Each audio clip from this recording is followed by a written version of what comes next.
Another absolutely gorgeous day out here at Aqueduct Racetrack in South Ozone Park. Charlie Appleby going to try to get his charge. Legend of Time to relax a little bit in today's Pennine Ridge to prepare for the Belmont Derby. Chad Brown's got 2 in the Pennine Ridge, and he's looking for his 4th career win in the race. And the one that may attract the most attention is the Maiden Breaker Risk Tolerance, making just his 2nd career start. Down at Monmouth Park, we've got the whole team assembled down there. Of course, Paul LaDuca, he's always there. Rajiv Mirage and Lafitte Pincite III will be joining him there. And as always, America's Day at the Races, brought to you in part by ABR. And there we are at Coney Island. I don't know about you, Sarah. I do not have the courage to go on the Cyclone. You, on the other hand, you're not that adventurous? More courageous than I am. In some aspects. I'm not big on the rides, so get a little motion sick. Yeah, I'm not good at that. She's you don't want to come with me. I am Andy Serling, and of course the crew is here. Maggie Wolfendale, Richard Migliori, Jonathan Kinchin, as well as the team we mentioned down at Monmouth Park. And we have an absolutely beautiful day today and a lot of fun racing coming up. Absolutely. 11 race card, plenty of stakes action or stakes quality action coming up, and lots of races for the New York breds as well, and plenty of turf racing. Yes. Happy to be on the turf. Turf was looking great yesterday. These turf courses are terrific. And, of course, this will be our last weekend here before we head up to Saratoga. But once again, the ABR race of the week. It's the Pennine Ridge. And Legend of Time, I really just thought he was the goods. Thought his races over in Dubai were very impressive. And a lot of times I'm leery of these. He was overly aggressive last time at Churchill Downs.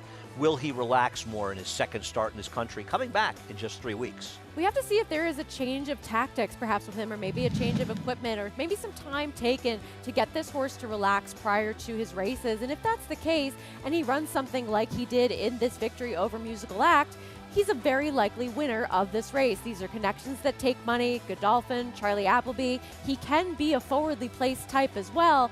I just wonder if they might change things up a little bit with a horse that got keyed up before the race last time. No, I think those are all very valid questions to have with him. He could be the speed, but they may not want him to race that way. He's the horse to beat, but risk tolerance, he could be a good one for trainer Chad Brown, a horse that was purchased, I believe, over in Europe. I think he's is he one of those famous Kingmans? And it just seems like incredible success that Chad Brown and Clarvich Stable have had with the Kingmans coming over here. He was good in his return race, and something Sarah and I were talking about a little earlier today. Are you at all concerned that the horse that he beat came back and ran a subpar effort, even though, as you had pointed out to me, he has run very well in the past? I think it's something worth considering. It's not as though this race was such an outlier for him in his 7 career starts, but to come back and not run particularly well and have the 3rd place finisher of that race, have that be his highest Beyer speed figure of all, I kind of wonder, where does risk tolerance go from here? If he goes up, he's winning. If he doesn't, he might not. Right. If he had come back and won, we'd have been praising the race. So I think you have to have at least a little bit of consternation. A lot of great stuff happening today. We will be on until 5 o'clock today, covering all the action from here and Monmouth Park. Until that point, we'll have the first 9 races here. 7th race at Pennine Ridge. We start off with the early pick 5. Keep in mind, there is a middle pick 5 with a mandatory payout, races 4 through 8, and 1 through 9 at Monmouth Park as well, and their stake, the 7th. The Cliffhanger, beautiful day at both places, and the best place for you to go to make all of your wagers is to Naira Bets. Head on over to NairaBets.com. Use the promo code Belmont25, and we'll give you that $200 sign-up match bonus, but also a free $25 bet for the Belmont Stakes. Remember, bet any track, anywhere, anytime at Naira Bets. A lot more action coming up today. We start with the first, and the first race, I mean, the good news is there are very, very few scratches outside of MTOs who are also eligibles today. The first race, though, was dramatically affected by scratches. Took out 2 major players in here. Let's head down to the 3rd member of our team, Maggie Wolfendale, who's down in the paddock. And Andy, what a glorious day. Just to reiterate what you were saying, I will never, though, get used to being here at Aqueduct when it's so warm. It's an interesting feeling, and you do get that nice breeze coming in off of the water at Jamaica Bay. But taking a look at this field, well, I don't have too many problems with your current favorite in Sister Linda. She was a little bit nervous in the prelims, and yes, you're going to see some horses a little bit hot, a little bit having a little bit of a sweat on, which is a-okay, but she was just a little more so than her rivals in here. But the horse that really kind of caught my eye, if I just put the PPs down, was number 1 in here. That's Diva Banker for Rudy Rodriguez. Yes, an 8-year-old mare. She certainly knows her way around, but she couldn't have warmed up any better, moving very well, reserved energy, but forward, just concentrating, just very focused on the task at hand. And Rudy has her turned out beautifully today. I don't know necessarily how she can win here. She doesn't necessarily have that much early pace, but I will say this, the race that she was in last time, and prior to that, I think in some tougher races, backed by Gold, she was a long shot. She was 13-1 that day, but that race pretty much dominated towards the front end. Very difficult for horses, at least in the flow of that particular affair, to make up ground. And she was kind of stymied and stuck down on the inside. I'm hoping that Jose Gomez, who gave her that big, energetic warm-up, can kind of get his position going forward, but yet get her off the rail from that one post, Andy. So I'm going to take the horse that just ticked every box for me, at least physically speaking. Thanks a lot, Maggie. And I think one thing you can say about both the number 1 in this race and the 5 Cupid's Girl, for what it's worth, they've never raced in a bottom-level claimer. And this is a bottom-level claimer. And sometimes that drop, even from 12-5 to 10, when you go to the very bottom, can be a significant one. And sometimes that's really all you need for these horses to be facing a different level of competition than they might be in some of those races that don't really look like there's much of a differentiator on paper. But the 2 chalk-eating weasels up here, Sarah has the 3, I have the 7, Maggie has the 1, Chris Griffin has the call of race number 1. Thank you, Andy. There's Trade Secret who moves in. All set for the opener. And they're off.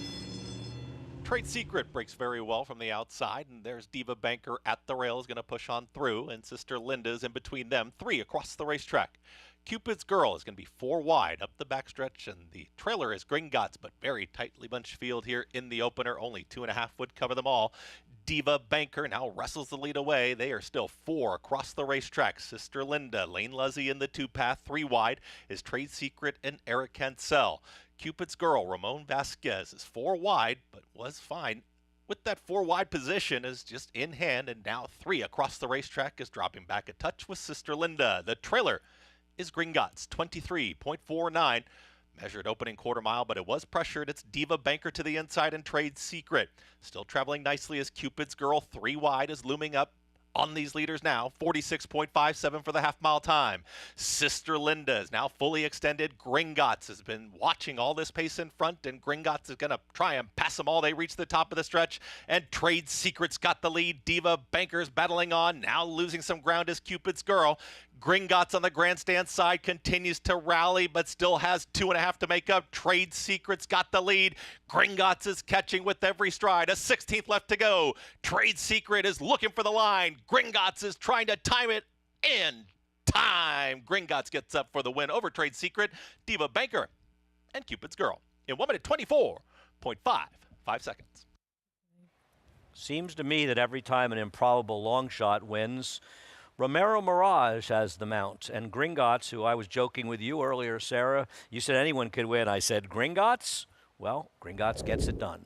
And I think this is just a function, obviously, of 2 major scratches in this race, some riders being very passive with horses that had early speed, allowing Diva Banker to control the pace in this race early on. Sister Linda not running a step, and Gringotts being the one to close down the outside after Trade Secret had been embroiled with those early fractions.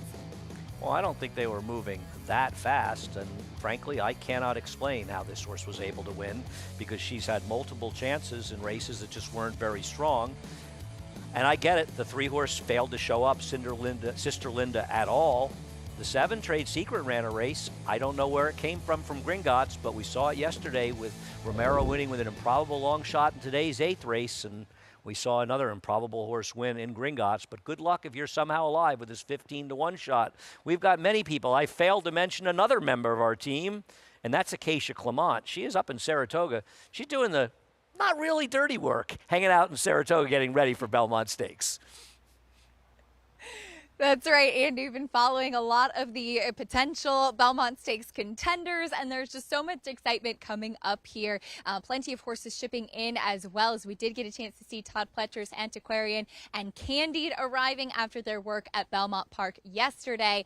But big news this morning, Belmont Stakes contender Sierra Leone had a work over the Oklahoma Training Tracking Company with his usual workmate, Domestic Product, and we'll hear from Chad Brown a little bit more later on how that work was. But you will notice that he's having an equipment change. We talked a lot about this after the Kentucky Derby with the lugging in that we've seen from Sierra Leone. This is what's called a loose ring snaffle bit. It's pretty much the softest kind of bit that you will see a racehorse wear. Bends in the middle, you have the loose rings on the side, and that typical lugging in that we've seen from Sierra Leone, with this type of bit, it's very tough for the rider to have any extra leverage. You can almost see in the pictures how it almost kind of slides all the way through his mouth. So this morning in his workout and in the most recent workout up at Saratoga as well, Sierra Leone was outfitted with a Houghton bit or a cage bit. Now, what this is, and you can see the difference in it here, you do have this extra bar that goes underneath the chin of the horse. But the big thing too is that this piece in the middle does not bend what goes into the horse's mouth. You have a lot more control for the rider. When you pull on an outside rein, you're going to have a little bit more stoppage here. It gives the rider a lot more control, almost like power steering, and that does help quite a bit for horses that have the tendency to lug in and lug out. So Chad Brown saying that most likely going to race in this type of bit, but he has been training in it, Sierra Leone, and we'll see if this will help him with his tendency to lug in and keep a straight course, Andy. Thanks a lot, Acacia, and we appreciate all your work up at Saratoga. I'm sure it's really difficult for you to be up in glorious Saratoga, though we don't mind being down here as well. And once again, for the second year in a row, the Belmont Stakes will be brought to you by Fox. Obviously, we're thrilled with our association with Fox for so many years and thrilled to have them now partner with us for our big event, the Belmont Stakes, and they'll be covering all the action all weekend for the Belmont Stakes Racing Festival. We'll be heading down to Monmouth Park when we come back from break. The team is assembled. We'll be right back.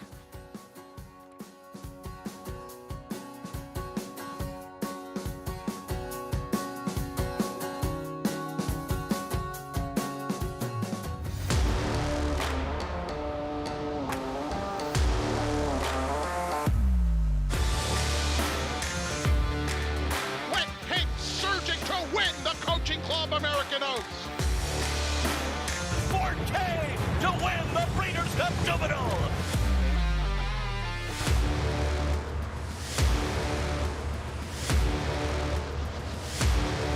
Eclipse champion Blame, standing at Claiborne Farm.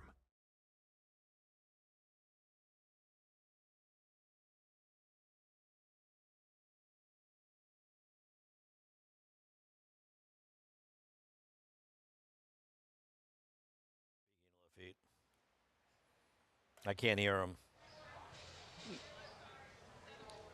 Hello, hello, hello. Lafitte, what's up, man?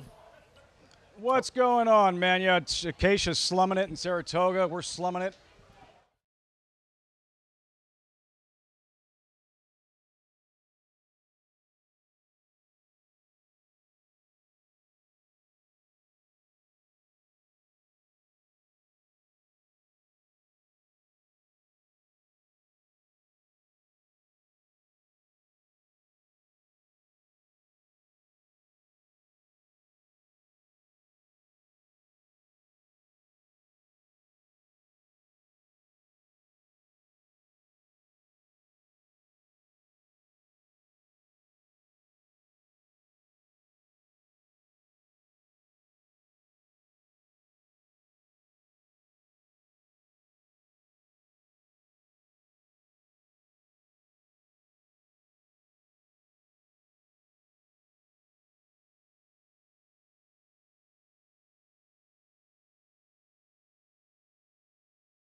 Welcome back to America's Day at the Races. As always, brought to you in part by Naira Bets. Bet any track, anywhere, anytime. Visit NairaBets.com. Download the Naira Bets app to get started. Do not touch our sandcastle, people. Took all morning for Polly and I to construct. Wax on, wax off. Wax on, wax off. They don't mess around. They don't mess around. A staple here at Monmouth Park. Live look. No, just over 2 miles from the Jersey Shore. Gorgeous afternoon. Temperature in the low 70s. Perfect day for thoroughbred racing. From the Crow's Nest, welcome everyone.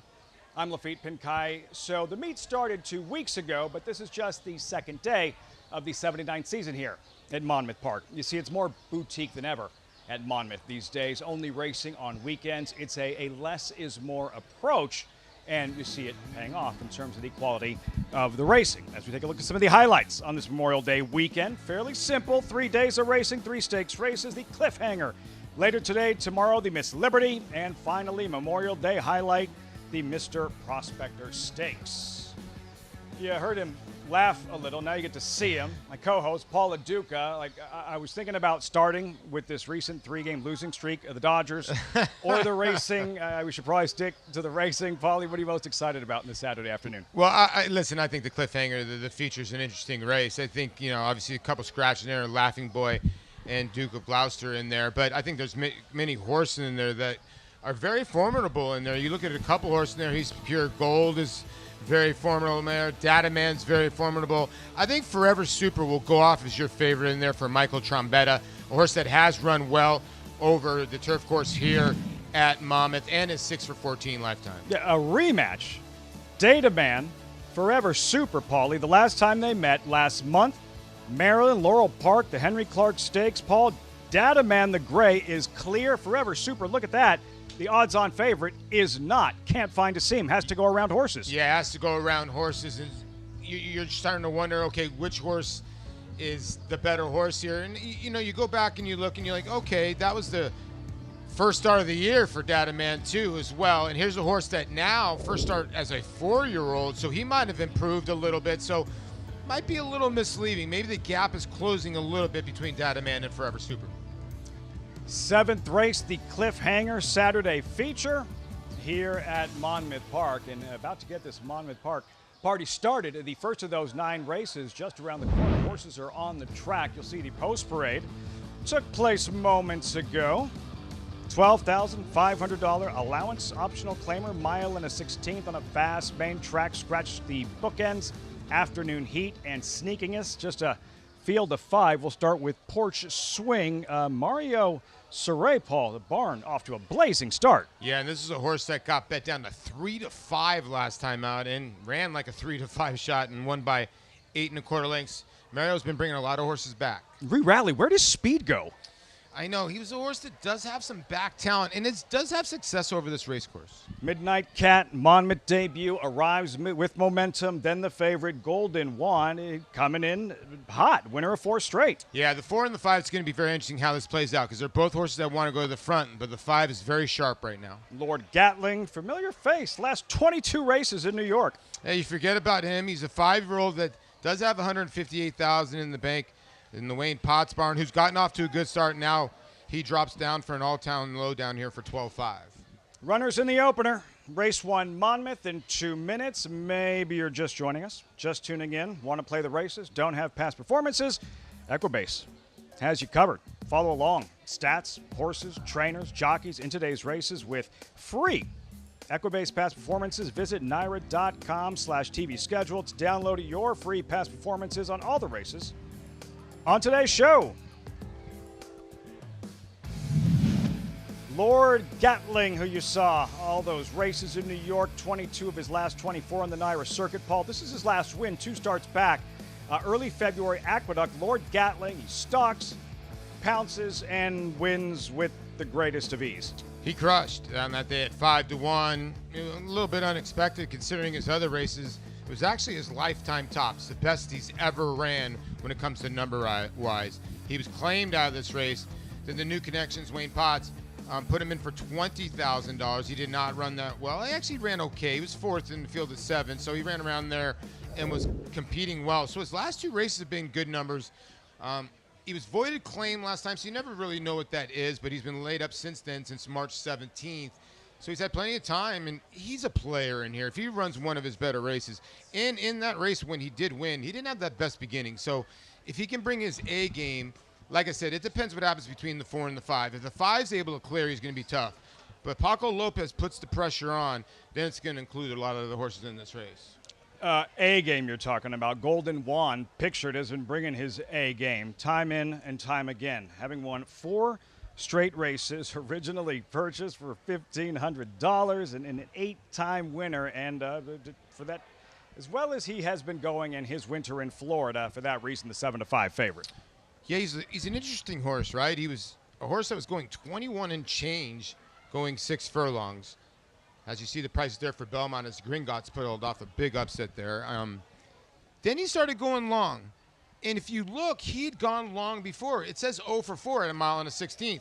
But he went 3 for 3 at a mile and 40 yards and just went right to the front with his blazing speed and just kept on going in the Juan Avila barn. So he's been a different horse.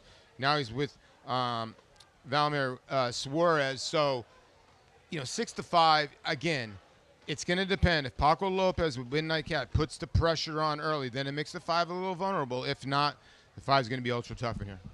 Paco doing Paco things. Monmouth Park batting .270. This going into week 3, but again, it's just day 5. And number 3, who we touched on in the post parade and re-rally, Gelding, who was really popular at the claim box. He would use his speed / tactical speed to his advantage. Consistent, winning races, right there in the mix. He's fallen off. Like, can he reach back and find his best fastball that we have not seen in his last several races? I truly believe he's the one horse that can maybe beat the 5, because he does have that. Because if you look, Midnight Cat ran his top last time. Port Swing basically ran his top 2 as well. And Lord Gatling ran one of his better races. So they're going to have to run to beat the 5 in here. See how it all unfolds. Great to have you with us. Kicking off this Memorial Day weekend, live coverage from Monmouth Park. Matt Dinnerman with the call, first of 9, live on Fox Sports 2. Food Truck Festival here on track. Good racing all day long. Good luck to you. Lord Gatling goes in. We're ready to go. We're off and running at Monmouth Park. Midnight Cat broke alertly today. Golden Juan has natural speed as well. These two get acquainted. Port Swing right off of them in the 3rd position. Re-rally parked outside of him. And Lord Gatling is the early trailer as the quintet approaches the clubhouse turn. Golden Juan with the lead. Midnight Cat on the inside holds the rail position. These two match up around the turn. Golden Juan with a head lead. Midnight Cat to the inside. Re-rally has made his way into the 3rd position.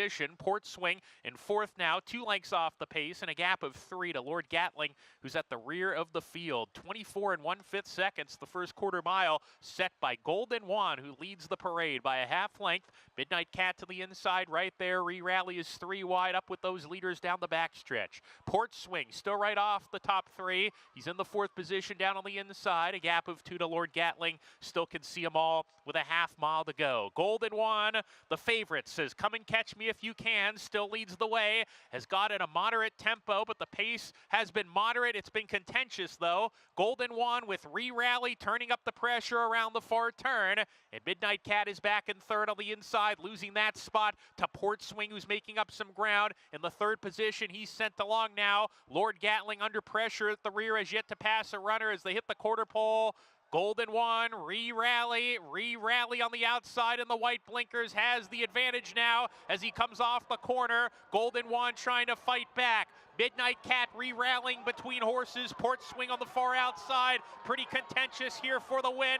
3 across the track now. The favorite Golden Juan's beaten between horses. Midnight Cat with the edge. Re-rally is doing just that on the inside, but Midnight Cat has the lead still, and Midnight Cat wins it. Midnight Cat over re-rally. Port Swing 3rd. Golden Juan was 4th, and then Lord Gatling. Paco Lopez strikes in the opener. Midnight Cat. There you see him taking him towards the outside fence, able to finally put away the aptly named re-rally in a lower level claimer, Paul, but an exciting horse race to kick off Memorial Day weekend at Monmouth. Well, it was a brilliant ride, right? Because I had said before the race, listen, it's going to be between whether the 4 goes after the 5. So Paco was able to put enough pressure, and Isaac Castillo wasn't fully committed to going in the front end, but it wouldn't have mattered. The 5 had nothing left, but Paco took back. He let the 3 go around, and I'm surprised. Re-rally, you were talking about this horse getting his speed back, and he did, and he was very game in defeat, but Paco Lopez just somehow just pulls off magic, and you got 5-1 on Midnight Cat. 5-1, Paco Lopez at Monmouth Park in a smaller field, a 4-3 unofficial order of finish, 4-3-2-5 results when we come back. Plus, how exciting is it? For the first time ever, the Triple Crown will conclude at Saratoga. On site, we're already on site, counting down to the Belmont at the Spa.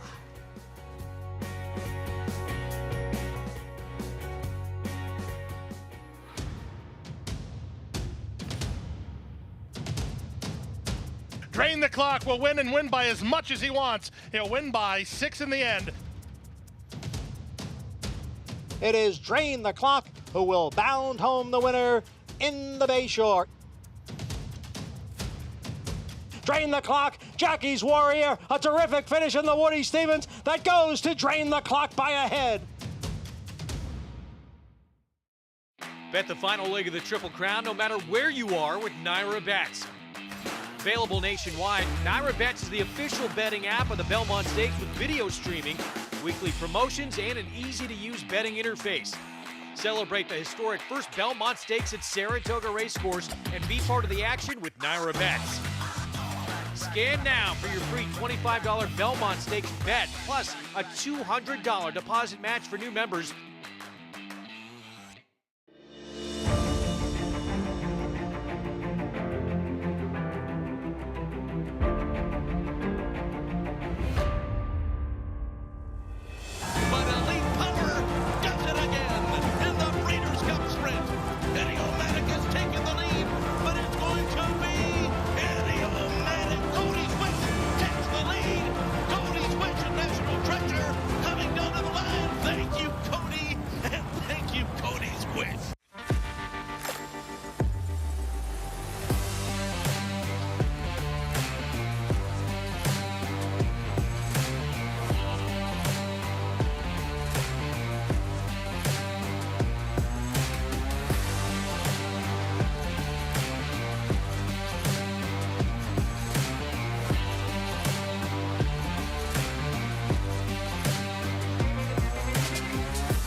Welcome back to America's Day at the Races, brought to you in part by Hillendale Atalapa, where the obscure becomes obvious.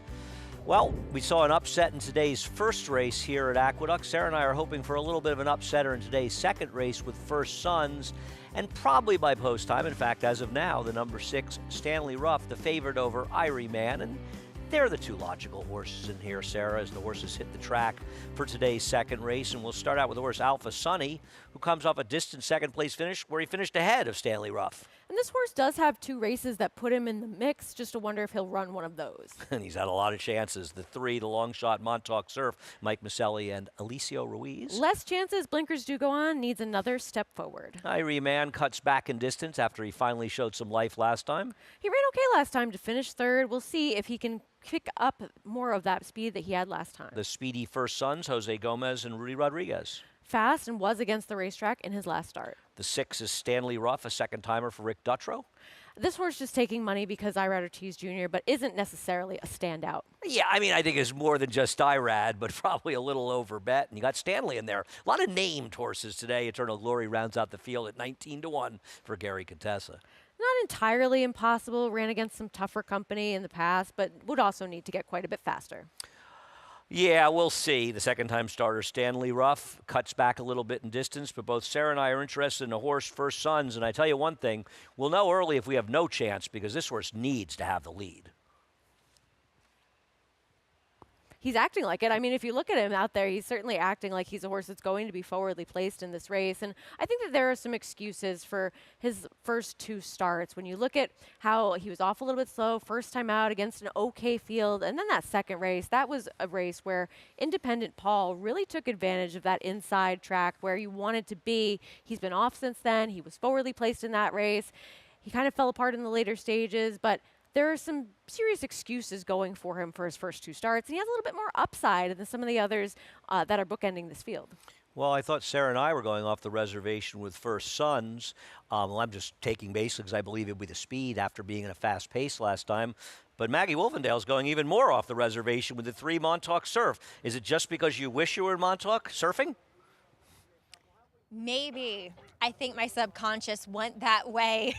It certainly feels like a day you want to be lying on the beach, which I know many people are. I just hope they're tuned in on their phones to America's Day at the Races on their Naira Bets account, of course. But let's talk about you, the horse that you all are interested in first, and that's number 5, First Sons. Yes, as Sarah mentioned, he's acting like he wants to go to the lead. He was very aggressive once he hit the track, and Jose Gomez took him away from the pony. And, you know, one thing's for certain, it feels like Jose Gomez has found his aggressive nature once again over this winter, and that's why we've seen him with so much success. He gave me every indication that he's going to try to put this 5-year-old son of Cupid on the lead, and that right there is my problem. He's 5. There's obviously some issues that have held him back. Furthermore, he's not the most athletic looking individual either. He's not that fit too.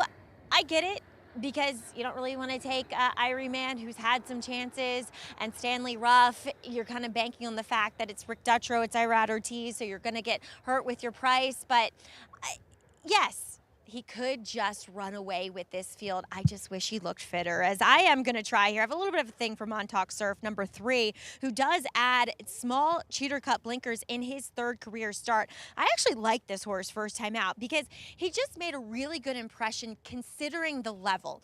He also did not look fit that day and ran accordingly. He looks completely different. He is so much more fit, so much more defined. He's sharp too with those blinkers going on.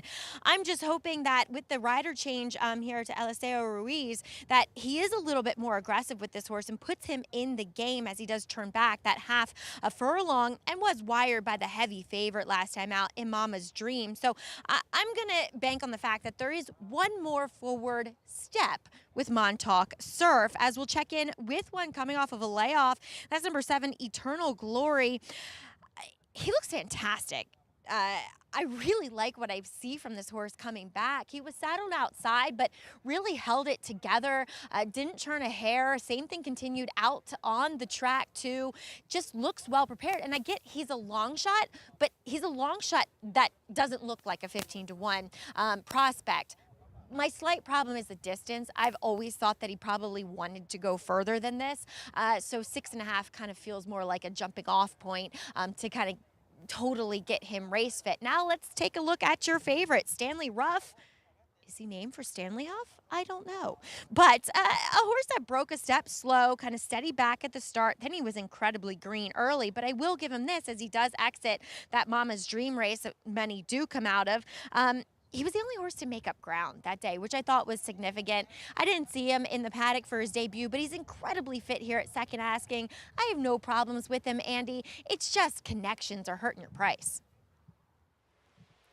You know, Maggie, I feel exactly the same way in that obviously he can win Stanley Ruff, but does he look like a 3-to-5 shot to you, Sarah? No, I mean, he's not a significant standout just on his first race. And I get the understanding that with connections, with the rider change, with having that upside being a second-time starter, while several of these have had their opportunities and some more of their fair share, but what race of his so far is so much faster than a couple of other horses that are much better prices than him? He is not 3-to-5 level standout. No, he should be about 7-to-5 in here.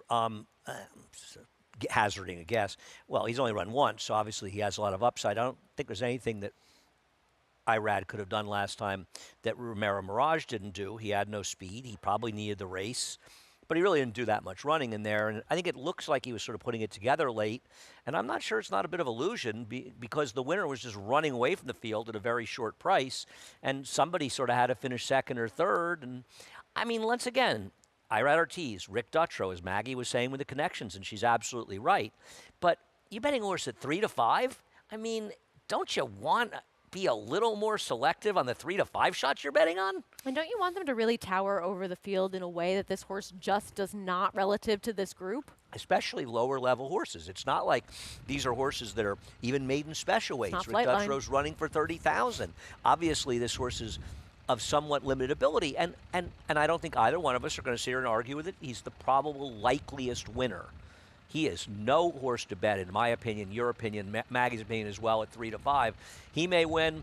Maggie's going to try to beat him with Montauk Surf. You and I are trying to beat him with First Sons. We'll see how it all plays out as we get the call of race number 2, kicking off the first of 3 pick 4s with Chris Griffin.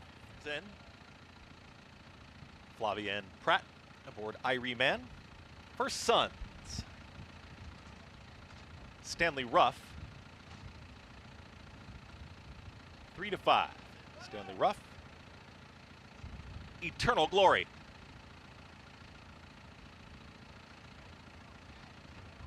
Is in. All set.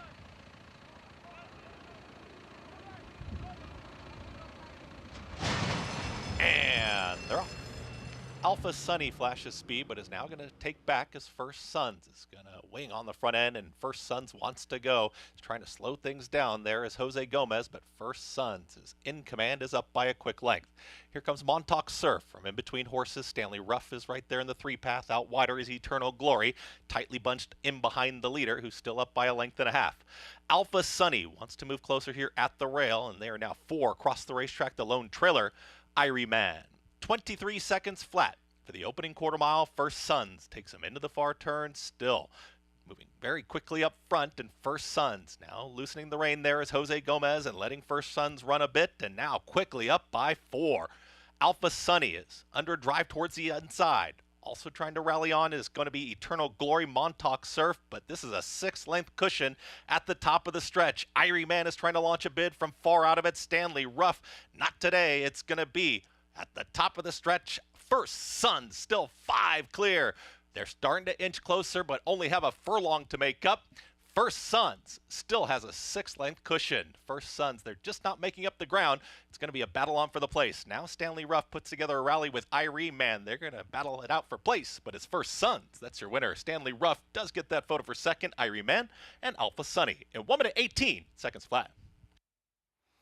Well, First Sons was the speed, Sarah, and nobody was catching him. This one felt like a winner pretty much every step of the way. When you see a horse come out with the pace dynamics that you're really looking for, I mean, Jose Gomez put him right on the lead, and that's exactly what you and I wanted out of this race. And if he didn't win this race, okay, but the rider did give him the best opportunity to do so. Yeah, I mean, he didn't get in his way. I mean, he was clearly the fastest horse in the race, and there was no doubt. And there were some things to like. But I also think, our whole point in liking this horse is not that we felt this horse was some sort of special horse. Picking winners isn't about finding horses that are going to go on to win the Belmont Stakes. It's about finding horses that can maybe beat the field they're running against. And the reality of this horse is he probably should have been closer to 5 to 2 or 3 to 1. But because they so overly bet the number 6, who did almost the same thing as he did last time, right? He kind of did no running, and then suddenly late in the race, he kind of found a little horse, just enough to suck him in again next time out, and maybe he'll win. But this was the kind of horse that they work out sometimes, and Jose Gomez has been riding aggressively, and it's paid off for him. Exactly, and being aggressive with any of the riders that we have in our colony that take initiative, put their horses in the best position for success, it works out. We do see situations where horses that get a little bit overbet, like Stanley Ruff, had the credentials, finished second, but First Sons had the right kind of trip. I don't want to disappoint our producer, Evan, and so I'm going to give this very cogent piece of information just came out. It's First Son's actual birthday today. Really? Had we known, I would have doubled my Evan wager. knew, and Evan didn't bring a cake. But that's the kind of Carrot information. cake? That's the kind of information that sets America's Day at the Races apart from the competition, knowing the actual birthdays of the winners of maiden claiming races. It's That's what pretty makes incredible. us special. It really is. Really incredible research. So much more to come today, and I know you love a bath shot, and there he is, the possible favorite for the Belmont Stakes, Sierra Leone, getting a bath this morning. We'll be back with much more fun stuff like that on America's Day at the Races.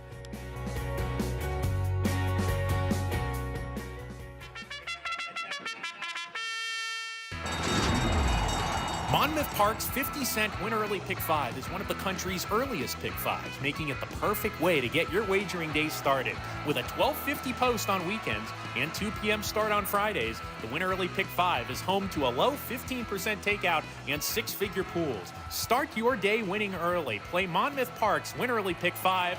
Win early, win often.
Picture perfect afternoon on the Jersey Shore. Welcome back. America's Day at the Races on Fox Sports 2. One race down, 8 to go. Horses in the second are on the track.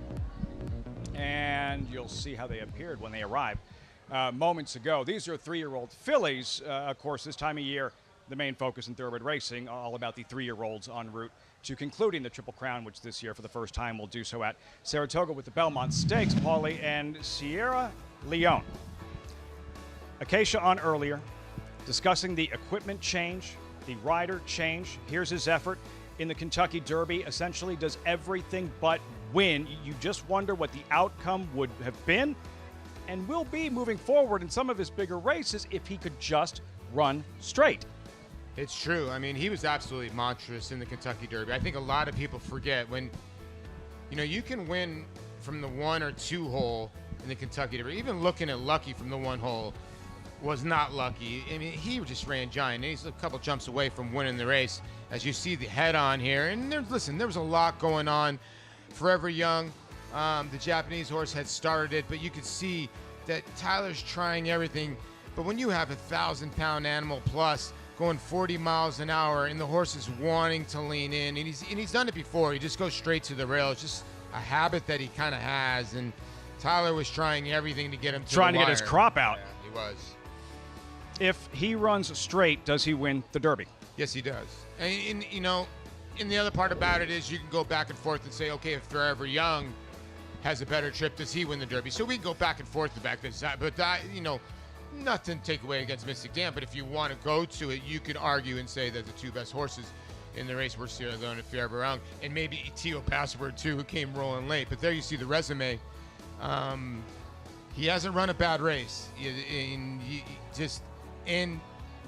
he's still kind of green. If they can figure that out, my goodness. That jockey will not be aboard for the Belmont Stakes. Flavien Prat takes over on Sierra Leone as we check in with Acacia on site at Saratoga.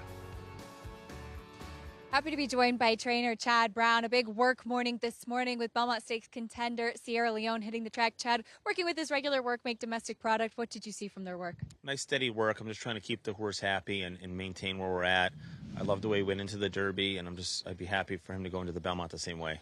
I did notice in his last couple of workouts and today a different bit. Can you talk a little bit about the equipment change and what you've seen from it? Yeah, what's called a cage bit, which is a straight bar instead of a snaffle D bit, which he was wearing, just to try to give the rider a little bit more control if he tries to lean in.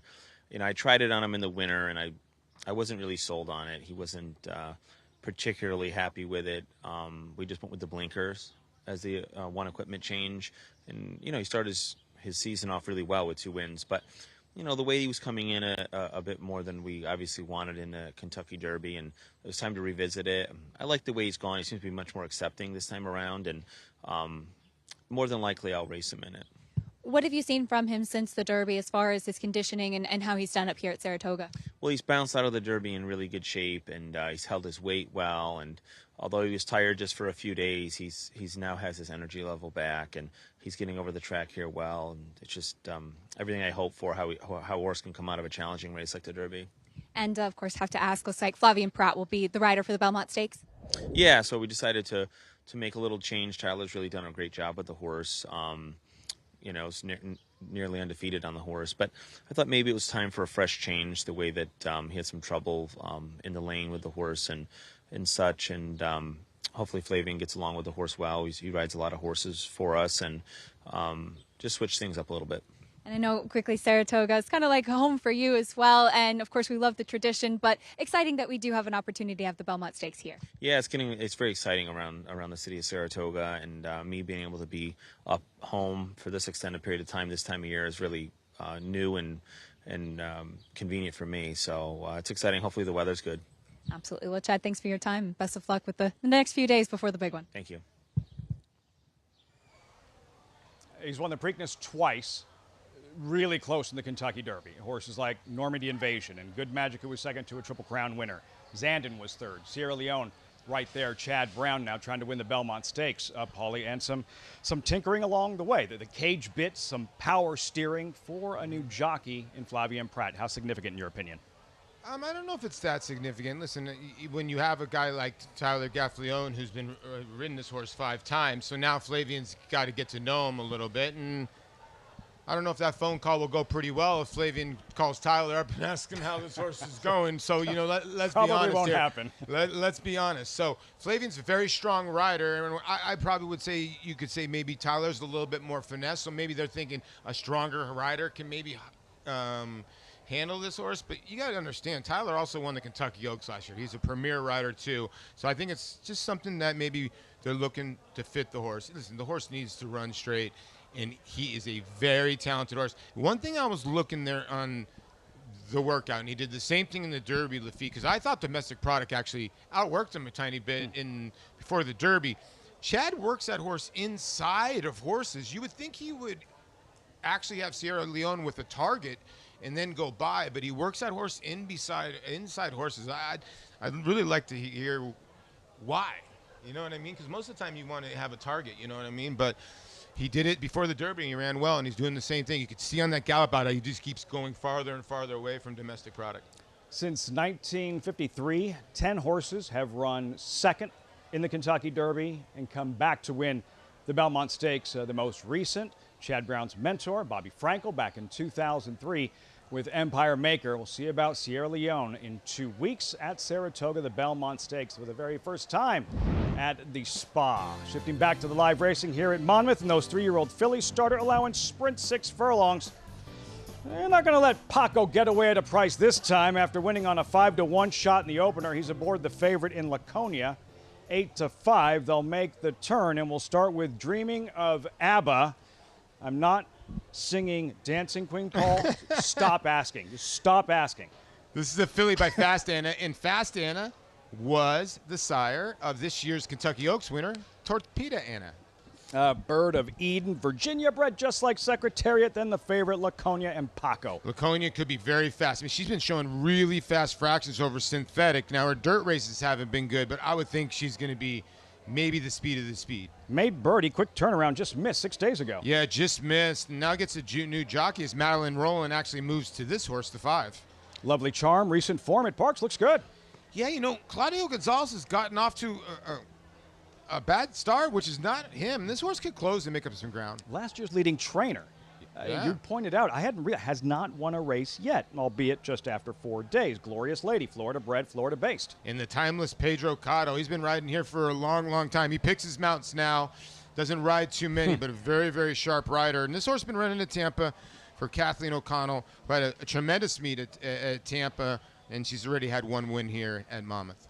Field for race number 2. You're looking at Dreaming of ABBA. Leading rider, Jairo Rendon. Already 2 wins, 2 stakes wins, I should say, at the meet with 8 overall. Leading rider, Jairo Rendon. Dreaming of ABBA. This was her debut, late April, Tampa. She's favored. She's quick.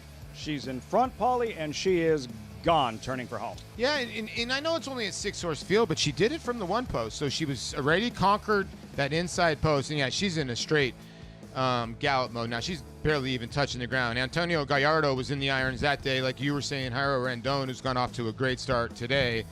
But she's just floating over the racetrack.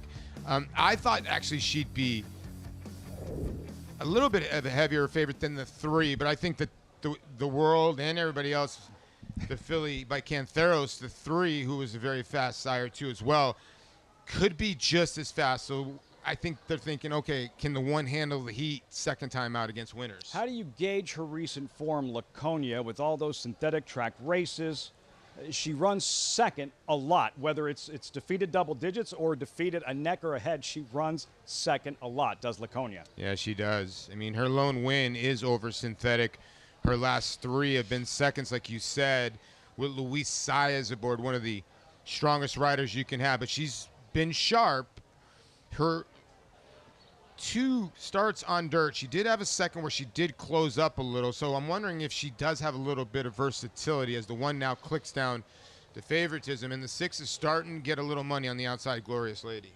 Dreaming of ABBA, 8-5, and just her second career start, and you wonder, okay, well, how's she going to handle the inside draw? How's she going to handle the rail? Well, she dealt with it in her debut, and all she did was roll, as you just saw, by 12 devastating lengths. Yeah, I'm with you. I just think she comes out of there running again. It's again, Paco makes really good decisions. He'll decide whether he wants to go after this horse. I think he'll play the break and maybe try to get in front of her early and maybe try to shut off that rail. I do think the 5 is a talented horse. Now, Madeline Rowland needs to get this horse out of the gate. She's had some really bad gate issues. And at 5-1, I think she can close up, but they're going to have to run fast early for her to get going late. Cost her the win in her most recent Lovely Charm, losing by a neck after stumbling at the start. So something to watch right from the start. Lovely Charm. She's by a sire we know. Oh, yeah. By Sire, our next analyst knows very well. Irish War knows, Cry. yes. Rajiv Mirage rode Irish War Cry to victory in the Wood Memorial, rode him in the Kentucky Derby where he was essentially co-favored with Always Dreaming, loaded, rounding the far turn, and just came up empty. The New Jersey bred Irish War Cry, sire of Lovely Charm, but the favorite, Dreaming of ABBA.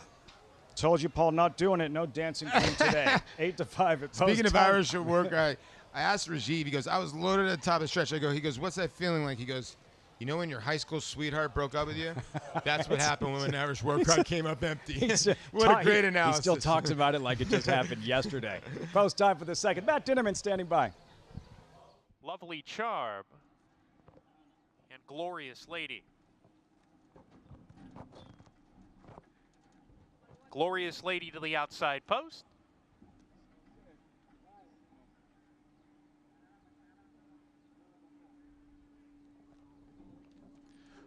Waiting for Glorious Lady.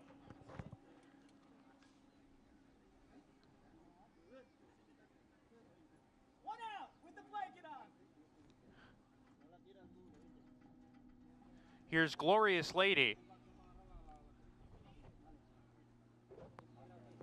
Glorious Lady goes in. We're ready to go.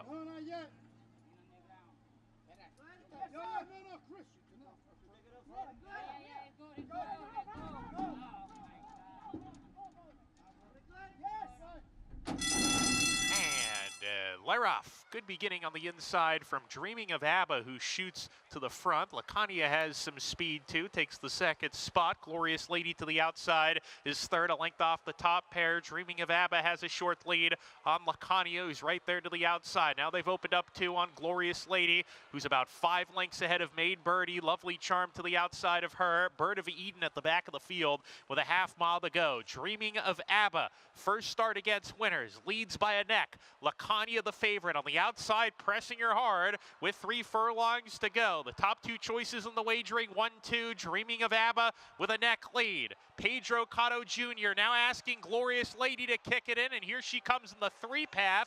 Those 3 have separated themselves from the rest as they come to the top of the lane.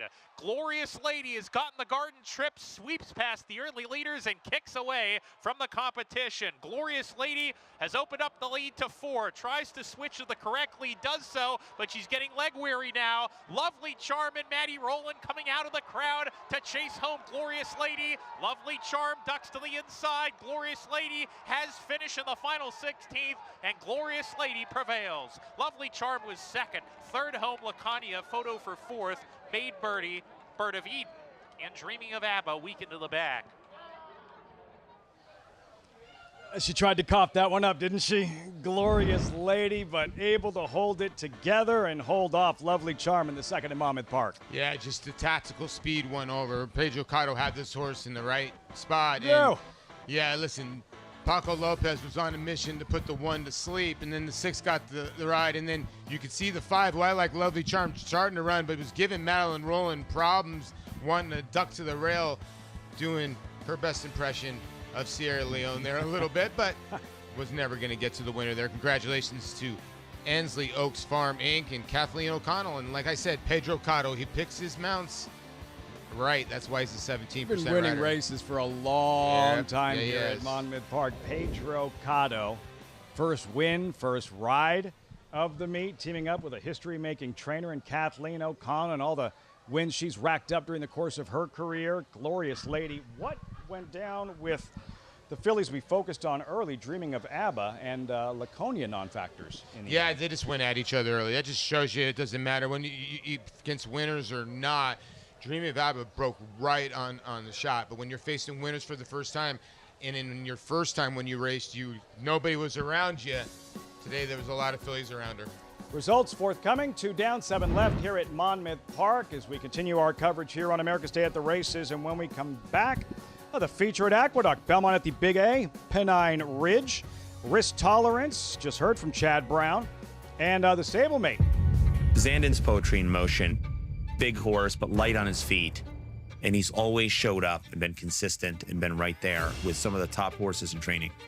In the Bluegrass Stakes, he showed his determination and his raw ability. It's over. Zandon wins the Toyota Bluegrass. I feel breeders will be really blown away by what a striking, outstanding looking horse he is.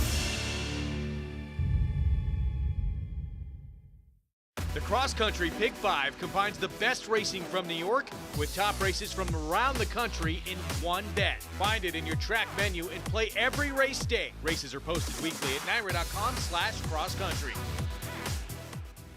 RaceLens is the most in-depth product in horse racing with unique features found nowhere else. True odds, predictive analysis, and pace projection. RaceLens. It will change the way you follow horse racing and take your game to the next level.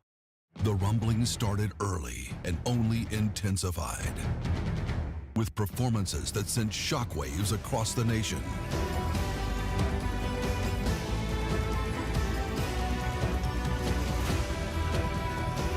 At the center of it all, Epicenter is at the top of the 3-year-old class in the Run Happy Travers. Epicenter, 3-year-old champion by Not This Time. Coolmore America, home of champions. New York breds. Race them. Respect them. Bet them. Respect them.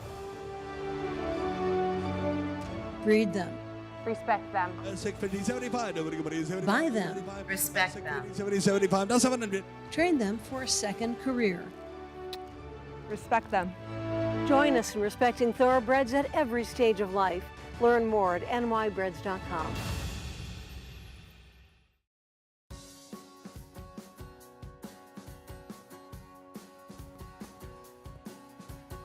Welcome back to America's Day at the Races, and we want to welcome those that are joining us on SNY.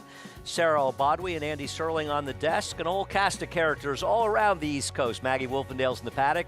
The MIG will be joining her down there very shortly. Acacia Clement's in Saratoga. And we got a whole team down at Monmouth Park. You'll be sick of all of us after a few hours of today's show, but looking forward to bringing you the rest of the action. Race number 3 coming up here at Aqueduct, Sarah, and the horses are on the track. And this is a first-level allowance race for the New York breds, going 1 mile and 1/8, one lap around the Aqueduct Oval. I wonder what the pace is going to play out like in this race, as you do have some more inside drawn horses that one of them is stretching out a distance and one could also be pretty forward. Yeah, you'd imagine Bad Larry's going to be aggressive, but probably Alla as well. We'll start, though, with the one, Manny Petty, whose trainer, Mary Alice Coffey, is enjoying a terrific year so far. We'll see how this horse does against more realistic competition. Did break the maiden 2 starts ago. 2 big long shots, one today and one yesterday for Romero Mirage. The 2 Bad Larry, got to be the speed, Sarah. I have to imagine that this is the horse on the front early, stretching out from 6.5 furlongs. The other main speed right outside of him is Alla, going out for Mike Maker. We'll see how fast this one is getting out of the gate. If he can beat Bad Larry to the punch, I kind of doubt it. Andrew Wolfson in for the mount. The number 4 Merlin's Moment off a maiden win for Jimmy Bond and Louis Rivera. This horse is okay. This horse has plenty of upside, improved from first to second start. We'll see. A lot of experience, but some quick races for the number 5 Boys Code for Linda Dixon and Jackie Davis. On numbers, this horse fits, but he doesn't seem to find the winner's circle. Like the 4, making his 3rd start off a maiden win, Bob John Ray, Chad Brown, and Manny Franco. Big improvement in his second start, stretching out in distance. He's vying for favoritism with the 7, Jackson Heights, Orlando Noda, and Dylan Davis. This horse has a little bit of that second-itis, but he has the numbers that make him kind of the fastest horse in this race. Well, he is vying for favoritism, Maggie. Jackson Heights had 12 chances, 1 win in 4 seconds. Is today the day for win number 2? Yeah, that's the biggest question mark with him, Andy, as he does get back out to the 9 furlongs, in which, outside of the one sloppy track effort, his 2 runner-up efforts in Saratoga do make him somewhat logical at this distance. And I think what you guys mentioned with regards to the pace is pertinent, because it's not a question of, as you all pointed out, who is going to be on the front end. It's how fast are they going to go. And the faster, I would think, the better. Hoping that Jackson Heights can capitalize on that and some horses coming back to him, because he's a horse that never breaks well. It's just him.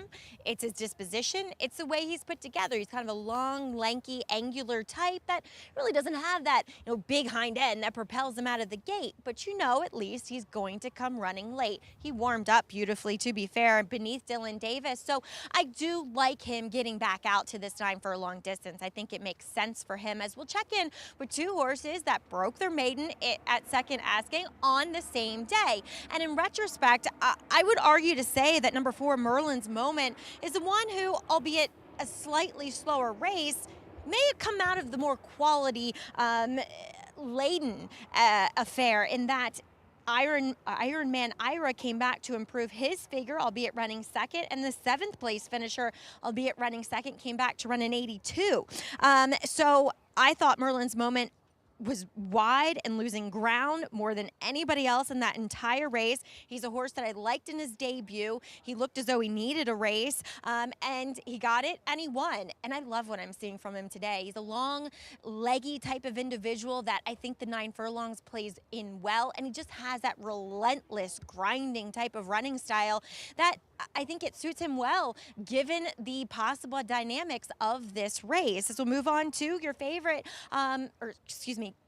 second choice at the moment, and that's number 6, Bob John Ray. I've never seen him before, but he broke well. He kind of lost ground around the turn whilst under a ride, and he just kept coming. So another horse that with that running style, I think it bodes well for his chances going the 9 furlongs. He's another one too that I can't fault him physically with getting more ground. He looks terrific, and I kind of, you know, put Merlin's Moment on top more on paper, but both these two horses look formidable in this spot, facing winners for the first time, Andy.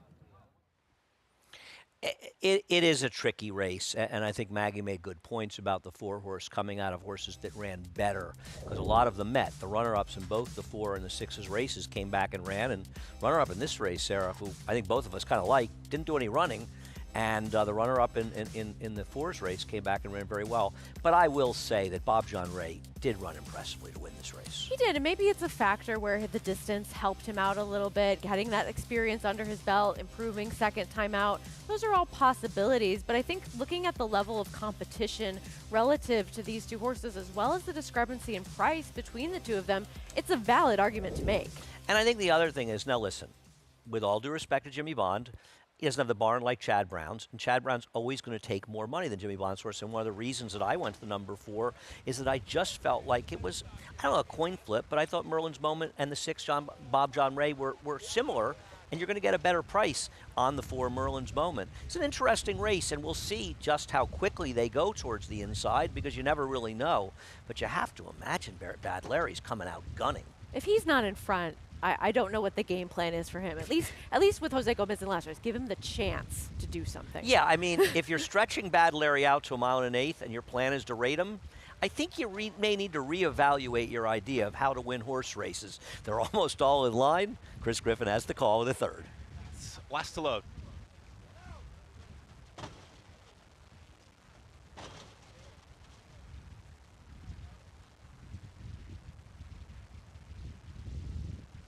Jackson Heights. Goes in. All set.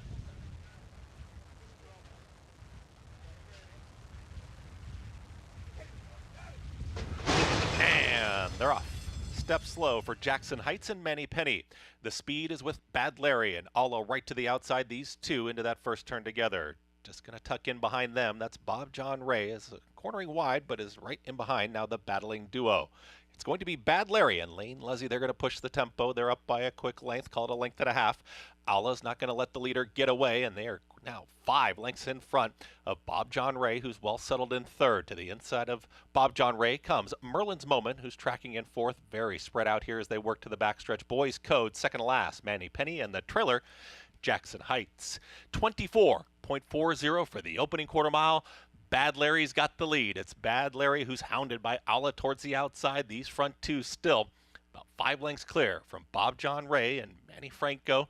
They're in the center of the racetrack now with to the inside Merlin's Moment. They're still sharing 3rd and 4th. 48-1, the half-mile time, and it's still Bad Larry. Bad Larry showing it 9-1 with Alla. Also at 9-1 with less than a half mile to go. Under a drive now is Bob John Ray, is trying to rally on to the outside of Merlin's Moment. They travel as a pair, and they quickly are coming after the leaders. Boys Code is now 6 off the lead, and Boys Code has got some momentum for Jackie Davis is from 5th. Jackson Heights, and far back is Manny Penny. 112-3 for 3/4 of a mile. Can Bad Larry keep going? Bad Larry and Alla, they continue to duke it out to the top of the stretch. Here comes the run off the rail, Merlin's Moment. Center of the racetrack is Bob John Ray, and also Boys Code is trying to straighten up and catch them all. It is still a resilient Bad Larry at the rail. Alla hasn't gone away. Here's Bob John Ray. Jackson Heights emerges as a late danger as well. Look at Jackson Heights just weaving in between rivals. Here comes the 8-5 favorite. It's Jackson Heights to the outside of Bob John Ray. Jackson Heights gets the victory. Jackson Heights over Bob John Ray, Boys Code, and Bad Larry in 1:52 flat. Well, it felt like even though the fractions weren't that quick, when you look at the final time of 1:52.13, 24-2 was pretty quick and a very patient ride by Dylan Davis, a very good ride, and the favorite gets it done, Sarah. And those seconds were adding up for this horse, but he ran against some decent company and had some fast numbers coming into this race, and we felt as though the pace would be at least honest coming in, and honestly, Bad Larry ran a huge race finishing third. We will watch the head-on of the stretch. You're going to see the number 4 steady out. Now, the question is, did the number 6 Bob John Ray come in? Was the number 4 failing to keep up Merlin's Moment? Because it really didn't feel like he was going anywhere at that point, though he got a good trip. And I think Bob John Ray ran fine in here. We'll take a look at the head-on of the stretch. Bob John Ray is in the pink hat. Right inside of him is Merlin's Moment. Of course, that's Aula, and Bob John Ray is coming over. Aula's coming over a little bit too. I don't know. I don't know if there will be an inquiry, but if there is one, it'll be dismissed, in my opinion. I don't see enough there to warrant anything changing, especially based on where Merlin's Moment ended up finishing in this race. Well, I mean, obviously the argument would be, well, I was right there with Bob John Ray, but it also feels, at least to me, and I could be wrong, that if Merlin's Moment had the horse to stay in that spot, he wouldn't have steadied out because he would have been in the spot and it didn't feel like anything happened. And as of now, there hasn't even been a claim, Sarah. Yeah, we'll see what ends up happening. They've been taking a look at more, which I do appreciate, but I don't really see anything there warranting a serious time being taken to check it out. And the favorites finish 1-2 with the number 7, Jackson Heights, getting his second career win in 13 starts. No disgrace for Bob John Ray finishing second. Mile and an eighth in 152.13. Track a little slower than it's been the last few days. America's Day at the Races will continue after a quick break.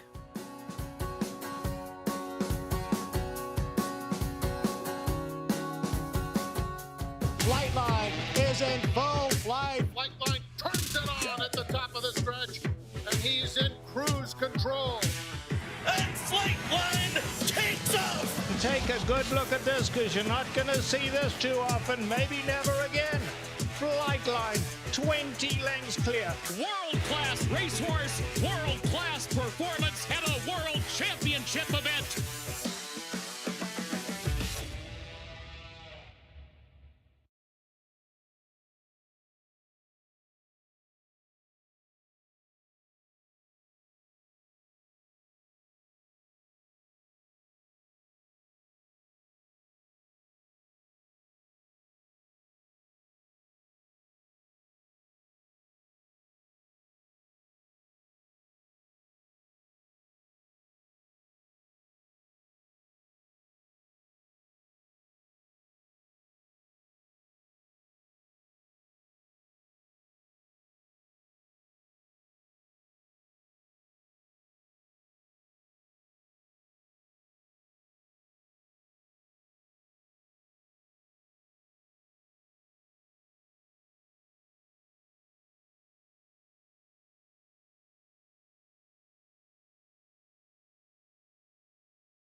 Well, as we talked about, as we're back on America's Day at the Races, Sarah Albadwi and Andy Serling on the desk, an old cast of characters all around the East Coast.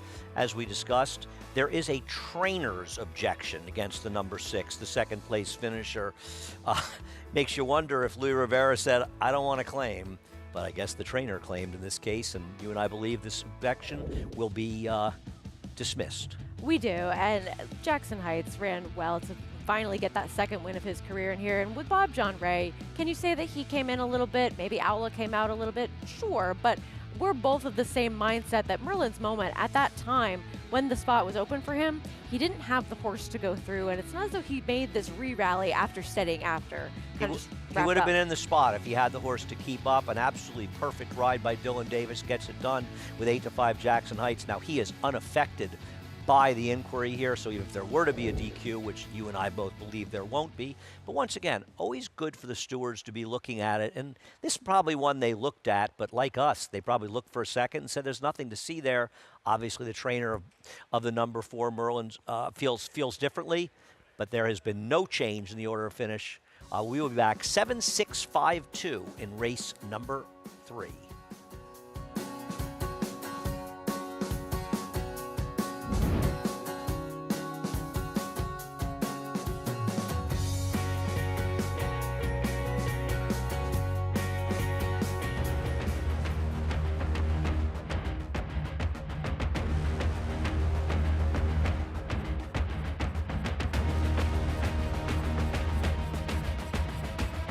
They're coming down for the finish, and it is Silver State.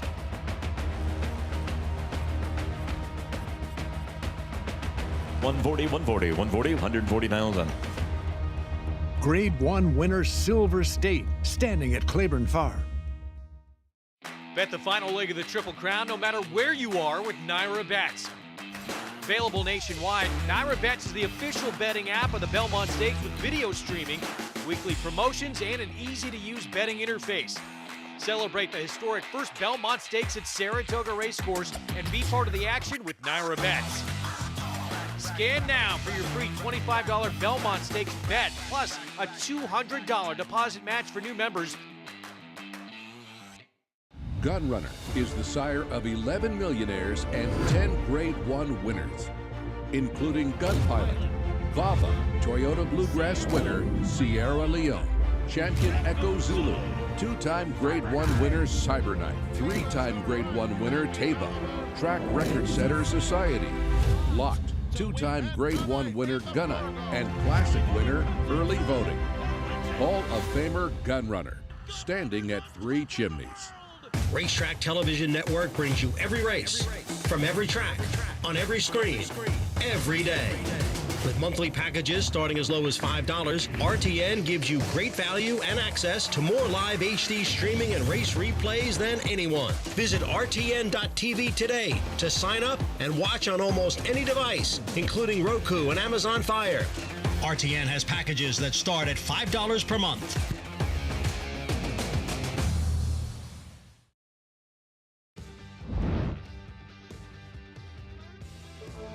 Hey there, race fans. This is your Fox Weather Risk of Weather Impact Report for America's Day at the Races. I'm Ian Oliver. Let's take a look at that forecast. We'll start in Monmouth Park, the feature race, the Cliffhanger Stakes, post time 3:54 p.m. Eastern Time. It's a good-looking forecast to take us into Memorial Day weekend. Oceanport, New Jersey, as we head down the shore, temperatures in the low 70s, partly cloudy skies. We'll have a fast track for the first part of the weekend.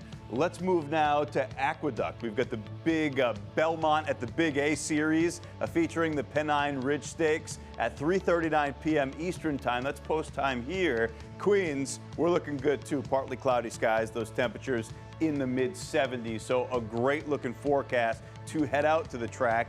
Anytime that you need a forecast before you head out, check us out at foxweather.tv. Always on, always free. Well, thank you, Ian, for that update. Yeah, absolutely beautiful day. As you see, I'm Paul Duca, joined by Grade 1 winning jockey here, Rajiv Mara. And Rajiv, how you doing? I'm doing great, man. Glad to be here next to you. Beautiful weather outside. It's absolutely beautiful weekend here at Monmouth Park, and a big weekend. What are you looking most forward to? Well, you know, there's a lot of good races here. Got stake races later on on the turf, so a lot of nice races here. I'm kind of with you. I think the last part of this card is going to be very difficult. Rajiv and I will have races 3 and 4. And we got a post parade for race number 3. We are on the turf. You know, after being at Oakland, I forgot what the turf looked like, Rajiv. So this is actually fun handicapping these turf races, to be honest. It's a mile 16. These are maiden $16,000 claimers. And the one right now is taking the money. And there she is right there, Butterfly Queen. Yeah, had a perfect trip last time and a 35,000 claimer. Drops in for 16 today. Tom Morley will send out always audacious. a big long shot will go through here. 20-1. I think a horse that maybe this Tom's trying on the turf. Yeah, hasn't shown much in 2 starts, but you know, another step down the class ladder. Here's Princess Anissa. Apparel Spirit Spritz, I guess how you pronounce it, the 5. I guess could be the speed of the race in here. Yes, showed speed sprinting last time, stretching out today. Definitely going to be the one that's be out in front. Have you ever been to SeaWorld? Yes. So you're a Shamu fan? I am a Shamu fan. This horse 10 out of Orca. Yeah, the Orca. Yeah, I didn't even think about that. Cleverly named. There's the 7, Captivating Sound. It's second in his most recent start. That was the first time trying the turf. Switches trainer off the claim. Rajiv Murad dropping SeaWorld knowledge. You got to love it. Melissa Iorio is having a good meet. Here's the 9 right now who's taking a little bit of the money with Nicky Morris for Danny Gargan. Yeah, massive class drop for this one. Race only in main special the last 2 times today and for 16. And then the outside mare, she's a 5-year-old wish list. Never ran in a claiming race. This is the first time for a claimer. Another one taking a big drop in class in this maiden 16 claimer. Yeah, so that was a post parade, a little bit on tape delay. So we got 2 minutes to post. We're going to get you a little look at the 9 in here, Lady Astoria. Astoria, part of Queens, if you're not familiar with Astoria. A lot of Met fans are there. But this is her last race at, I guess, at Gulfstream 2 back when she just missed at the maiden special weight level. Yeah, 20-1, Rajiv. Yeah, but as you can see in this race, she had a perfect trip. Came off the turn, had range on the top 2, and just couldn't quite get by them. It was still at a much higher level than she faces today, but there was a little bit left to be desired with the finish. Are you a little bit worried that she's kind of one of those inside-out horses that might need the front end? She's kind of in between. She kind of doesn't know where she needs to sit yet. Well, what I see is that she had every chance to win her last race. She tracked the leaders. She had dead aim on them and couldn't quite get by. But today, the trainer Danny Gargan, he does the right thing. He slams her in about 10 levels. You're going from a maiden special weight down to a maiden 16. That is the biggest class drop that you could ever think of. Yeah, it is. I think you could put it in perspective before we get to the favorite. They paid $15,000 for this 4-year-old, so maybe it's not that a drop that you could be concerned with. We'll see what happens. The 1, Butterfly Queen, you can't go without Paco Lopez and Kelly Breen. They've been a mainstay here forever, and this filly is taking money. Yeah, but Butterfly Queen is another one that I think is coming off perfect trips. Like, these 2 favorites had perfect trips in their last race and couldn't deliver. Both these trainers, like Kelly Breen and Danny Gargan, they're going down in class trying to find that winning formula. Yeah, it is kind of true. Congratulations to Jackson Heights and Orlando Noda and the Zilla Racing winning race number 3 at Belmont. As you saw, the prices there. What about the 10 horse in here, Rajiv? As you said, we still got a little bit of a walk up to the gate in here. What about the 10 getting a little money here at 7-2 wish list? Yeah, the reason why I picked the 10 wish list as my top pick is because she's never run in a claiming race, and her most recent race was her first time running long on the turf, which she was 5th beaten 7 lengths in a much tougher field than she faces today. And that race, the dynamics wasn't suitable for her. It was a slow early pace. They went a half mile in 49 up front, so it favored the horse up front. This filly was stuck wide. I think she's the most logical one that will improve on her form. If you look at her, she got her career started at age 2, and then she's had some hiccups, obviously. Then she ran a couple times at she started at age 3, excuse me. Then she ran a couple times at age 4. Now she's 5. She looks like she had a little bit of gait issues in the beginning of her career. Maybe the gait issues are done now. Because she's got to break out of the gate. And it looks like you said, the 9 and the 10, like, you just got to figure out which one of these fillies or mares on the drop's going to be better. Yeah, they're all taking that necessary class drop. I feel like the drop on Lady Astoria is the more suspicious drop. I get the fact that they only paid $15,000 for her. However, with horses knocking at the door for a much larger purse, she was second for a $70,000 purse. True. They're leaving a lot of money on the table to put her into this spot. That's suspicious to me. If she shows that she could win a race of that level, why would you run her in a race where the purse is only $17,000? Yeah. I think the other horse we'll talk about is the 7. I think that filly is interesting. She's a 3-year-old. She can get better. She got on the turf for the first time. I know it was May in 16, and she ran an okay race. And she's getting money right now at 6-1. Alberto Plaza has had one horse so far this year. The horse paid $40 to win. So this horse is getting a little money here, Raj. And Alberto Plaza isn't a mainstream name trainer. Yeah. However, he's a long-standing horseman here at Monmouth Park. Yeah. He's done it all from getting on horses in the morning. I've breezed horses in company with him. He's been assistant trainer. He's a trainer now. And he has, I talked to him earlier today, he has 4 horses in today, fresh off the claim, and he's putting them into some good spots. So we can look out for Alberto Plaza to be effective with his runners. That's a 3-year-old filly, the 7 here for Winning Circle Stable. Vincent Chaminade will be aboard. He's tremendous turf riders. They're loading up here for race number 3. Good luck if you're alive in your early pick 5s, your early pick 4s. Raj, you're going to end up on the 10 in here, wish list? Yeah, I'm going to end up on a 10. I think that key for her is two folds. Break well, because she has a propensity to not break that well early, and also to save ground. If she's stuck out there 6 wide like she was in her last race, it's going to do her no favors. So Sammy Camacho, break, get her out of the gate, and just drop over, save ground, and then come with a big run. Looks like Lady Astoria, your 9, is going to go off as your slight favorite. And get a couple more load, the 9 and the 10, Lady Astoria and Wish List. Let's go to your track announcer here at Monmouth Park here on the Jersey Shore, Matt Dinnerman for the call, race number 3. Wish List. Here's Wish List and Sammy Camacho. We're ready to go.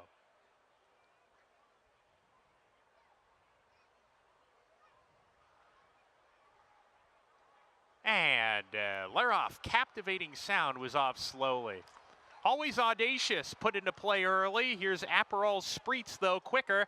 Aperol Spritz comes out of the chute with the lead. Always Audacious takes back to second. Highland Holiday joins her and snatches that position. Always Audacious back in the 3rd spot. Lady Astoria parked outside of her. Princess Anissa wedged between horses. Butterfly Queen coming by us had to steady, is racing alone now. 6 off the pace in midfield, hitting the clubhouse turn. Wish List is next in the field, 3rd last. Shamu has 1 runner beat. That's Captivating Sound, the slow starter out of the gate. She's at the back of the pack. Aperol Spritz is first.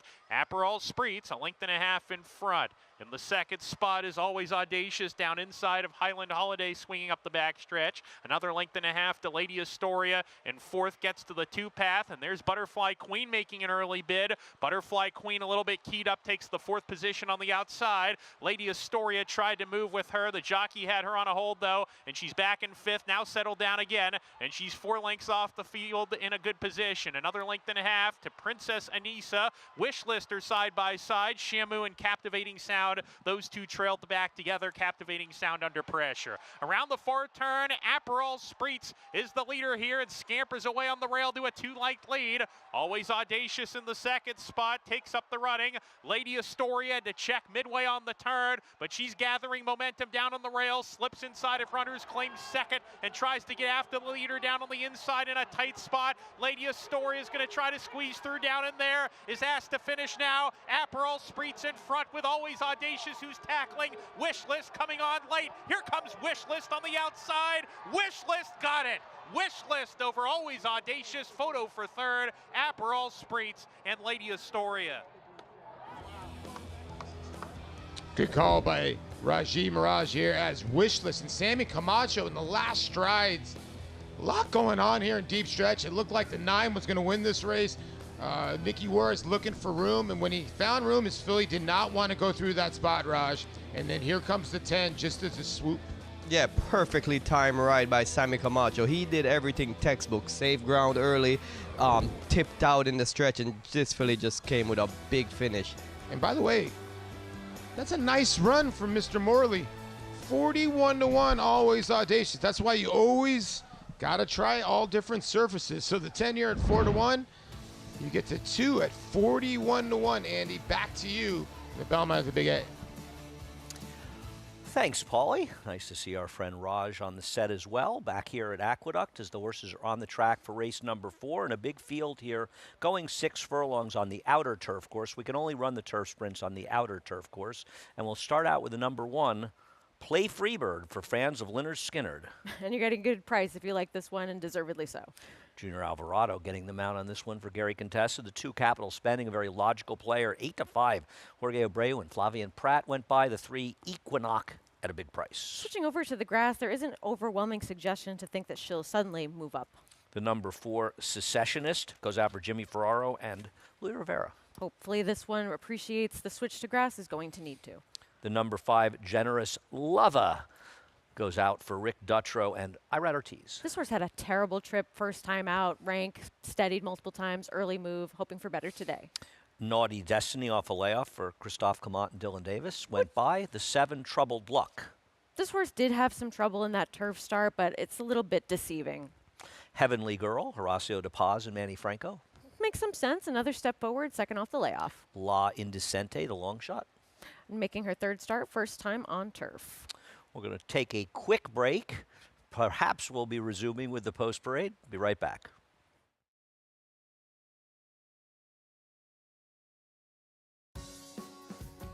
Welcome to those people at SoCal San Diego joining us here on America's Day at the Races. Post parade for the 4th race, the 10 Princess Summer, a firster for Joe Sharp with Joel Rosario.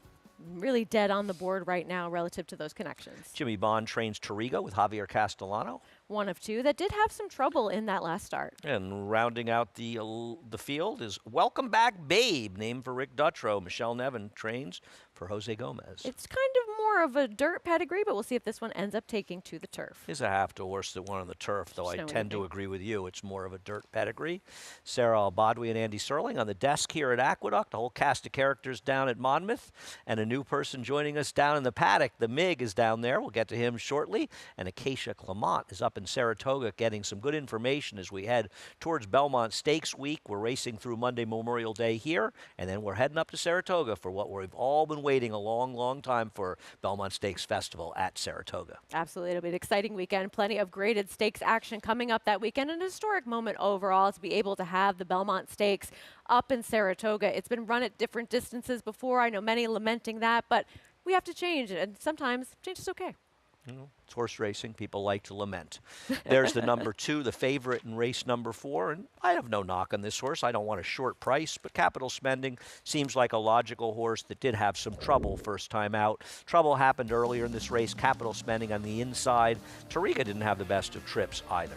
No, both of these horses had different trouble at different points in the race, but at multiple points where Capital Spending didn't really ever get through towards the inside. Torriga had to take back and steady a couple of times earlier than this. They both ran okay. I think that you could equate the trouble to be kind of even for the 2 horses, maybe a little more so for Capital Spending, but how good is she? She could improve second time out. She did have legitimate trouble first time, but I agree. I don't want a particularly short price on this horse either. We'll get more on her from my man, Richard Migliori, the MIG. Hey, guys. Beautiful day out here. Capital Spending looks fantastic coming out of that first start. And beyond the trouble in that first start, she just never looked comfortable. She was running with what I call the emergency brake on, stops and starts. There was very little continuity. It just looked like she was a bit intimidated by some outside pressure from other horses. And, you know, we work horses in the morning in company and we try to, you know, replicate racing conditions, but you're working with other horses and riders as opposed to working against them, and obviously not as many horses. Drawn towards the inside again, hopefully gets, you know, a little bit braver and gains more experience from that first effort. Could not look any better from a physical perspective. Jorge Abreu does such good work, and I think this horse is just going to be a handful here. She'll be my top selection. I really couldn't see past her. The 10-horse Princess Summer made a really nice impression. First-time starter from the Joe Sharp barn. Loved the way she warmed up, galloped off sweetly. Not taking any money, really cold on the board. The mare has produced 3 turf winners, though, so there is some turf success in the family. And the 11, Torriga, coming out of the same race as my top selection, Capital Spending. I just thought she had a little bit of a better trip. She did have, you know, some trouble as well, but I just thought the 2-horse Capital Spending had significantly more trouble. Getting back to the 10, every time I look up and watch her warming up on the track and the animation in her stride, she kind of wins me over a little bit more and more, but I'm going to chalk out, guys. I'm going with your favorite. Mig shows up for the first time today, and he's a chalk-eating weasel already, but I can't knock him. I'm just kidding as well. The capital spending is a very logical horse in here. I'm going to try to upset him with it's a mild upset. The horse is 5-1 with the 5 Generous Love. Sarah touched on it in the post parade. This is just a horse that didn't get the best of trips in the debut, and I think will benefit from switching to Irad Ortiz for this race. The concern, though, is the cutback from a mile to 6 furlongs.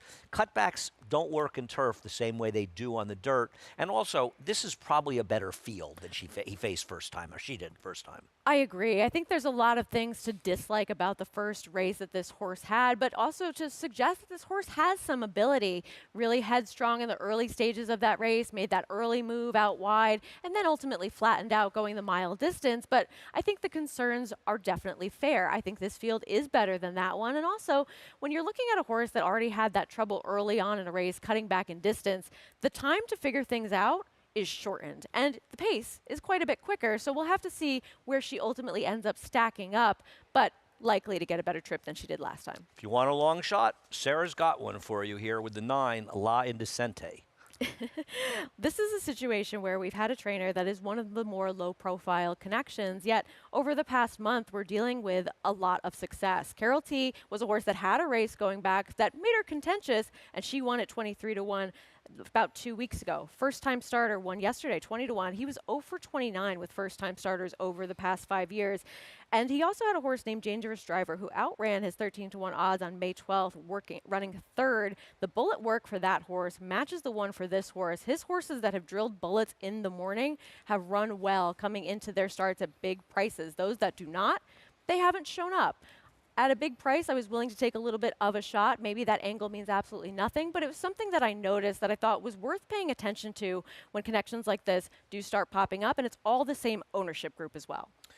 We're seeing some money coming in for the 11 Tariga, who finished behind the favorite last time out. And I guess the knock on Tariga is she's had her chances. The positive is her debut going the 6 furlongs at this track back in October is fast enough to win here. And I don't know that she should be that much of a bigger price than the 2 capital spending. I guess maybe a little Flavien Prat over love. Not that Flavien Prat doesn't deserve it. Right, and with her, I guess now you're looking at a situation where one horse is drawn more towards the inside, able to save a bit more ground, and she does have more of that outside post position. But I agree, her first race was very good, finishing second to Shaman Princess. If she doesn't want to route or she doesn't want to go on dirt, then really you can excuse those next 2 performances. And then last time with the trouble and coming off the layoff, there are certainly things to like about her, except for the post position. Other than Generous Love, the only other horse that is under 10-1 in this race is the number 8 Heavenly Girl, who's second off a layoff. And I didn't think she was impossible, Sarah, but she's a little bit slow. She is, and we haven't really seen Graham, the horse that beat her first time out, turn out to be that superstar on the turf or take that next step forward from 2 to 3. A horse that is okay, but I would have liked to see a little bit more last time. Maybe it was the layoff. Maybe she has some forward trajectory ahead of her. But at the price that she is in comparison to some of the others in this race, I feel as though the number 2 capital spending and the number 11 Tariga, we've seen more from them so far. I thought we might see a little bit of money for the first-time starter, the number 10 Princess Summers, after 3 turf winners, Joel Rosario riding for Joe Sharp. This horse is completely dead on the board. And kind of a short work tab for this one as well. Only started recording works this year on April 13th, and they haven't been very quick. One of them okay overall, but this horse is taking absolutely no money whatsoever for connections that, when they're live, they usually do. Yeah, I've seen Joe Sharp, though, come here with some turf sprinters that have not gotten bet, that have run a little bit, and there is too much pedigree for me to just completely ignore this one, though. I agree, 20-1 makes you wonder if they like it all, but the money does not stop coming in for the number 2 capital spending, who's currently 7-5 as they head in the gate for race number 4, which kicks off the middle pick 5. Best of luck if you played. Chris Griffin has the call. Rider off the 11, Tariga. Naughty Destiny steps forward.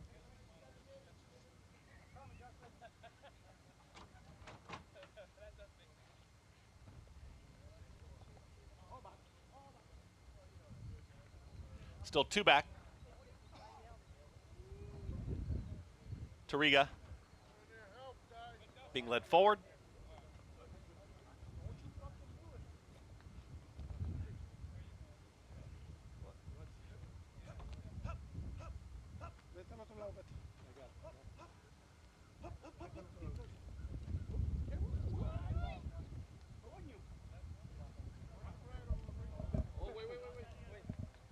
Number 11, Tariga. Reluctant here.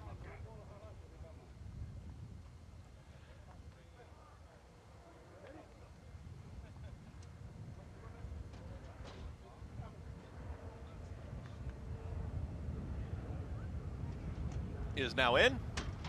Javier Castellano back aboard. Welcome back, Babe. Last to load to the outside.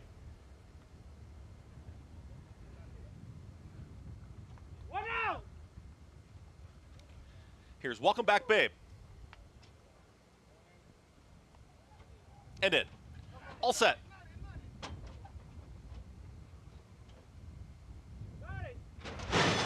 And they're off. Speed towards the inside here from Generous Lava. In between horses now emerges. It's Generous Lava who's in front but has company. Play Freebird is the leader. Tariga from the outside draws, trying to cross over, and will. Capital Spending in between them. To the inside, it's Play Freebird. To the outside, Tariga. They're a clear 1-2. Now Tariga with a neck in front. Generous Lava broke on top, is now a shared third. Capital Spending wants out of there. Is tightly at the rail. Heavenly Girl is shoved along in the red silks.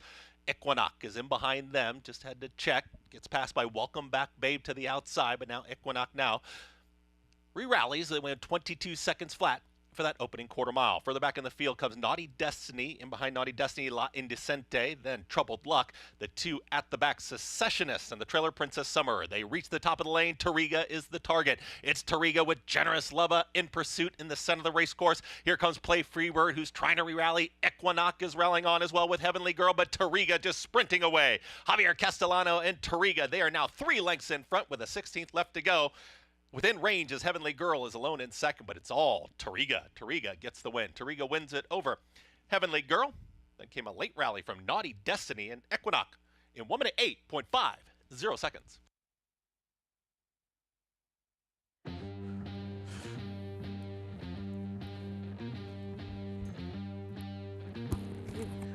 Well, in case you're somebody who worries about horses that don't want to go into the gate, Tariga didn't want to go in the gate, but he came flying out of the gate and gets it done for Jimmy Bond. A little frustrated in race number 3. All is forgotten after race number 4. Right, exactly, and was able to get the victory. And here, the logical horse that showed up, but a logical horse that didn't really show up is Capital Spending, who had that inside trip but really had no kick. Heavenly Girl seems to have improved second off of that layoff, and it seems to be a fairly logical result overall.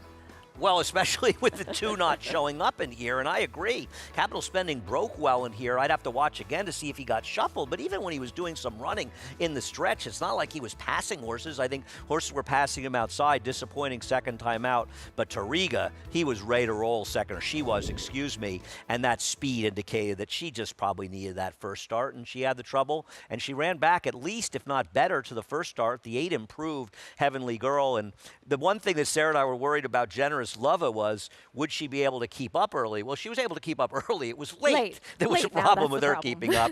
She ran, I almost wonder if something went wrong, because she was in perfect position and just backed up. At the end of the day, maybe she was coming out of a weaker race and just not fast enough. The number 6, Naughty Destiny, off the layoff for the Clement Barn, gets third. Clement Barn is dangerous with the turnbacks, a tricky thing to do, but Tariga, Javier Castellano, and the Jimmy Bond Barn gets it done in race number 4 to kick off the middle of Pick 5. We'll be back after a quick break.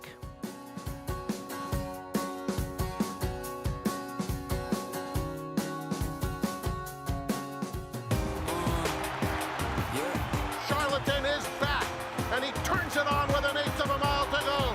Express Train moves into second. Nashville dropping out of it, and then Collusion Illusion. What a spectacular return for Charlatan, who will romp in the run-happy Malibu Stakes by 4.5 emphatic lengths. Charlatan, ultra impressive. It's a new day for a new king.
Welcome back to America's Day at the Races here at Monmouth Park. Rajiv Mirage along with Paul Duca as we're going to get a post parade here for you for race number 4. A little field of 7 here, and a tough little field of 7.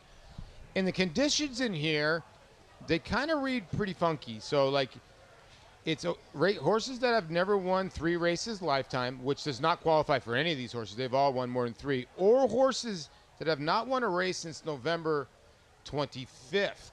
And so when you look at why the 3's the favorite, the 3 won her last race on November 4th. So she's right underneath that condition line. And I think that's why she's the favorite, Rajiv, as they turn around here. And Joe Bravo's aboard. So a really tricky field. Yeah, wide open race, a lot of different angles to take into consideration, to a lot of different ways you could go here.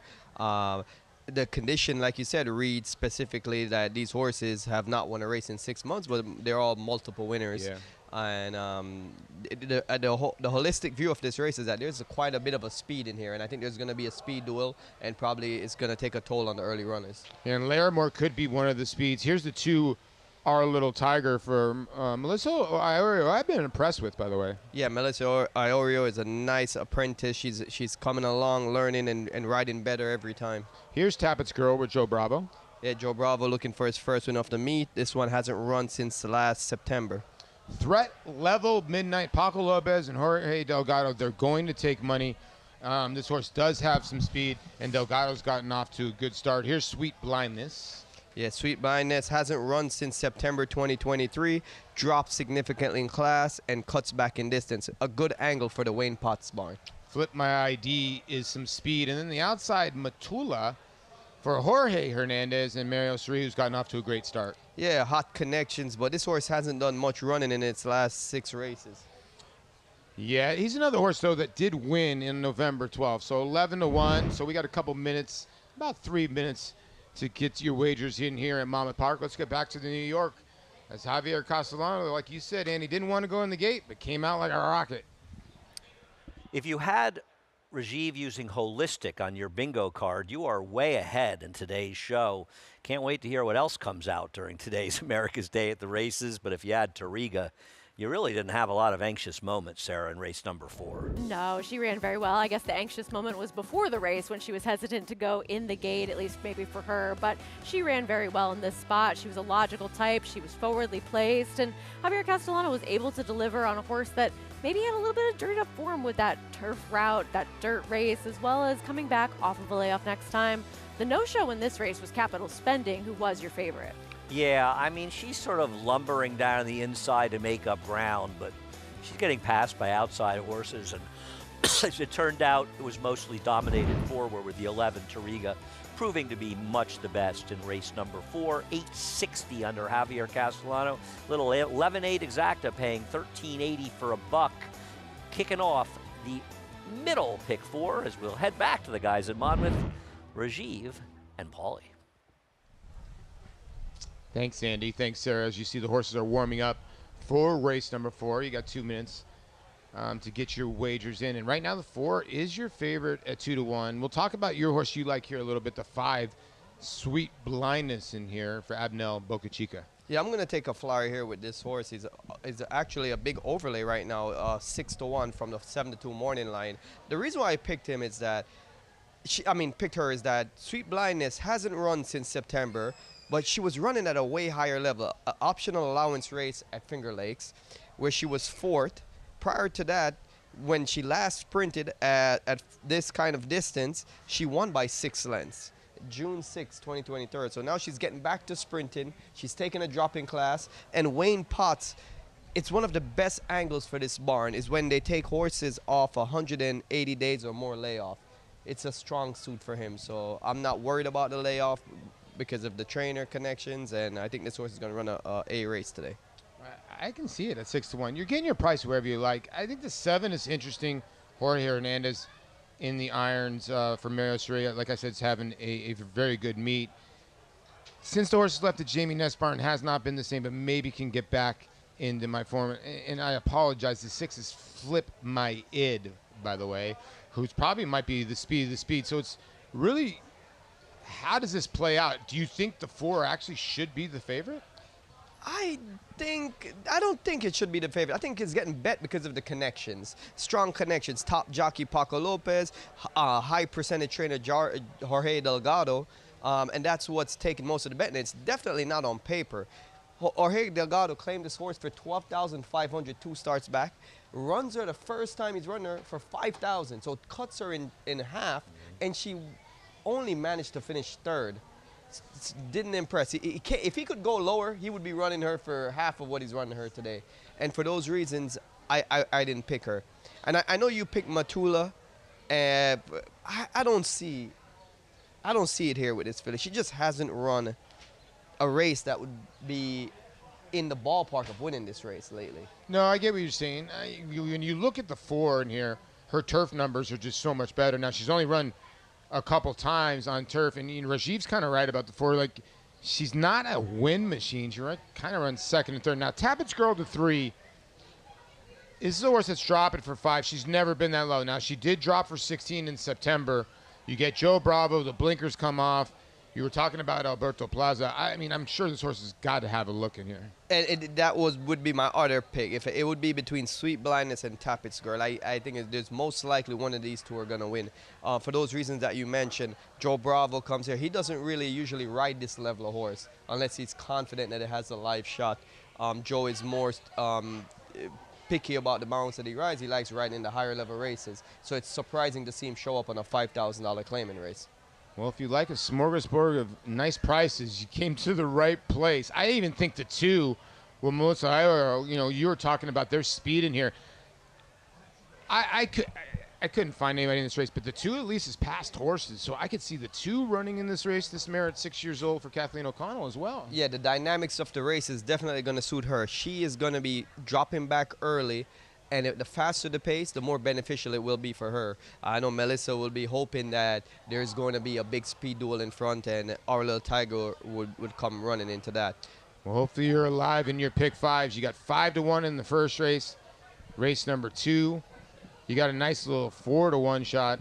And then in the last race, you got Rajiv's top selection at 4-1. So far, so good if you're alive. 2 more legs to go, but a wide open race here. We'll go to Matt Dinnerman for the rest of the load in the call. Good luck. Sweet Blindness. Flip My Id. And to the outside, Matula.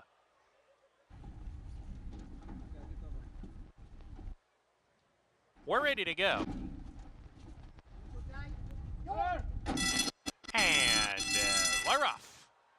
Threat level Midnight caught an alert beginning. Laura Moore from the inside takes the second spot. And here comes Flip My Id. Flip My Id, very aggressive. Strides 3 lengths ahead of Laura Moore, who's off this wicked fast-paced setter. Threat level Midnight right behind in third. Then Our Little Tiger, Matula 5th in the field. Tappett's Girl, second to last. Sweet Blindness, the early trailer. 7 runners in single file line. They're separated by 15 lengths. And the leader, Flip My Id, wings it on the lead and went 21 and 4/5 seconds to get the lead and where she's at. So it's Flip My Id coming back to the group. It's 2 lengths. Now it's a length. Laura Moore eating up ground and blew right by Flip My Id. And Laura Moore at 3-1 is the one to beat with a 1/4 mile to go. Laura Moore has opened up the lead to 5 just like that. Flip My Id after the fast pace has run her race. She's done. On the outside, Tappett's Girl into the second position. Then Our Little Tiger, Threat level Midnight grandstand side, not going to get it done. Laura Moore drifted wide down the lane, but now straightens up, and she's still well ahead. The margin's 5 with a 16th to go. Laura Moore and Nick Juarez romping home to win it comfortably. Our Little Tiger was second. Tappett's Girl third. Matula was 4th in a strung out group. Well, as easy as 1, 2, 3 as Larimore crushes here, and Claudio Gonzalez was just a matter of time before he got his first win. Yeah, first win of the meet for last year's lead-in trainer Claudio Gonzalez. Also the first win of the meet for jockey Nick Juarez.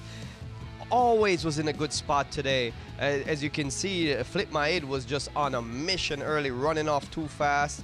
Coming around the turn, Nick looked like he was in perfect position, inheriting the lead, and it just kept increasing the margin down to the wire. Yeah, good run by the 2, Our Little Tiger for second. Tappett's Girl tried to make a move on the backside, but Larimore was completely gone. So this filly by Tapazar They only paid $7,000 for him. So congratulations to Danny Chen and the owners here. Claudio Gonzalez gets the W, and Nikki Juarez aboard. Second win of the meet for Nick Juarez.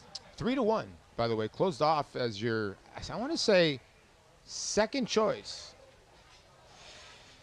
If I'm not mistaken, yeah, second choice. We got a break coming up, but don't forget, 2 weeks away. Oh, the Saratoga Hall of Fame. I know myself and Rajiv are gearing up for the Belmont.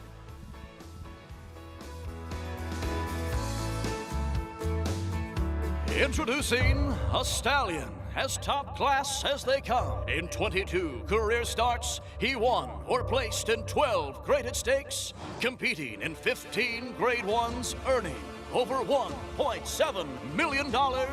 His undisputed speed is evidenced by 7 100-plus buyer speed figures, a 3-time Grade 1 winner, Raging Bull.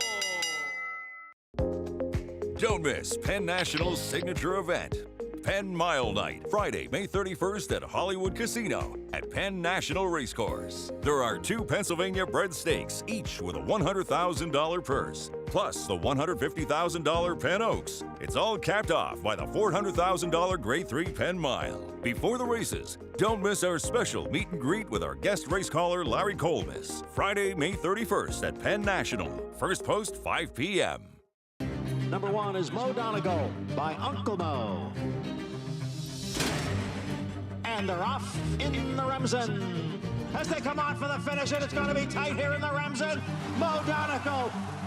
Mo Donegal bearing down on the outside. It's Mo Donegal and early voting, and it is Mo Donegal to win the Wood Memorial. And it will be Mo Donegal to win the Test of the Champion, the Belmont Stakes. Just minutes from downtown Saratoga Springs, you'll find GMP Farm, a revolutionary state-of-the-art equine therapy and rehabilitation facility offering the most advanced equipment and knowledgeable staff to care for your equine athlete. From oxygen therapy and laser treatments to thermal imaging, dry saw room, and cryotherapy treatment, all alongside a 7/8 mile Thorpedo training track. GMP Farm is revolutionizing equine care. To see a full list of services and book your horse's rejuvenation session, visit gmpfarm.net today. Welcome back to America's Day at the Races. It won't be long for a little Saratoga preview as we head up there for the Belmont Stakes Racing Festival before we head up there for the whole meet on July 11th. There's the 1863 Club, and of course the show brought to you by Naira Bets. Play any track, anywhere, anytime. Play through Naira Bets. Well, things are getting pretty exciting up in Saratoga, and I know everybody up there has been looking forward to this as much as we have. And Acacia Clement is hanging out in a great spot in Saratoga, the Hall of Fame. That's right, Andy. Just across the street from the racetrack, the National Museum of Racing and Hall of Fame has so many wonderful resources for racing fans and some great opportunities to look back on racing's rich history. There's a lot of great Belmont Stakes stuff here as well. Plenty with Secretariat. You've got the Count Fleet Triple Crown trophies. And behind me, a painting brought in specially for the Belmont Stakes this year. This is Francis Morris, the owner and breeder of Ruthless, the first filly to win the Belmont, and in fact, the first horse to win the Belmont Stakes in 1867. This painting, done by Frederick W. Mines, depicts Morris with a photo of Ruthless behind him. And Ruthless, of course, is one of 3 fillies to have taken on the boys successfully and won the Belmont Stakes, followed by Tanya and most recently Rags to Riches in 2007. Should Thorpedo Anna opt to go into the Belmont Stakes this year and take on the boys, as could potentially be the case for her trainer Kenny McPeak, she'll look to add her names to the history books and potentially become the 4th filly to win the Belmont Stakes. And it could make things very exciting with a little girl power up here in Saratoga. But this painting, just one of many examples here in Saratoga, and in particular at the National Museum of Racing and Hall of Fame, of the great history that we have in this sport and we have the opportunity to appreciate. Andy? Thanks, Acacia. The Hall of Fame, located across the street on Union Avenue from the racetrack. Of course, is open all year round as well. And if Thorpedo Anna opts for the Belmont Stakes, though she won't be opting, she wants to run in the DK Horse Acorn, but everybody else running there will hope she goes to the Belmont because she's good. She is good. She's extremely talented, and we haven't seen that kind of training jockey double for either of these races for the 3-year-old fillies and males in quite some time, and so both of them making history and becoming of course, those connections that are able to do so. And we'll see if ultimately she ends up opting for that race. I feel like it's likely. I'm just looking forward to seeing her run. She's a good one, and she is a very, very strong contender. And just FYI, I take another crack at her as well as some others in the DK Horse Acorn, one of the many big races, and that'll be run Friday in a day. We have a lot of big stakes, 3 of them grade 1s for the fillies and mares. They are on the track for race number 5, and no surprise the favorite is First Time In Forever. A little surprised the horse is 3 to 5. The horse probably rated to be about 6 to 5, at least in my estimation, and the public is making it very clear they want this horse much more than the second choice, Roagna. She has more credentials, I do feel, but at the same time, less upside. In the last race, it was okay. Yeah, I'm not sure there should be this much of a gap, though she is the one to beat. And she also drew much, much better. Do we have a post-braid, or are we just going to look at First Time In Forever? Coming in, she came in from California, the New York bred. Let's get more on this race from Richard Migliori. Well, Andy, if you thought I was a chalk-eating weasel in the last race, I'm just going to reinforce that in this race. I'm not picking against the 2, First Time In Forever. You know, besides this horse having a difficult trip from a wide draw last time, she's drawn inside. She also shipped in from Santa Anita, and she had worked 6 days earlier there, and that's a long, arduous ship. Now she's settled in at Fair Hill, so obviously she shipped in from there, but obviously a much easier commute, if you will, and she just couldn't look any better, and I just think she's the best horse in the race. The horse to beat is drawn all the way to the outside, and I think the difference in post positions just solidifies my chalk-eating weasel ways. Now, a couple of horses, though, that I do think are very interesting at big prices. I'll start with the 3, Lady of Thornton. I just think this filly looks outstanding. She has a race under her belt and an off the turfer, kind of helped, you know, facilitate her fitness level. Completely dappled out, looks fantastic. Katie Davis won a nice race with her here last spring, and I just think she's a little bit interesting at a very big price. The 5-horse Succulent ran, I thought, sneaky well last time out coming off the bench. Dave Donk's a trainer that's horses get better with racing. And I think this horse is very interesting under Johnny Velasquez. And these are connections, Andy, that we always root for with Steve Christ and Phil Gleaves, part of the partnership here. And the 6, Fast and Frisky. This horse is going to have to get a little bit faster, but I really like what I'm seeing from this horse from a physical perspective. And I have to say, though, usually I like the way Jorge Abreu's horses look, and Fast and Frisky is no exception. Well, I'm swallowing the chalk with you as well, Richie, as I think First Time In Forever is very much the one to beat. And I know you picked against her, Sarah. I doubt you disagree with that. I do think, though, 4 to 5 on her versus 7 to 2 on Roagna might be too big a difference. And she's a horse that has those races going back at Santa Anita where she's been able to run some of those faster numbers, whereas Rania's a horse that only has those 2 starts and was coming off that layoff last time out. And First Time In Forever did beat her fair and square. She got the jump on her. She was able to have that first run on the pace setters of this race. Rania had to wait a moment for that room. Of course, she does end up drawing better in this race, and that is certainly a factor as well. But as we saw in the last race, Riga against a horse that didn't show up. Now, I would be extremely surprised if First Time In Forever did not show up in the same way that the other one did. Yeah, I can't make any comparison between the 2 trips and disagree with you in some ways.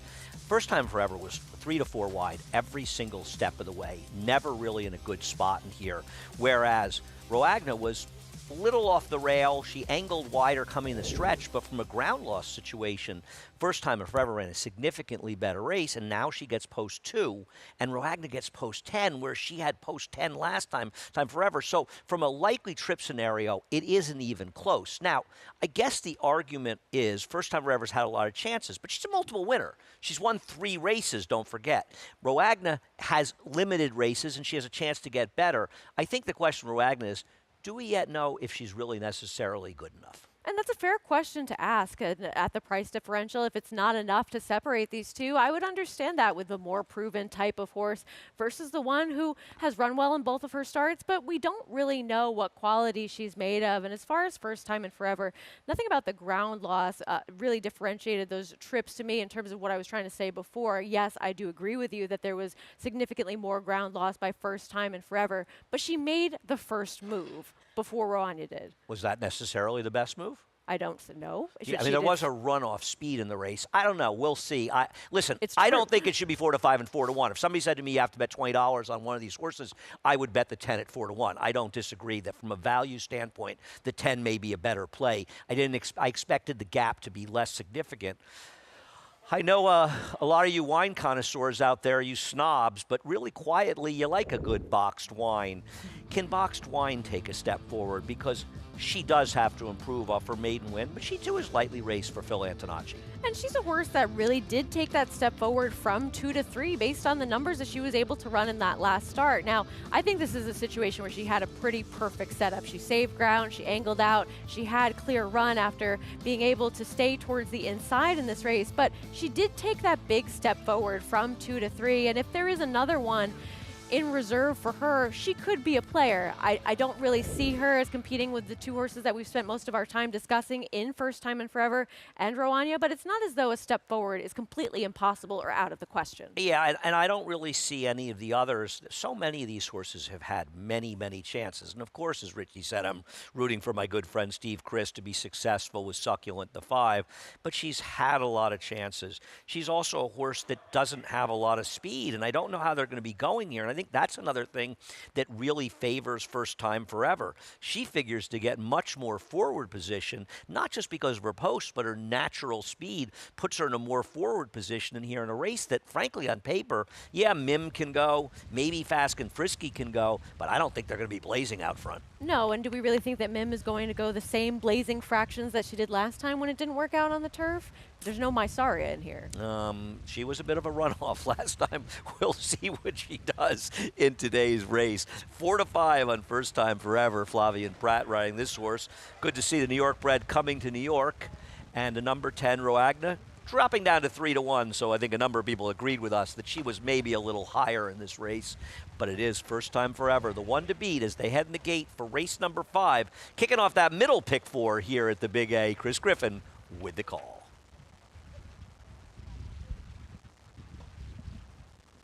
From Hello, Succulent, and Roanya.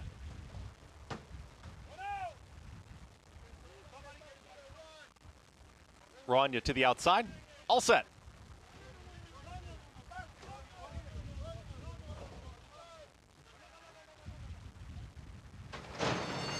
And they're off. Lakeside Getaway breaks very quickly and Fast and Frisky in between horses and at the rail. First Time in Forever. First Time in Forever seizes the lead, is in front, is up by a neck now, is getting closer as Lakeside Getaway right to the outside as they are very spread out here across the course. It's going to be First Time in Forever to take him into that first turn. It's now mild pressure there, Lakeside Getaway. 3 wide is going to be From Hello, and 4 wide. Mim worked all the way to the outside, was at the rail, now is in the 4-path here as they get set to move towards the backstretch. Succulents in the orange cap is now tracking from 5th with Fast and Frisky, who's tightly bunched there, is in the 6th position, followed by Box Wine, who's now in 7th and challenging. And behind them comes Can't Fool Me, second to last Roanya, and the trailer, Lady of Thornton. 23 and 3 for the opening quarter mile, and Lakeside Getaway is the leader. It's Lakeside Getaway who has put away First Time in Forever, lost some ground quickly there as they move to the backstretch, and Lakeside Getaway is ahead in front. From Hello is engaged to the outside. First Time in Forever is trying to re-rally now, is in that shared 4th position. Out wider still is Mim. Jose Gomez ranging up 3 wide with Mim. Wanted off the rail, is in the 3-path and now chasing the leaders.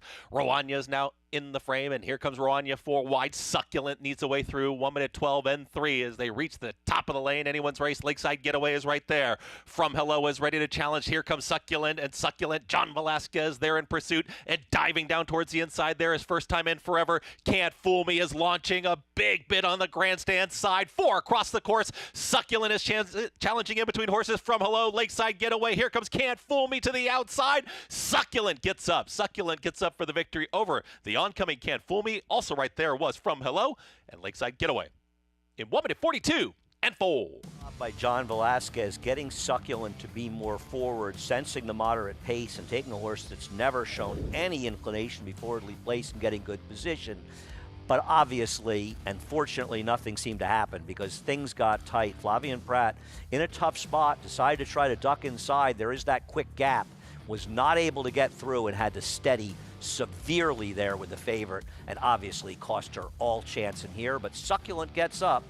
John Velasquez, Dave Donk, for a popular team of owners. Succulent, a long shot winner of race number 5. And Roagna, Sarah, I know that the pace was moderate and she did make a bit of a middle move, but she didn't finish up at all. No, not that she had a good trip. The only thing that you could say is maybe she was a little bit wide and the pace did hold together, and this was a horse that had some trouble in that race at a couple of these exits. Succulent was second off the layoff, but she should have had more of a kick in the stretch than she did. With your favorite first time in forever, Flavien Prat was originally on the lead with his horse.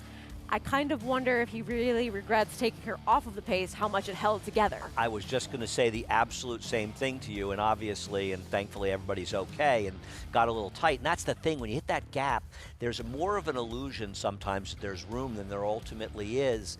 And I think Flavien is coming back and probably saying, well, I'm glad I'm okay, but he might also be saying to himself, if I had to do over again, I went forward, I'd have just kept going forward in there and tried to at least create a little separation so it didn't get so bunched up around there. But hindsight's 20/20, and Flavien makes very few mistakes in here, unfortunately, and most importantly is okay. If you've got a little 5-4-9-8 super, you'll be partying tonight, and glad to see my good friend Steve Chris get the win. John Velasquez, a terrific ride on Succulent to close out the early pick 5. We'll be back with more on America's Day at the Races.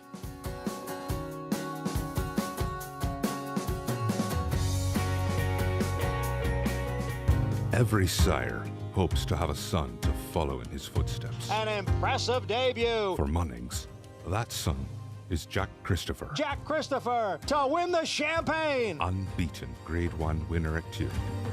Dual Grade 1 winner at 3. And he is pouring it on here. It is Jack Christopher winning the Grade 1 H. Allen Jerkins Memorial. Jack Christopher, standing at Coolmore, America.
Welcome back to America's Day at the Races. Sarah Albadwi and Andy Sterling here at Aqueduct, an old cast of characters all around the globe covering the action today. And this was John Velasquez as his Hall of Fame best in here, getting that good early position and able to take advantage of the obvious trouble that the favorite got in. And frankly, Johnny was the one who was keeping him in. An excellent ride by him on Succulent. Couldn't have gotten a better trip. There is no rider that I trust more to establish forward position with their horses. If he's on the speed, he will be in front. Even if he's not on the speed, he will be forward. A horse that had not been in that kind of position in so many of her races, but that internal clock working for him, he noticed how slow they were going early and kept Succulent close enough to be able to prevail. And you saw the trouble in number 2, the heavy favorite, first time in forever had, but not able to get it done. And if you had the super, you got $3,378 for a dime on the old 5498. That's going to wrap things up for me on the desk here. Sarah, you're going to be sticking around for a couple of minutes as Maggie Wolfendale is stepping up to the desk a little bit, but it's been fun. Still a lot of action to come. The Pennine Ridge. Oh, you've got a crazy long shot in the Pennine Ridge. It's not as crazy as the one earlier. I don't know. Yeah, well, that one's over, so we've moved on So you from moved that on to one. more? Yeah, we'll see what happens to the Pennine Ridge. We'll see what happens to the rest of the card, but thanks a lot for joining us. A lot more to come, though, at America's Day at the Races. We will be back with much more, and there's Triple Espresso. He maybe had a little espresso as he's having a little fun with his ball, getting ready for the Pennine Ridge. Stay tuned.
Folsom from last to first in the Met win. And Folsom is flying to the finish. Folsom is taking the front and Folsom kicks for home. And Folsom sticks his neck out and runs to the wire. It is Folsom! It's Folsom in front and Folsom wins the Governor's Stakes.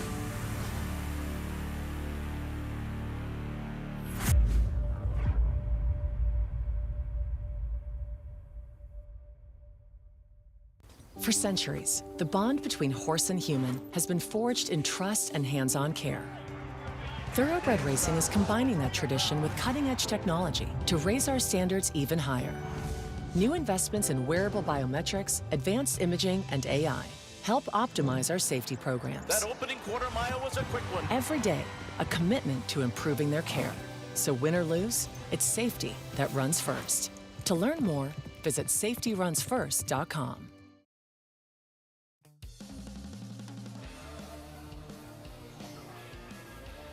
Welcome back. America's Day at the Races. Lots to do on a day like this near the Jersey Shore. Beaches, boardwalks, and Monmouth Park.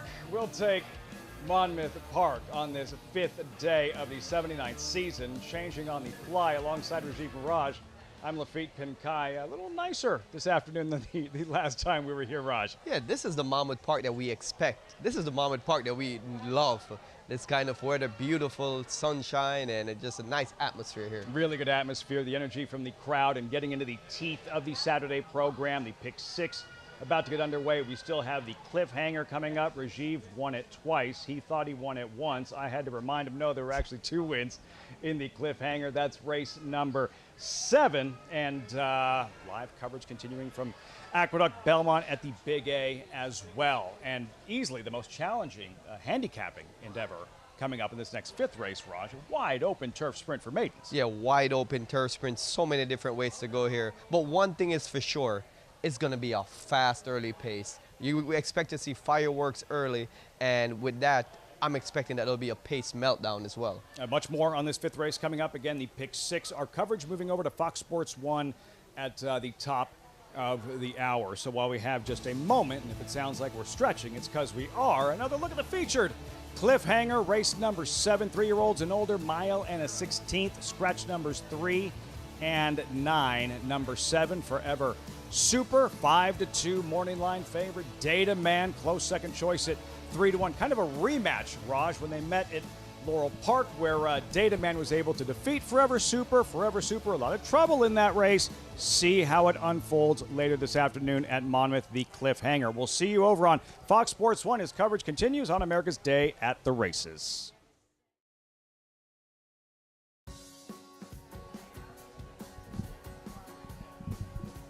Welcome to our viewers on Fox Sports 1, America's Day at the Races. Live look, Monmouth Park in Oceanport, New Jersey. Day number 5 of the 79th season. Couldn't ask for a better day of thoroughbred racing alongside Rajiv Mirage. I'm Lafitte Pinkai. Rajiv really getting into the teeth of the program. The pick 6 about to get underway, and a good featured event, the Cliffhanger in race number 7, an event you won not once, but twice. Oh, a race that's really dear to my heart. My first win in the Cliffhanger was all the way back in 2005. I've only been riding for a year and a half at that point, and so one of my first big wins ever in my career. It was a grade 3 back then, and it was really a fun moment. That's coming up a little bit later on, race number 7 on this 10-race program from Monmouth Park. That pick 6 starting in the 5th race. And a post-parade brewing, wide open, maiden turf sprint, fillies and mares, 3-year-olds and up, $47,000 purse. Spiteful Selection, number 7, the 8-5 favorite. See how she looks in the post-parade. There's, in the end, 3 races, 3 surfaces, back to grass. Yeah, back to the grass, and adds LASIK for Ken Sweezy today. 24-1 outsider, Money Magnet, a quick filly, turf debut. Yeah, there's a lot of speed in this race, and Money Magnets is going to be expected to be a part of that early speed. Nikki's Notion, 6-year-old, 19-race maiden, 10 second-place finishes. Another one with a ton of early speed and always breaks on the lead. Chestertown Jane, Angelinos Racing, own first-time starter, number 5, Alas Doradas, 57-1 in her debut, split the field of 11. Yeah, add blinkers today and has a great running style from off the pace that's going to be suitable for this race. My Girls de Bomb eased and pulled up in 2 of 3 races. Bled in her last race, adds LASIK today, which is usually a good cure for bleeding. Favorite, Spiteful Election.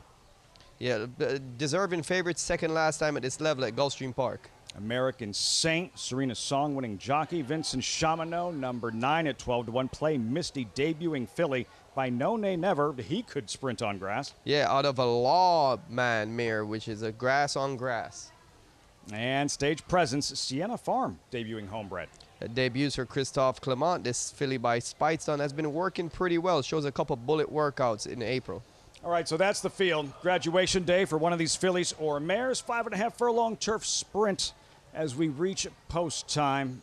And another look at the favorite in Spiteful Election, owned by Isabella de Tomaso. This was her turf debut, late April. Gulfstream, Raj. You'll see that's Paco aboard. Rides again today. Spiteful Election. A big effort and just nailed late. It did everything except win. This filly did all the hard running in that race. In that field of 11, led from start, ran super fast, absorbed pace pressure, put away El Haboob, and just couldn't hold on as the race just set up for deflection. Didn't lose anything in defeat in this race, and a race that was her first in over 8 months. So one that you would expect her to step forward off of. Yeah, so now you know she can handle the grass. She has that speed and that race under her belt. As we welcome Paula Duca to the broadcast of Polly's Spiteful Election, it's easy to understand why she's the relatively heavy favorite gearing up for this 5th race.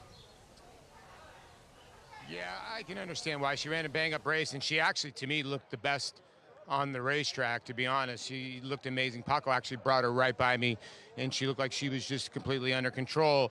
You guys mentioned that the 3-horse in here does have a lot of speed, so maybe that's the one thing that could hinder her. But I think Paco could maybe lay off the 3 in here. The 3's in pretty good form, though, at 9-1. So, you know, when you look at the 7 at 6-5, it's actually... I don't know if that's an overlay. I will say this. The Christophe Clement runner, the 10 on the outside, looked well on the racetrack. So I get it. The 7 at even money, the horse to beat in here. I'm going to give a little bit of a slice to the 2. A filly by Munnings. Munnings horses usually do well on the turf. Isaac Castillo board. This horse has showed speed on dirt. I'm hoping at 14-1 this horse can surprise a little bit because the 7's going to be ultra tough in here, Lafitte. Trying to smoke out a long shot, Paulie. Money Magnate at 14-1. Final thoughts here, Raj? I think the race is going to be between the 4, 5, and the 7. I like the 4 Chestertown Jane. Look really good on the track. It's a first-time starter that they paid $60,000 for. And the 5 Alas Doradas is the one that would be closing best. Matt Dinnerman with the call. Race 5 Monmouth live on Fox Sports 1. And to the outside, Stage Presence. Your Stage Presence, 5.5 furlong turf sprint out of the chute. We're ready to go. And Lair off.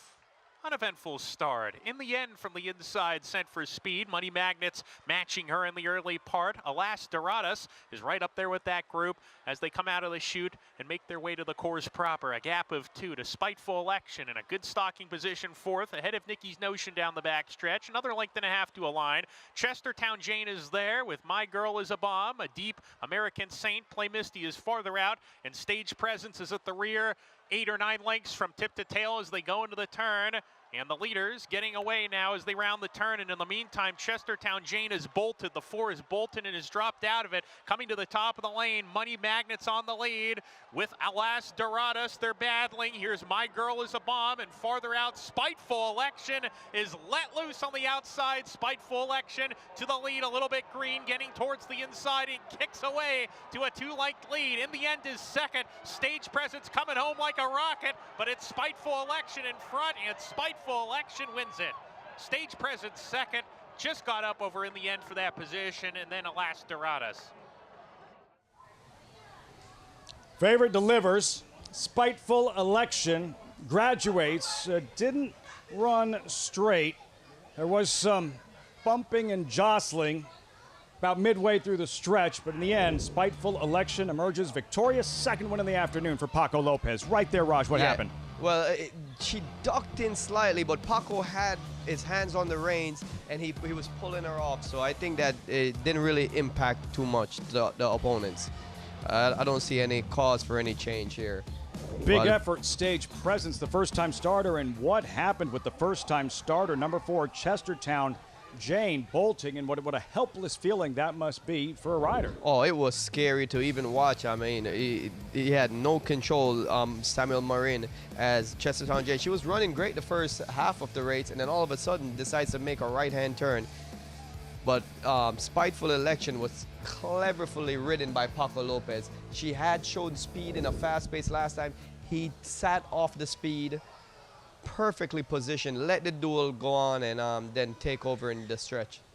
Not suggesting there should be an inquiry or an objection. There was some contact there. How significant, if you want to call it interference, did you think that was in the stretch drive? I didn't think it was any significant interference. It was just a brief moment where Spiteful Election was bearing in lane close to rivals, but you could see Paco Lopez pull on the reins and steer her off, and I think there was not much damage done.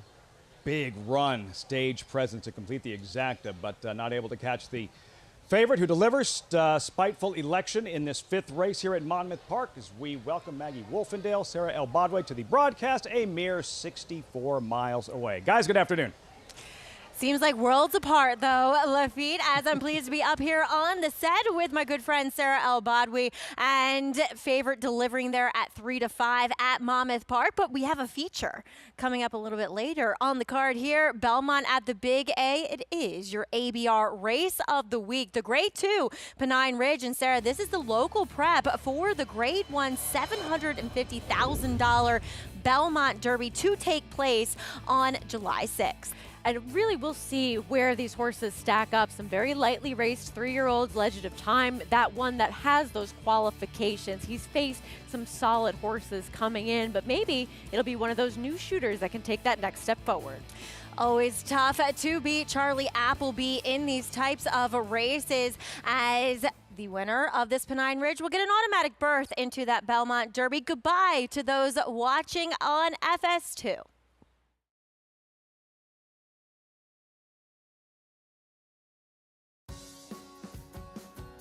Welcome to the program. It is America's Day at the Races. I'm Maggie Wolfendale alongside Sarah El Badwi. We have a full cast and crew. We want to thank you to those who are sticking with us here on FS1 as well as SNY.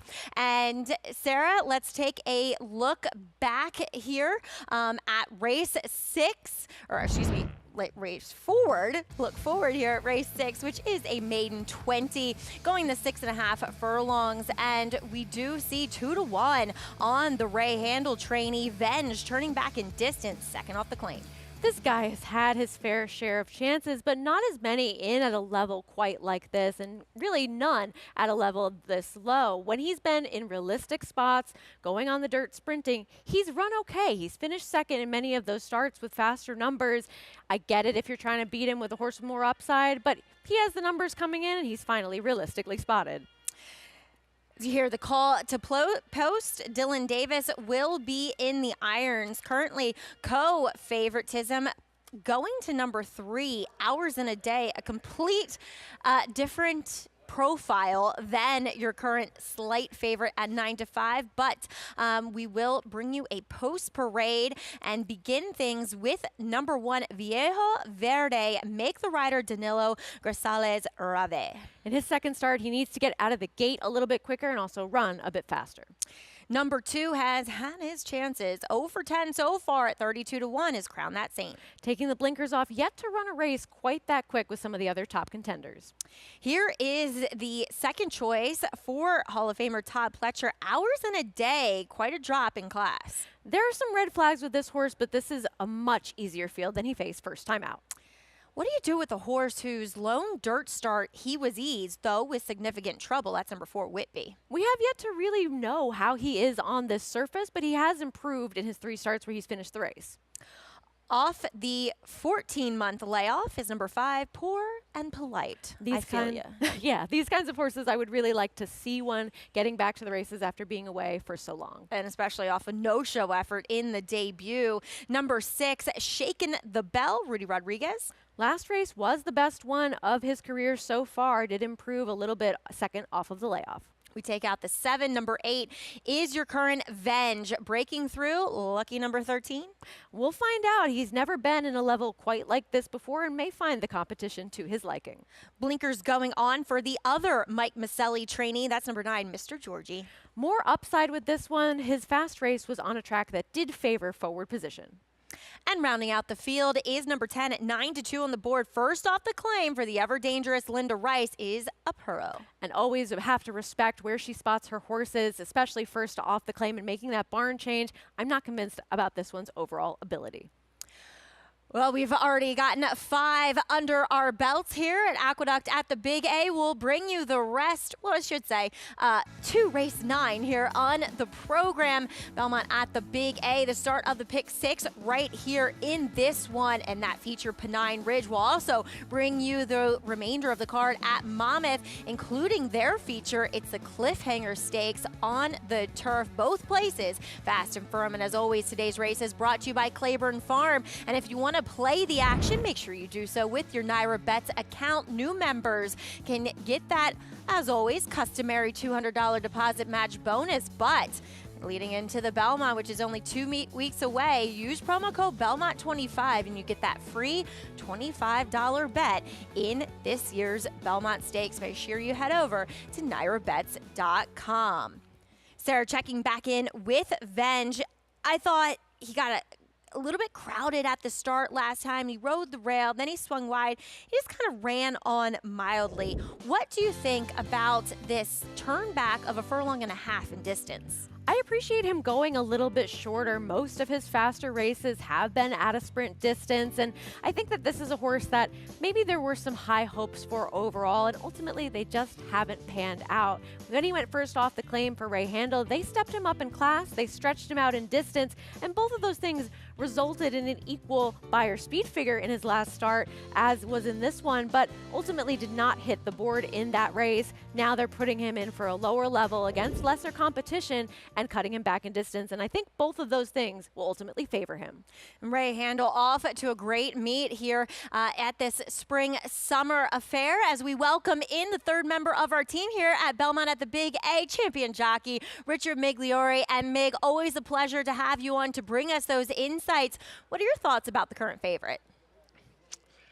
Yeah, listen, I think he's very well spotted. I think they're just placing him in a race where he's supposed to be very tough to beat, and I do think he'll be tough to beat. I have trouble picking a horse at a short price that's had 12 tries, even though he is sliding down in class. I just feel like he's been a little bit exposed. Now, maybe, you know, it's like the baker's dozen, right? You go to the bagel store, you buy 12, you get one free. This is his 13th attempt. He's looked good in the warm-up, but at 7-5, I'm going to try to beat him, maybe foolishly so. I was chalk-eating Weasel the last 2 races. That didn't work out so well, so the favorite will probably win this time. The 3-horse Hours in a Day, listen, he took money, which you would expect a Todd Pletcher horse to do at Gulfstream in a maiden allowance race, drops immediately to 20. He looks fine. I can't knock him. I just feel like it's such a precipitous drop in class off of one effort. You know, it's kind of almost like you're waving the white flag very early. I'm going to take a little bit of a swing with the 6, Shaking the Bell, because this is a big, heavy kind of horse, Maggie. And I think that he was probably completely unfit the first time he ran. He improved, you know, off the layoff. Second time, he was, you know, definitely improved. And I think he could take another step forward here today. I just think he was a horse that needed to race more into condition. And at least he's a little less exposed than your favorite Venge, who's had 12 tries. I like it, Richie. Thank you for that. Giving us a 6-1 shot here on top for the MIG. And oftentimes you will see the best performance third off of a layoff. But let's check in with number 3, Hours in a Day. Sarah, liked what I saw from him in the warm-up, but you can't deny the fact that while he was forward, he stopped badly by the time he hit the quarter pole at Gulfstream. He did no running in that race, and for a horse, he did a little bit of running. He did early not do on. much running. Early on, at least he showed speed. I appreciate that more than just lagging out the back. Which is fair. I was a little bit disappointed for the money that he took, for the connections that he has, for the pedigree that he has, and for what he cost. And now showing up here, look, he may just end up being better than these horses. This is not the kind of horse that I love to pick and that I did ultimately end up going to. But at a short price, I get being a little bit wary about his overall level of ability. Now, when you have a horse cost $150,000 as a yearling, as a son of gun runner who costs $50,000 to breed to, and they're willing to give him up for $20,000 here, it's a big negative. But at the same time, the level of competition has gotten quite a bit easier. Exactly. And I feel like, too, at Gulfstream, these connections are just by virtue going to take a lot of money. And they win a lot of races. It's completely sensical in terms of how these big barns do get bet. But at the same time, when you find those spots where they are being overbet, that's when you can actually really capitalize on that as well. Exactly. And furthermore, that was after the champions meet too, which they're going to gravitate to him, though you could also take it as a negative that they didn't debut this horse until then as well. Number 10, speaking of Todd Pletcher, Apuro was formerly in his barn. He was 1-2 last time and took the L. And that's never something I want to see. Now, when you have a horse that is that short of a price, dropping in tag for a second time, not only the first time, but for a second time, I get that, yes, he was cutting back in distance, and maybe that was something to like about him, but this horse has been a short price in all of his starts so far, and I've just been pretty disappointed overall with his level of ability. Now, maybe he's the kind of horse you could argue he's running to his competition. He's hitting the board against tougher and then against arguably weaker competition, at least on paper, in this last race, but when you are that price, you're not supposed to finish third. He's a little bit of a hanger. And two, that entire race, Kendrick Carmouche riding him, niggling at him, asking him for more. And he gave a little bit, but it certainly wasn't enough at 1-2, and couldn't even get by Shaking the Bell, who will be Richie's pick in here. 5-1, you're going with the second choice at 5-2. Number 3, Hours in a Day off the drop down for Todd Pletcher. We'll see what shakes out. As I mentioned, not taking much money, but number 4, Whitby, only on the dirt one time, but eliminated at the break and therefore pulled up out of that race. Kendrick Carmouche takes the ride. We'll see how aggressive Kendrick is getting this guy out of the gate. As 3-2 though on that one right there, balking a bit at the gate is 0-12 Venge. Some people, they say 13 is their lucky number. We'll see if it is for Venge, Ray Handel, and Zilla Racing stable as they are heading into line. Some little bit of cantankerous sorts out there on the racetrack, but some guy that's not cantankerous at all, Chris Griffin. He's pretty cool. Sweetest. He's the nicest, greatest. We love you, Chris. Take it away here for the call of race number 6. Poor and Polite.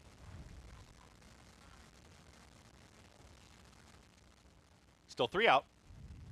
Poor and Polite. Mr. Georgie Apuro.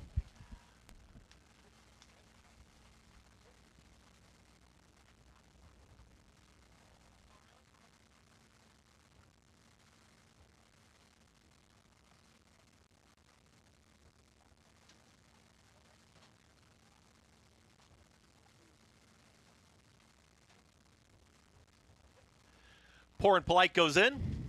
Apuro, last to load.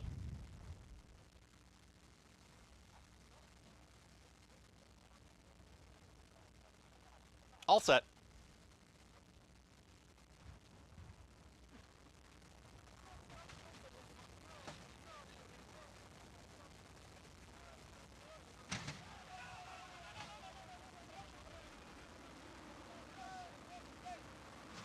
And they're off. Very slow start for Poor and Polite, the early trailer. Hard Sent for Speed is Shaking the Bell, wants the front end and gets there. Apuro is also driven along here towards the outside. The front two try to get away. Hours in a Day is going to track just off of them in third. Now moves towards the outside into the 3 path. In 4 wide is going to be Mr. Georgie, making up some quick ground. Here comes the run from Venge. Venge has now gotten over to the rail, is going to be a ground-saving 5th. In behind, Venge, that's Crown That Saint. To the outside of that rival comes Viejo Verde. Second to last, Whitby, and far back, Poor and Polite is the trailer. 4 across the racetrack, and they are duking it out on the front end. 22.34. Here comes Hours in a Day 3 wide. Is coming after the leaders now. Venge is within range as well. So at the rail, it's Shaking the Bell. Apuro is 2 wide. 3 wide there is an all-in Hours in a Day. 4 wide, here comes Mr. Georgie with the run, and Venge was sitting just off of them. They are 5 across the racetrack here at the top of the stretch, any one of the 5, but Venge and Dylan Davis now slingshot to the front. Hours in a Day is battling on. Same can be said for Shaking the Bell, but Venge is now striding away. It's Venge who's 2-3 lengths in front, approaching the final 16th. Venge sat off of those early fractions, and now Venge will be your winner. Venge wins it. Gonna be a tight photo here. Hours in a Day to the outside of Shaking the Bell, and Mr. Georgie in 1 minute 17.20 seconds. Hey, lucky number 13 for Venge. Gets the right setup here, Sarah, and gets the win convincingly as your favorite, going off at 7-5 in the end beneath Dylan Davis. As we say, finding his friends, finding the level of competition where he just fits and can be most successful, and made up some steady ground and really went very wide after those dueling pace setters, ultimately making that slingshot move the winning one and winning pretty convincingly. It looked like Hours in a Day was able to secure second over pace setter and pressure pace setter, shaking it up. So 8-3-6 unofficially here in race number 6 to kick off the pick 6. It's a lot of 6s in a row. But Venge on top gets things underway in the chalky sort of fashion.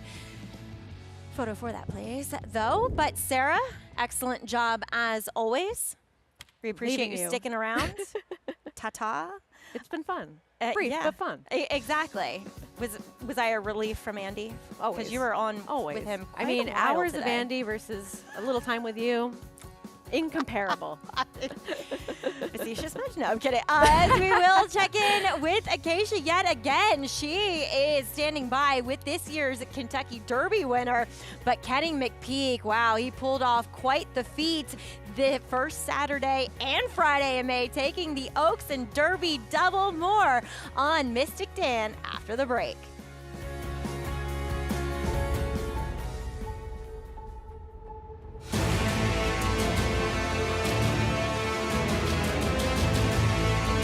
In the Pilgrim Stakes, they come on for the finish. Annapolis by a head. It is Annapolis in front. It is Annapolis to win the Coolmore Turf Mile.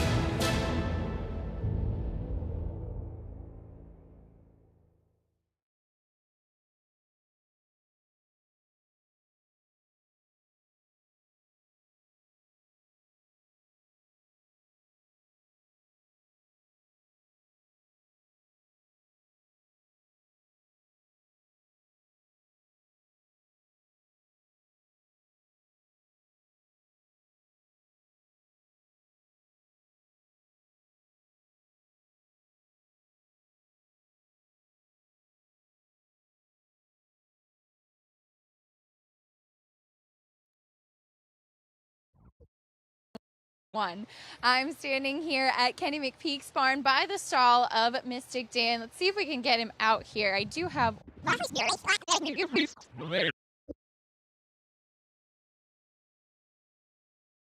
and let's see if we can get him.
Welcome back to America's Day at the Races and the 156th running of the Belmont Stakes this year, making a historic move upstate to Saratoga Springs. That's right, the Belmont Stakes will take place at historic Saratoga Racecourse. Make sure you get your tickets. They are on sale now. The entire racing festival starting Thursday, culminating Saturday, and a little New York bred love on Sunday. And speaking of New York love, we got JK in the house. He made the rookie mistake of getting on the wrong train. It happens. Sorry, I had to do it too. No, usually I would do it too. To be usually fair. I have Andy helping me, but he wasn't there today, and then it was very scary. I was on the like this stop doesn't look normal, and then I had to get in an Uber, but I'm here. I would have panicked. If I were in your shoes, I would have been probably crying and sweating profusely. So you're looking good considering all of that. Well, I feel like on the show we're playing Where in the World is Acacia Clement, at least at Saratoga, and I think she was able to catch up with the Kentucky Derby winner. Acacia? I'm standing here at Kenny McPeak's barn by the stall of Mystic Dan. Let's see if we can get him out here. I do have one more carrot still with me, and he'll come out there for a little treat. Of course, he won the Kentucky Derby, pulling off quite a weekend for trainer Kenny McPeak, winning the Derby and then winning the Kentucky Oaks as well with his stablemate Thorpedo Anna, who's also up here at Saratoga, having arrived the other day. She is a potential for the Belmont Stakes as well as the DK horse Acorn, and neither of them have yet been confirmed for the Belmont Stakes run. Both of them here at Saratoga training over the main track in the first set early in the day, and Kenny McPeak saying he's going to wait, watch the horse, see how they're both training, and make a final decision as to where they will end up running. I don't have any more carrots for you now. That was my last one. I'm very sorry, but we're getting it straight from the horse's mouth. It looks like the plan is to work Mystic Dan next Saturday and make a final decision as late as possible, just as Kenny did before the Preakness Stakes, for any horseman following what their horse is doing, how they're training, how they're acting, how they're eating, all of those important qualities to make a decision before they run in the big race. That was great. Thank you, Acacia. Catching up with Mystic Dan. And I was watching Thorpedo Anna, who is still on the fence of, as Acacia said, whether she's going to go in the DK horse Acorn or this year's Belmont Stakes. She looks superb. I'm becoming such a big fan of hers. I'm a huge fan of hers. I'm not a huge fan of the idea of running her in the Belmont when she can run in the Grade 1 DK horse Acorn the day before. Right. And then she can do all that fun stuff later, like point to the Travers or something. But I just felt like the Acorn was just such an attractive spot for her. I don't know why they wouldn't just do that. Because Kenny doesn't mind doing that. I mean, he won the Preakness with Swiss Skydiver a couple years ago. And I think it's fair to say, and you can disagree with me, Jonathan, that she is the best 3-year-old filly in the country right now. Without a doubt. And I think that's even more of the reason of, like, let's go ahead and lock up this Assert championship yourself. 3-year-old situation for her. Look, I have Rachel Alexandra tattooed on my arm, so I'll never talk about a female horse running against the boys. It's amazing. They can give a great opportunity, but I think that there's time for that. I don't think it has to happen quite yet. Yeah, sure. Look, there's still the Travers, for goodness sake, if she wanted to be really flashy. But your winner in today's start of the Pick 6, race number 6, number 8, Venge, a popular victor here for Ray Handu, who picks up yet another win, having a very nice spring-summer meet, and Zilla Racing Staples picking up their second win on the card, does return $480 for the win over hours and a day, and shaking the bell. There's nothing wrong with getting started in the Pick 6. As long as you're alive at this point, you can get the prices later. Just take the 7 to 5 and be happy. Did you play a ticket? I didn't. That's okay. No, the internet on the train wasn't working. I can imagine. You brought it up again. You just bring up all my failures. I'm sorry. But, well, maybe, you know, we can have a score here in the Pennine Ridge. I don't know. 6 to 5 on Legend of Time. Is that warranted? You know, I don't think so. I think there's a lot of really interesting horses in here, including the 3 Risk Tolerance, the 7 Triple Espresso. Legend of Time last time, I thought the horse got a pretty good trip down at Churchill Downs, and I wasn't crazy about the way that he finished. He seemed to get almost too revved up early on. He seemed really, really hard against the bridle for Frankie Dettori, and I think he wasted too much energy. It'll be interesting to see, you know, having been here a little bit longer, he's training up at Godolphin-owned Green Tree in Saratoga, very relaxed environment. If he is a little bit more settled today, because he's also going to have to go a little bit further, and of course the winner of this does get that automatic berth into the Grade 1 Belmont Derby on July 6th. We also have a cross-country Pick 5 sequence. You can play this one, JK. Yeah, look, I can play this Pick 5. I can play the other Pick 5. That's the good thing about missing the Pick 6 is that you can go back to the Pick 5. Options. You have 2 Pick 5. You have the cross-country. Yep. It has some races at Monmouth as well. The Cliffhanger Data Man, the 5-horse at Cliffhanger, I thought was interesting. I think they're going to overplay the 7 Forever Super off of that trip. So if you can get involved here, start with the Pennine Ridge, a little Cliffhanger, and then wrap it up with 3 more legs. I like it. We'll discuss those races coming up, but for more on coverage at Monmouth, Lafitte Pincay III. Lafitte looks like an amazing day down there, and can't wait for that Cliffhanger Stakes. An amazing day, absolutely, Maggie. But tell Jonathan not to feel too bad about getting on the wrong train. Both Raj and I got lost trying to find the new set this afternoon. Navigation kind of a problem today for the Fox horse racing crew. The good news is the racing does continue and really getting into the best part of the Monmouth program. With the late Pick 5 about to get underway, race number 6. Horses are on the track, and while I don't have any great insightful theories or handicapping strategies, perhaps the 4-time Breeders' Cup winning jockey sitting next to me does. Raj, If you could ride one horse in this upcoming late pick 5 sequence, who would it be? It would be Data Man in the Cliffhanger. He looks like a very interesting horse that has a lot of talent, and he's a very tactical horse, which means you can put him closer to the pace if there's not enough pace on. If there's a faster pace, you can take him back, and just looks like a fun horse to ride. Featured Cliffhanger. He won it twice. I had to remind him of that. He's like, I think I won this race when he won it twice. The first time I won it was 30 degrees and freezing rain. You wanted to forget. 10 p.m. So I just wanted to forget. Cliffhanger race 7. First things first, race number 6, late pick 5 brewing. Post-parade moments ago, just a $12,500 claiming event, all for sale. None have won a race since November 25th. There is Home School back to dirt after 3 turf spins. Yeah, Home School is one that'll be coming from well off the pace. Yeah. But the story of this race really is there's not a lot of speed signed on. Okay. Which means it's going to impact the horses with the late running style, and it's going to be a big advantage to the horses that have some early speed. And there's only one horse in here that really possesses much early speed, and it's the number 5 Alabama Slammer. Now, do I think that the number 6 Anti-Gravity is the better horse? Yes.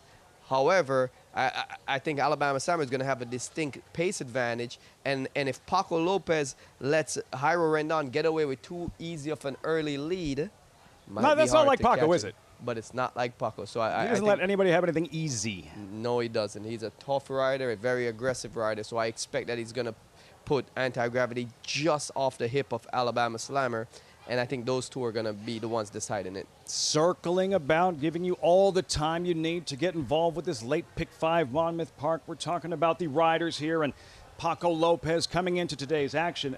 That jockey was the leading rider with 8 wins. Paco's won 2 races, so now a co-leading rider, Jairo Rendon. Raj, he is the rare, successful, part-time jockey, Jairo Rendon. What's that all about? That's such a crazy story. It's very unique that Jairo Rendon is...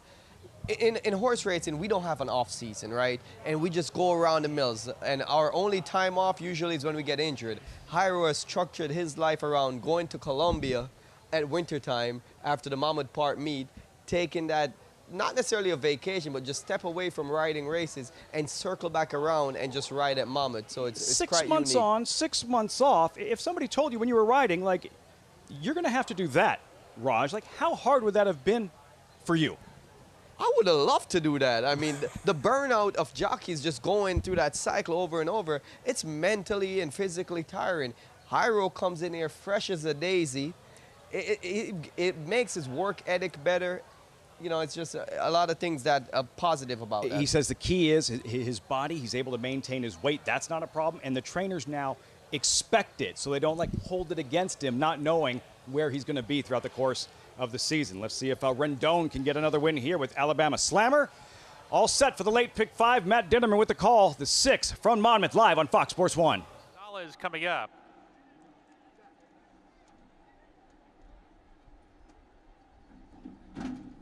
We're ready to go. And blur off. Good beginning for all the runners in the race. Anti-Gravity's shown rein to get forward position. Alabama Slammer is with him, and these two are 1-2 as they make their way into the clubhouse turn. Alabama Slammer with the lead. Anti-Gravity second. St. Marco hard held in third, while Keen between horses. On the outside, Vikram passes him. Home School alongside of that rival now. King Ramos at the rear with Win 99. A tightly clumped up field separated by 4 lengths or so as the 7 runners swing up the backstretch, and Alabama Slammer is the leader. Went 25 and 1/5 seconds, so a very slow tempo here. Anti-Gravity to the outside, applying the heat, and he passes Alabama Slammer. Anti-Gravity now the leader here by just the neck. Alabama Slammer right inside of him. St. Marco let loose between horses is now third, right off the leaders as they approach the half-mile pole. Then comes Vikram. He's sent along while losing position. King Ramos coming out of a crowd, and he's about to claim third from St. Marco as Vikram has completely dropped anchor into the far turn run. And then comes Home School, who's down at the rail. Around the far turn, Anti-Gravity is the leader here here by 3/4 of a length. On the outside, Win 99 takes up the running in the second spot, gets a tap on the shoulder to get after Anti-Gravity with a 1/4 mile more to go. Then comes King Ramos. He's third after the early move, struggling a little bit, being asked to pick up the pace as they wheel for the judge. Anti-Gravity, Win 99 on the outside, 1-2. Anti-Gravity on the inside with the advantage, starts to inch away. Win 99 couldn't keep up, is left behind, and Anti-Gravity's going to give Paco Lopez the hat trick. Anti-Gravity comes home strong by 4. Win 99 was second, photo for the show to King Ramos and Alabama Slammer. Paco, now the leading rider. Monmouth Park, 3 on the afternoon. Anti-Gravity takes down the 6, kicking off the late pick 5 at Monmouth Park, and Lopez again with the win and taking his horse to the outer rail.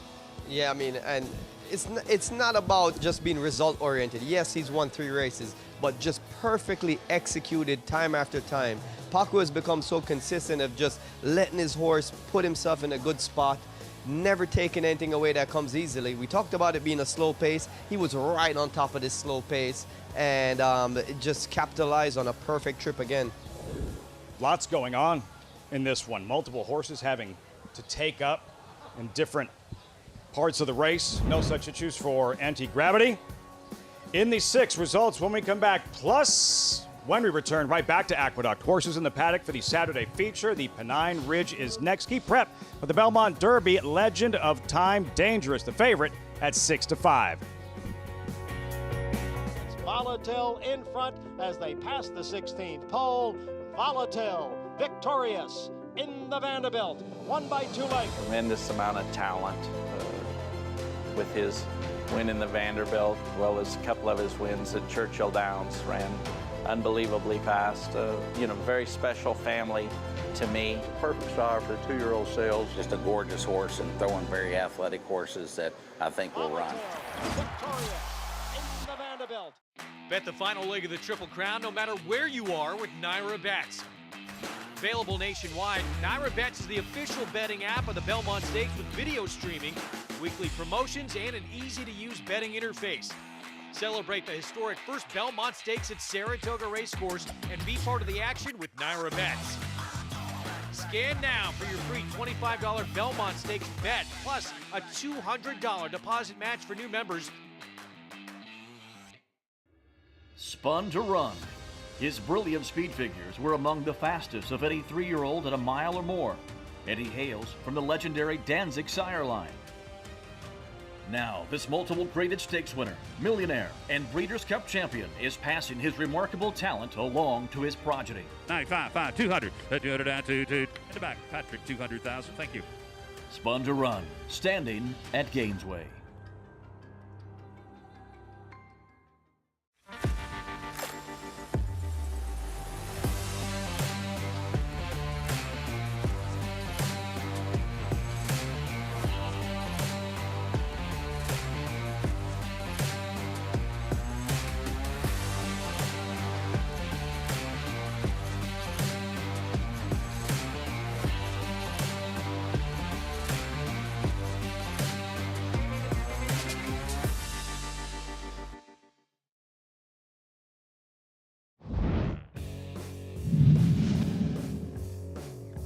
And they're into the stretch, and Analyze It comes up to the neck of Catholic Boy and goes on by.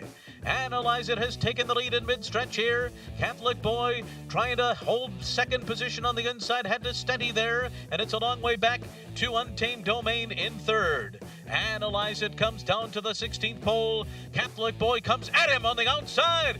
Catholic Boy's gonna beat him. Catholic Boy came up on the outside of Analyze It and ran him down to win the Pennine Ridge. Catholic Boy, he was in front at the head of the lane, passed by Analyze It, taken outside by Javier Castellano, and gets the win in the 2018 Pennine Ridge JK. And now he's got a son of his running in the 2024 edition. I forgot that race happened. I made a very large in a contest wager on Analyze It. And at that point at the top of the stretch, I had turned away as if like I was a winner. Like, oh, it's one of those moments where I was like, oh yeah, got that. And then someone goes, oh no, and I turned back around, and then I went, oh no. And then he did it again. That's the second. That was like 2 times in which, like, Analyze It looked like he was going to beat him. And Analyze It, I think, was a hanger. Wow, Catholic Boy. He was such a cool horse. He was. Not very often you see Grade 1 winners on turf and on dirt at big races, too. It was outstanding. Of course, he went on to win the Belmont Derby Invitational, but then he won the Travers in the subsequent start after that. This is this year's edition for this Grade 2. We'll check out the post parade for this ABR Race of the Week, beginning with number 1 of 2 for Chad Brown, White Palomino. Yeah, you got a great trip last time. I just try not to bet horses who had great trips the race before. Typically, you can get a little bit overbet. Yep, as number 2, Legend of Time, he's looking to make good on the beaten favoritism last time in the Grade 2 American Turf. Yeah, I mean, he should have been the favorite last time. I thought he got a trip that was good enough to win. I agree with you, though, Max. I think he did get a little bit into the bit there. Let's see if he can be a little more relaxed this time around. He was really washed out, too, watching the replay. Here is one taking a big step up, risk tolerance, but ran very well first out. Yeah, ultimately, I landed here. I like a couple of other horses in this spot, but this horse has a chance to take a step forward off that debut win. Here's a New York bred taking on some tough competition. Cable ready. You know, you could pick worse horses to run 3rd or 4th. I mean, I think this horse can get a piece if things go her way. His way, excuse me. Number 5, Royal Majesty, lovely pedigree on the Belmont trainee. As number 6, St. James the Great, there he is, that son of Catholic Boy. Yeah, this one needs a lot of pace to close into, but another one that's not impossible. I think every horse in this race can win, and it's not all the time that I say that. I agree with you. Here's number 7, Triple Espresso, coming off a little break for Todd Pletcher. Yeah, this one is the one that I kind of started to warm to the more and more I looked at the race. 3 races back in January. Horse ran pretty well, and I think that if they can take a step forward with a little bit of maturity, Triple Espresso could be dangerous. Here is that son of Catholic Boy. Wow, looks quite similar, the little white snip on his nose as well. Out of a City Zip mare, going out for Kerry Bryan. And last time out in that allowance race, first start as a 3-year-old, he was wired by sports editor, and Filomeno finishing second that day as the beaten favorite. He would come back, though, and win the James W. Murphy at Pimlico with an 81 buyer. Yeah, you know, St. James the Great is one of those types of horses that if you look at the race 2 back, I thought the race kind of fell apart, so I wasn't really overly excited by that win. I was actually more impressed by the 5th place finish last time, where the pace was slow and this horse was trying to close into it and got a similar speed figure, but did it in a much less advantageous setup sort of way. And so I don't have a problem with this horse at all. These are all kind of maturing 3-year-olds that could kind of jump up and take steps forward.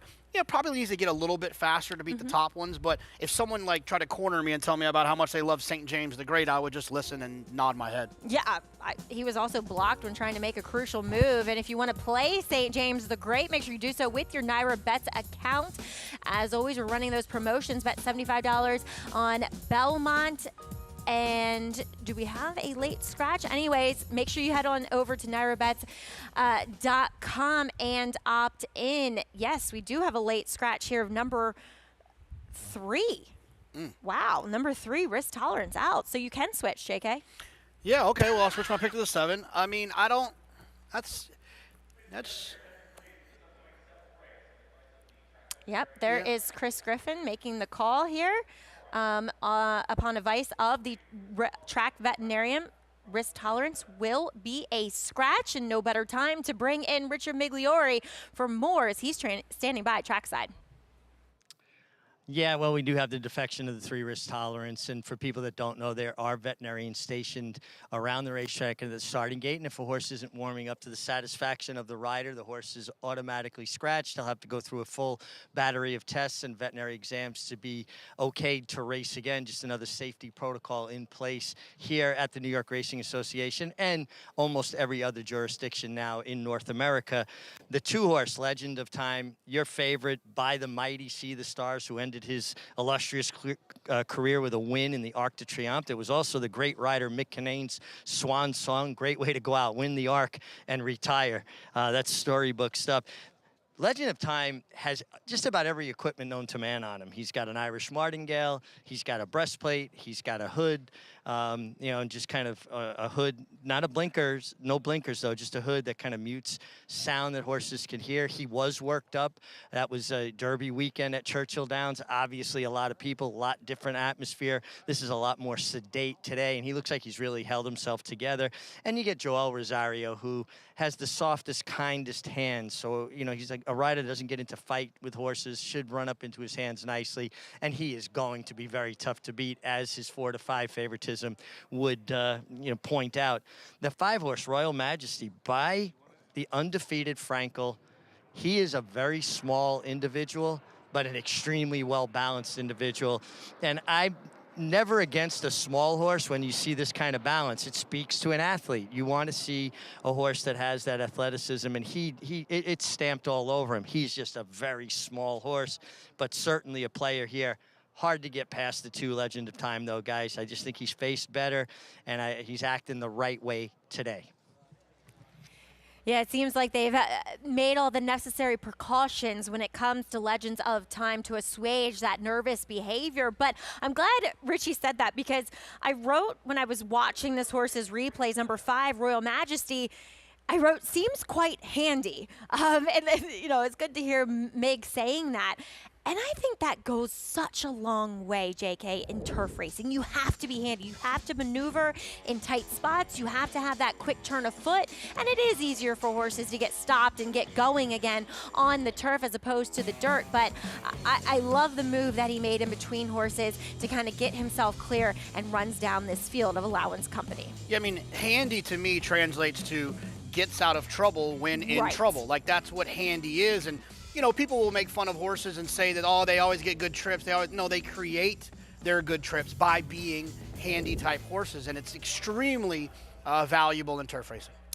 Lovely pedigree with this son of Frankel, who speaks for himself, undefeated, multiple champion in England. And out of the family, that includes Royal Delta, Delta Prince, and Kozan. I'm interested to see if they let the 2 Legend of Time roll. Like you mentioned, got a little rank last time. To me, one solution for keeping a horse from getting rank is let them do what they want to do. And according to Charlie Appleby's assistant, Chris Connett, who is overseeing this operation stateside, they said they're just going to let the chips fall as they may. And one thing Joel Rosario doesn't do is get in a horse's way, as he'll be aboard today. Triple Espresso going into line, though. We'll see if he can break through in Stakes Company. Finally, for Todd Pletcher, here is a Pennine Ridge with Chris Griffin. And they're off. Maybe a slight bobble there for Legend of Time, and also White Palomino broken word, but they're very well settled now, as it's going to be White Palomino to take command. Cable Ready is right there, is going to be a stalking presence from second, and there's St. James the Great. It's going to be 3 wide as they work towards the first turn. It's a very easy tempo early in. Flavien Prat and White Palomino will take him into that turn, is up by 3/4 of a length. Very mild pressure towards the outside here from Cable Ready, and now looking to tuck in that St. James the Great is still going to be 3 wide. Saving all the ground is Royal Majesty towards the inside, is in 4th. Then comes the Rapoli Silks of Triple Espresso is second to last, and the trailer is Godolphin with Legend of Time. They work up the backstretch 23-3 for the opening quarter mile. White Palomino is going to try and take them all the way. Here comes the challenge from Cable Ready, has been there the entire journey so far. St. James the Great continues to track 3 wide. At the rail, here comes Junior Alvarado and Royal Majesty. They start to find that seam. They went 48-3 for the half-mile time. Still second to last, Triple Espresso. Legend of Time is the trailer, but only 2.5 off the lead as they get set to sprint into the far turn now. White Palomino is still there. Continue to chase his Cable Ready, and here comes the move from St. James the Great. And St. James the Great wants to go right now, and these 3 now sprint together within heads of one another, and right in behind them there is Royal Majesty. Royal Majesty now tips off the rail, nowhere to go right now. Legend of Time is going to save ground towards the inside. Triple Espresso still very tightly bunched, and White Palomino is still there. Cable Ready. Will Legend of Time get out? And here's Legend of Time trying to muscle on through. White Palomino still holding that spot. Will Legend of Time find the room in time? Still chasing his Cable Ready, and also Royal Majesty. There's Legend of Time, who's now bursting late. Legend of Time gets up and wins the Pennine Ridge just over White Palomino. Then came Royal Majesty and Cable Ready in 1:47-3. Ice water in his veins per usual. Joel Rosario patiently waiting for a seam, JK, with Legend of Time. And what a totally different animal we saw today compared to Derby Day. Yeah, look, I mean, somebody's got to get credit for that. Whether you want to give the credit to Joel, you want to give it to Charlie Appleby's team, he was a different horse. He missed a break, and a horse who was set off, 4 weeks ago at Churchill, missing the break felt like the wrong thing that you wanted to happen today when trying to get him relaxed. But he was cool as a cucumber. He relaxed in behind horses. And when he found that opening, that seam, he had that turn of foot to be able to pass the one white Palomino. We'll watch the start here. And then I want to talk a little bit about Royal Majesty, but you'll see Mags right there just stumbled away from Just stumbled slightly. And, I noticed at Churchill they had nobody in the stalls with him. I didn't notice there, but sometimes when you have European horses, they're not schooled or running with people in the stalls with them. So, he got off, but like you said, he relaxed beautifully. White Palomino almost pulling off the upset at 9-2 on the lead. Massive head on him. Didn't quite work in his favor today as he just gets beaten ahead by Legend of Time. Unofficially, it is 2-1-5. Royal Majesty having a little bit of trouble as they turn for home. Junior Alvarado trying to get clear, couldn't until late. Does get up to third, and as you said, the New York bred rounds out the Super. Cable ready. Fourth, ran 4. There we go. All right, some more Turf Stakes action coming up next. Legend of Time, though, should be on his way to the Grade 1 Belmont Derby in his next start for Charlie Appleby. But coming up next, it is the Cliffhanger Stakes from Monmouth.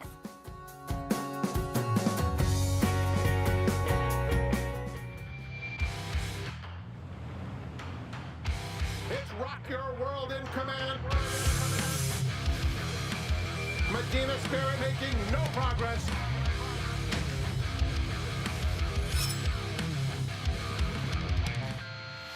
And it's going to be Rock Your World to take them all the way in the Santa Anita Derby. He's undefeated and wins by 4.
Thanks for tuning in to the program. It's America's Day at the Races here on FS1 as Legend of Time gets the win with a smiling Joel Rosario in the irons for Charlie Appleby. And of course, that lead-in brought to you by Fasig Tipton.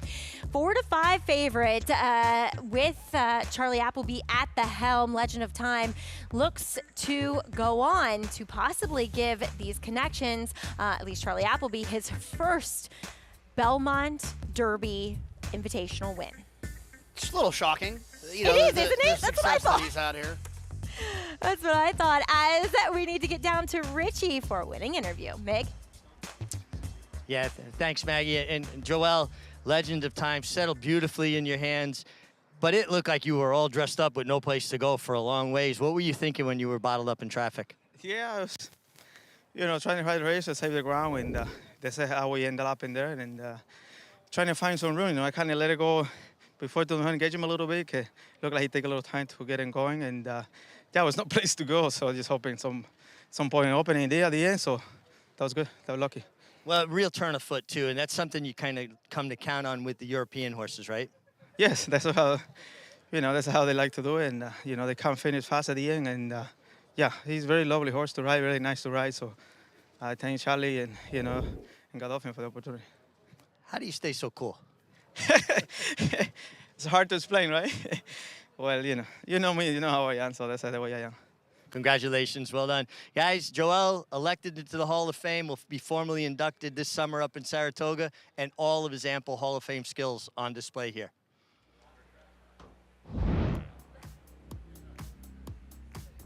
Time flies by too quickly. I cannot believe Joel Rosario getting inducted to the Hall of Fame, but so deserving. So as a Cliffhanger Stakes, coming up next, 4 3-year-olds and up, Mount of 16th on the firm Monmouth turf course, and we see 2-1. You're not getting your price on Data Man. JK, he's your favorite as of now for Grand Motion, but we'll send it back over to the crew at the Jersey Shore. Lafitte?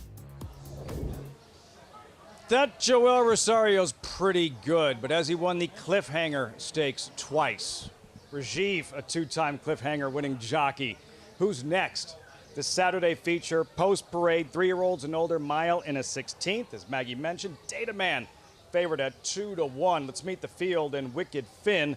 Raj rode his sire in the Derby, Wicked Strong. Yeah, and Wicked Finn was 7th in allowance race last time, steps up to the stakes competition today. There are no words. I say that way too often, Raj, way too often. It's really successful Jersey bred, has banked over 300,000. He hasn't run since last October, but that was a winning effort, and he has a lot of early speed.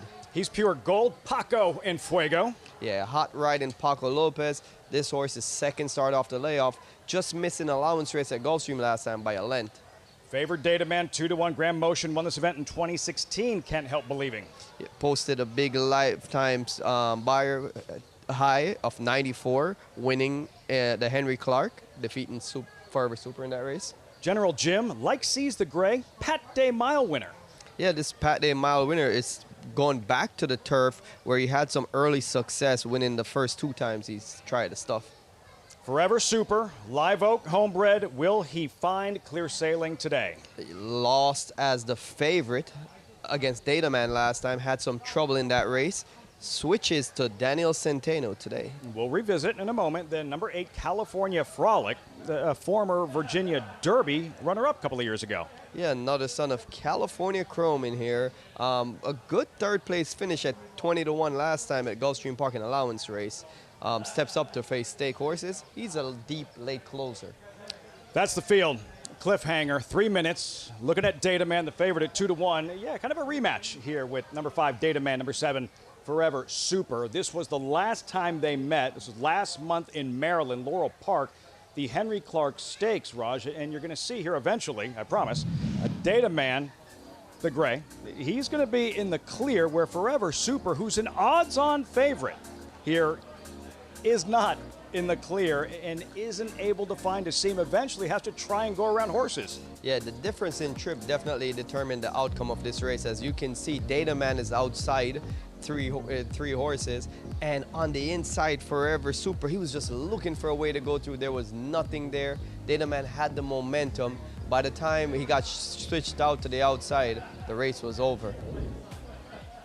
See how the who gets the benefit of the best trip in today's Cliffhanger, Paul. I think the wagering is interesting. I thought Forever Super would be favored over Data Man. Not the case. Data Man at 8-5. Forever Super at 9-2 with Daniel Centeno. Yeah, Lafitte, I think the reason why is I was still in the paddock. Actually, you know, the 7 in here, Forever Super, was giving fits to the trainer, Michael Trombetta's assistant trainer, and got out to the racetrack really late. He was kind of acting up. Now, I don't know if he's like this all the time, but it took him a good 5 to 10 minutes to get him saddled up and get him to the racetrack. So he was a little worked up for me. He was my pick coming into this race, but I just didn't like the way he was acting here in the paddock. Again, I don't know if that's him. He might run his race, but it's just like I said, took him a while to really get him, you know, saddled. So the 5 Data Man in here, you know, might be just getting better. If you look just the last 5 races, this horse is just immensely improved. And now as a 4-year-old, you know, that was the debut. So you can say that the 7 did get in trouble, Forever Super, in that replay we showed. But we also can say that Data Man might be getting a little bit better. Obviously, the horse in here that is tough to figure is the 6 General Jim. I mean, listen, this horse ran some monster races as a 2-year-old on the turf. You know, tried to go on the dirt, ran some unbelievable races, some unbelievable numbers too as well. Now going back on turf where Shug McGahe's had a couple starters here already. He's 50% at the meet, so the 6 is a dangerous horse. But I landed on the 4 in here. He's Pure Gold for Paco Lopez. One thing I've always learned here at Monmouth Park, Lafitte, if you love the turf course, you love the turf course. And this horse is 5 for 8 over it, tactical speed. Kelly Breen, him and Paco, like I said, been doing this for a long time. So I think the 4 to 1, you know, the other horses, obviously, this race 4, 5, 6, 7. I just think the 4 is the best value out of all of them, and especially the way Paco's riding. Yeah, you had me at Paco.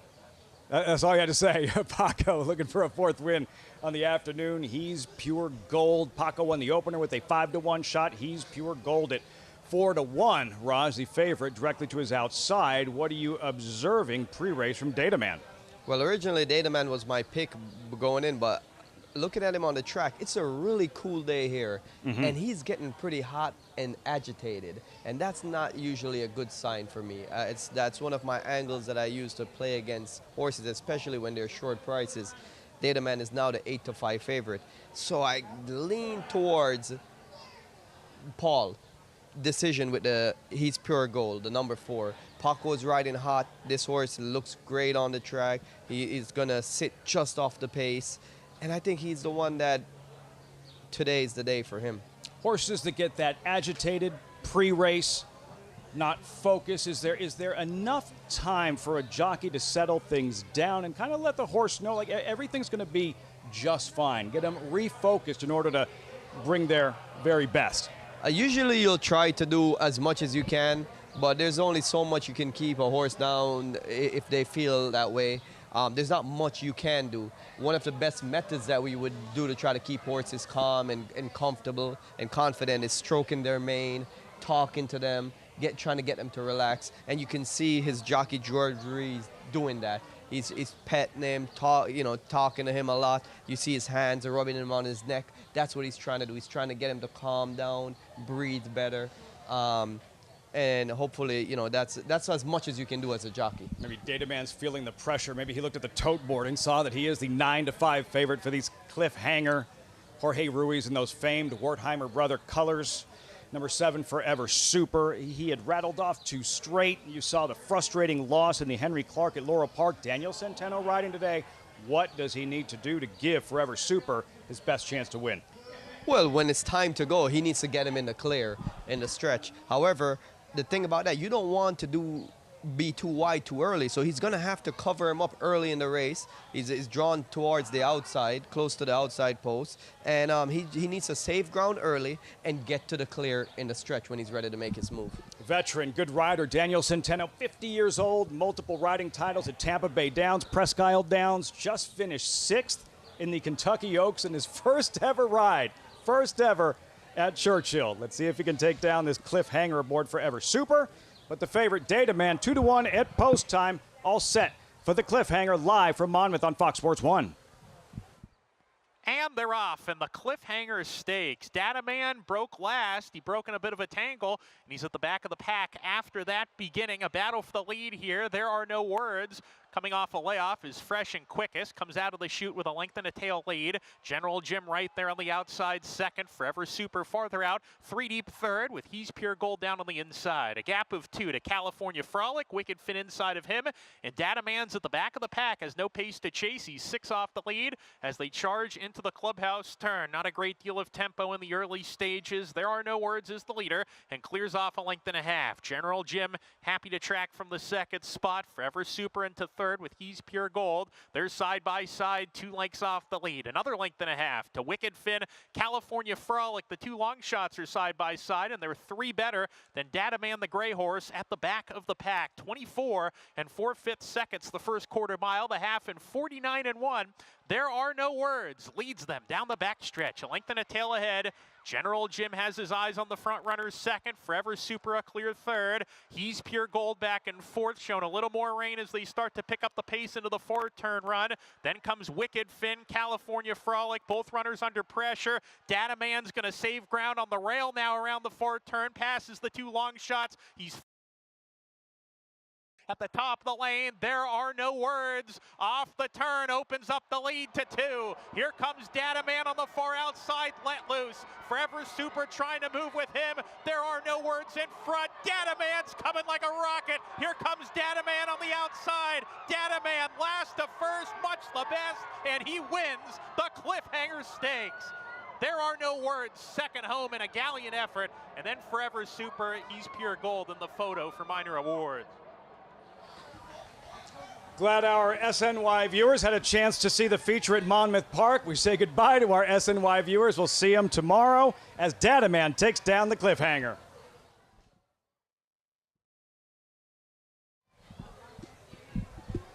For everyone else still watching, live racing, America's Day at the Races on Fox Sports 1. The favorite delivers in the Cliffhanger. Dataman, not the way they drew it up in the chalkboard, Raj, but in the end, it mattered not. Much the best winner here. What an exciting horse to watch run. Nothing went right for him. He had a very slow start, lost a few lengths there, and overcame a slow early pace and still won. And still won on the wrong lead. It's a mechanics thing for horses. Going around the turns, they lean on their left lead. In the stretch, they're supposed to be on their right lead. He did this in the Henry Clark at Laurel Park. You can see there, Jorge Ruiz trying to keep him straight. He's on his wrong lead is Dataman. Again, just a mechanics issue, but still another stakes win. It doesn't keep him from entering the winner's circle again. Yeah, the wrong lead, and when he was going by the opponents at the 8 pole, you could see him starting to bear into the left a little bit. His jockey, Ruiz, just had to pull on the rein to the right to get him straightened away to ensure that he didn't make any foul to the other horses, and he just delivers with a powerful late run. Wertheimer brothers, owners, Dataman, second win in the Cliffhanger Grand Motion, and how much more impressive is the win, considering there were mistakes made, things went wrong, the bad start. He was on his wrong lead. We touched on the mechanics, agitated pre-race, and still wins his Cliffhanger. He overcame so much adversity and then delivered this impactful finish. This is a horse that is trending upwards, and we haven't seen his ceiling yet. Fun horse to keep an eye on throughout the rest of the year. He might be a Breeders' Cup candidate. That good for the turf. We've I think so. This is a grade 1 future horse right here. Those colors in several Breeders' Cup winner circles. Goldacova, Kodashan comes to mind. We're not saying he's that good, but impressive in the Cliffhanger. What would be impressive is if that colt could just put it all together and run straight. Sierra Leone, runner-up in the Kentucky Derby. Next stop, the Belmont Stakes at Saratoga in 2 weeks.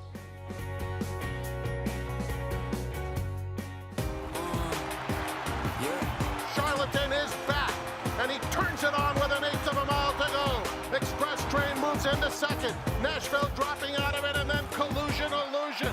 What a spectacular return for Charlatan, who will romp in the run-happy Malibu Stakes by 4.5 emphatic lengths. Charlatan, ultra impressive.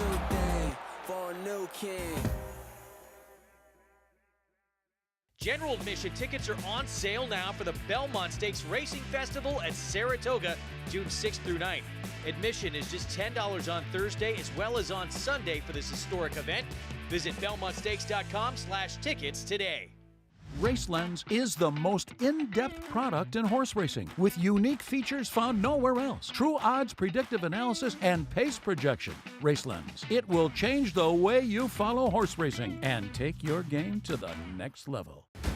He's a running son of a gun. Papa Cap now has the advantage. A graded stakes winning 2-year-old.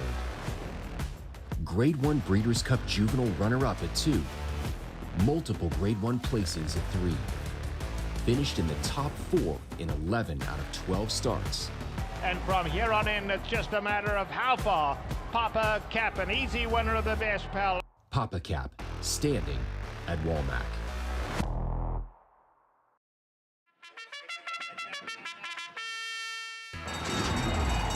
Monmouth Park's 50-cent Win Early Pick 5 is one of the country's earliest Pick 5s, making it the perfect way to get your wagering day started. With a $12.50 post on weekends, the Win Early Pick 5 is home to a low 15% takeout and 6-figure pools. Start your day winning early. Play Monmouth Park's Win Early Pick 5. Win early, win often.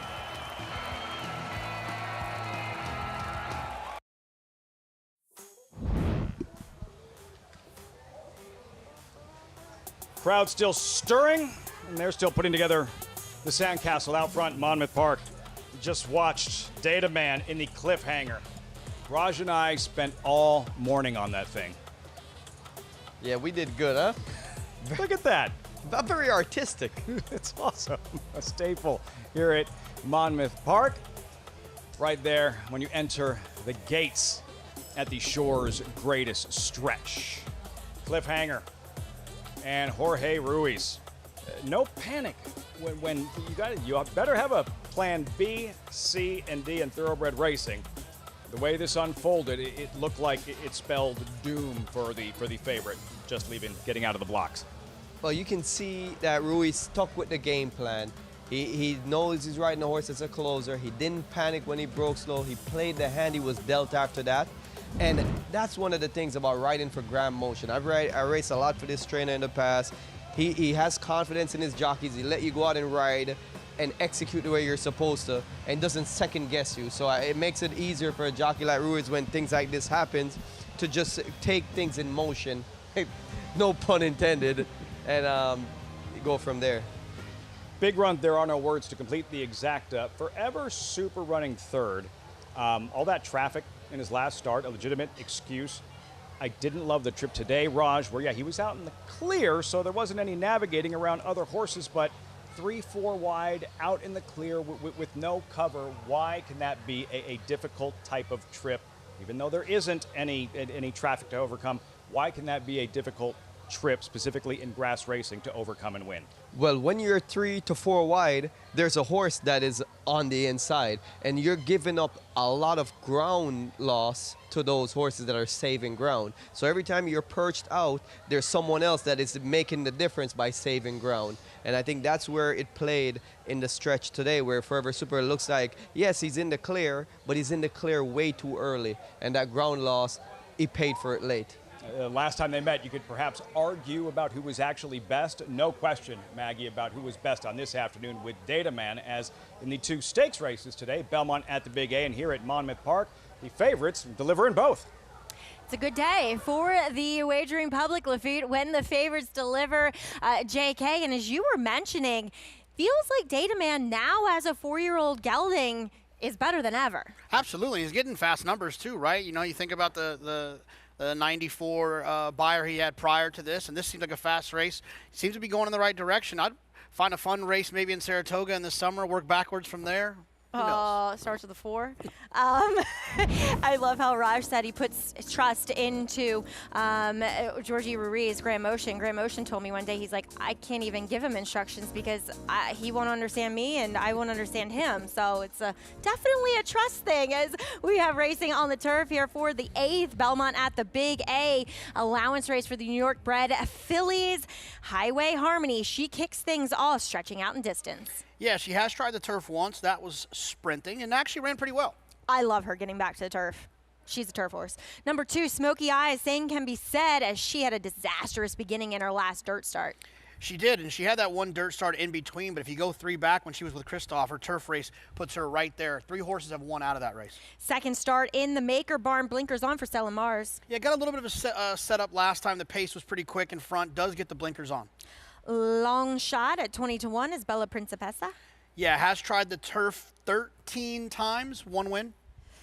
Number 5, Determined Lily will make that switch to Mike Trombetta and face New York breds for the first time. Yeah, has some tactical speed. The pace wasn't particularly fast last time, but did show some tactical speed to be in a forward position. Big long shot, Let's Connect went by. Here's number 7, Smokin' Hot Kitty. Yeah, I like this horse quite a bit. There's two of the siblings have won on the grass, and it looks like in the best form of her life. Another long shot in Scarlet's Dream on to 16-1 Bertrill.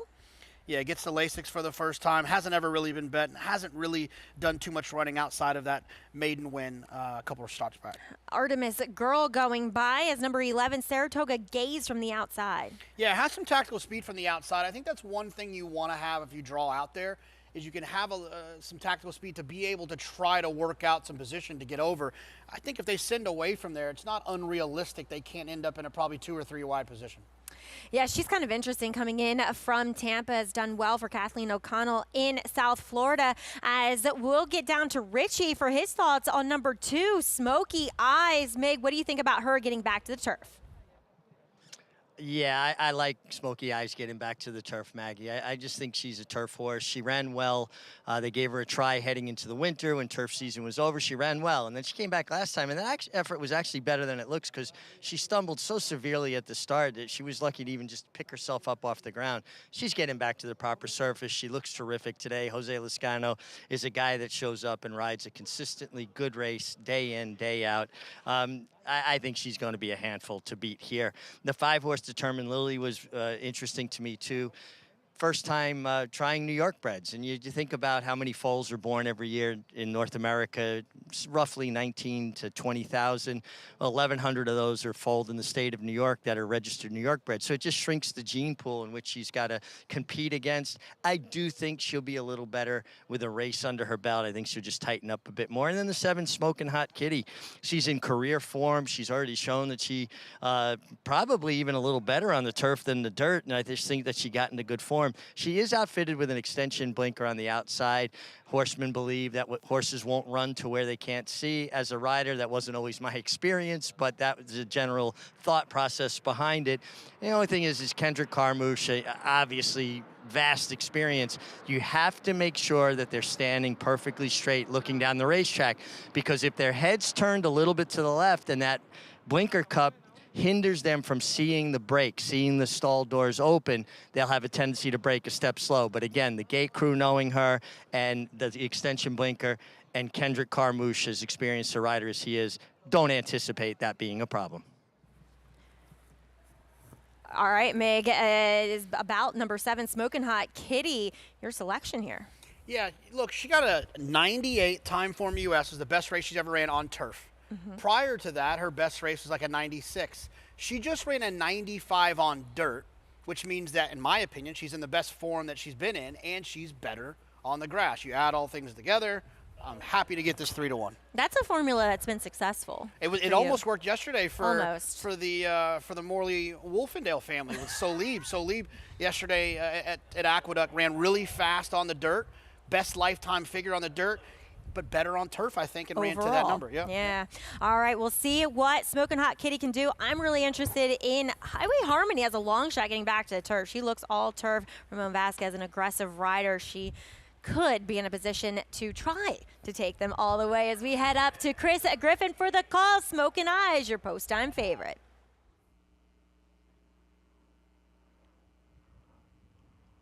Isn't. Not quite set there, as a little fractious with Scarlet's Dream, and also Let's Connect. Just popped the front of the gate open, didn't go anywhere.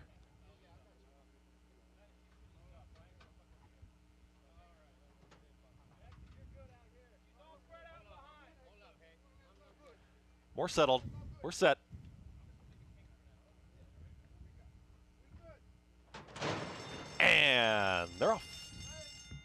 Speed from in between horses, Determined Lily. Right out towards the front and at the rail. There's Highway Harmony in the early mix, and Smokin' Hot Kitty is going to cross over. Here comes Smokin' Hot Kitty. Kendra Carmouche there in front from the far outside draws. Here comes the pair of Saratoga Gaze is right there with Bertrill as they want to be up with the early pace. At the rail there is Highway Harmony, who's now going to have to steady as Smokin' Hot Kitty. It's going to drift just off the rail there, and now it will open up for Highway Harmony. If she wants to challenge towards the inside, now it's going to take back. So an action-packed first quarter, but Smokin' Hot Kitty is in front. Here's Saratoga Gaze. It's in the two path, is now taken second. At the rail, Highway Harmony more settled in third. Bertrill out in the center of the course is in fourth. It's to the outside of Smoky Eyes in fifth. Then progressing, here comes Scarlet's Dream, is three wide in that grouping. As in between horses, Determined Lily. There's Stella Mars right there. The pink cap is Bella Principessa. The two at the back, Artemis Girl and Let's Connect. 48 and 3, the half-mile time. It is still Smokin' Hot Kitty the target. Saratoga Gaze is comfortable right there from second. Tightly at the rail is Highway Harmony. Ramon Vasquez just waiting for room. Here's the run from Bertrill. In between horses is Smoky Eyes is in fifth. Now gets shoved along here from the fifth position. Might move towards the outside. Stella Mars is saving ground to the inside with Determined Lily. Tightly packed on the front end. They went 1:13 and 3. For 3/4 of a mile, Smokin' Hot Kitty with a nose in front. Saratoga Gaze is ready to pounce towards the outside. Bertrill is chasing. Highway Harmony now finds some running room. Determined Lily is now making up big ground on the grandstand side. It's Saratoga Gaze who's in front, but Determined Lily is now lifting, and here comes Determined Lily and Trev McCarthy. Determined Lily gets up for the victory. Saratoga Gaze will hold second. Highway Harmony. Then a tight photo there. Stella Mars to the inside of Smoky Eyes in 1 minute 43.50 seconds. Trainer Mike Trombetta may have gotten beat in the Cliffhanger Stakes in the last race shown here, but he wins with Determined Lily off the layoff. First start as a 4-year-old here with Trevor McCarthy aboard, and number 11, Saratoga Gaze, running on well, just to come up a little short. Yeah, Determined Lily is one of those tricky ones where last time I wasn't overly impressed by the fact that she was close to a pace that wasn't particularly quick, and so you kind of downgrade those performances. But one thing I have to continue to remind myself in turf racing is it's not that simple. In dirt racing, that's a pretty easy approach. If a horse gets loose on a slow pace and they turn it away, then it's something to kind of knock a little bit. But in turf racing, I have to continue to remind myself that they're tactical enough to get into position, and it's not their fault the race was slow. They still finished like a good horse. And, you know, look, the trainer change, every time I highlight a trainer change, it's not necessarily offense to the previous. It's just sometimes a change of scenery can do something to wake up a horse. Also, change of scenery to fellow New York breds, I think helps a lot too. And a generous 8-1. I have to admit, I was a little frustrated with Ramon Vasquez on the 1, ripping her head off, but she still ran well to re-rally for third there. So 5-11-1-3 unofficially here. Belmont at the Big A continues on America's Day at the races. We'll have official prices for you after the break. The Best 2-Year-Old by legendary sire Quality Road. Hit back, $1.5 million. Very, very impressive debut. Cantering home. Could not have been more impressive. Coast to coast in the American Pharaoh. He's the real deal. Undefeated and unchallenged at 2. He's just too good. He wins the Breeders' Cup Juvenile. Corniche.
America's Day at the Races continues here on FS1. Trevor McCarthy makes his way into the winner's circle with determined Lily. First start against New York breds. Check.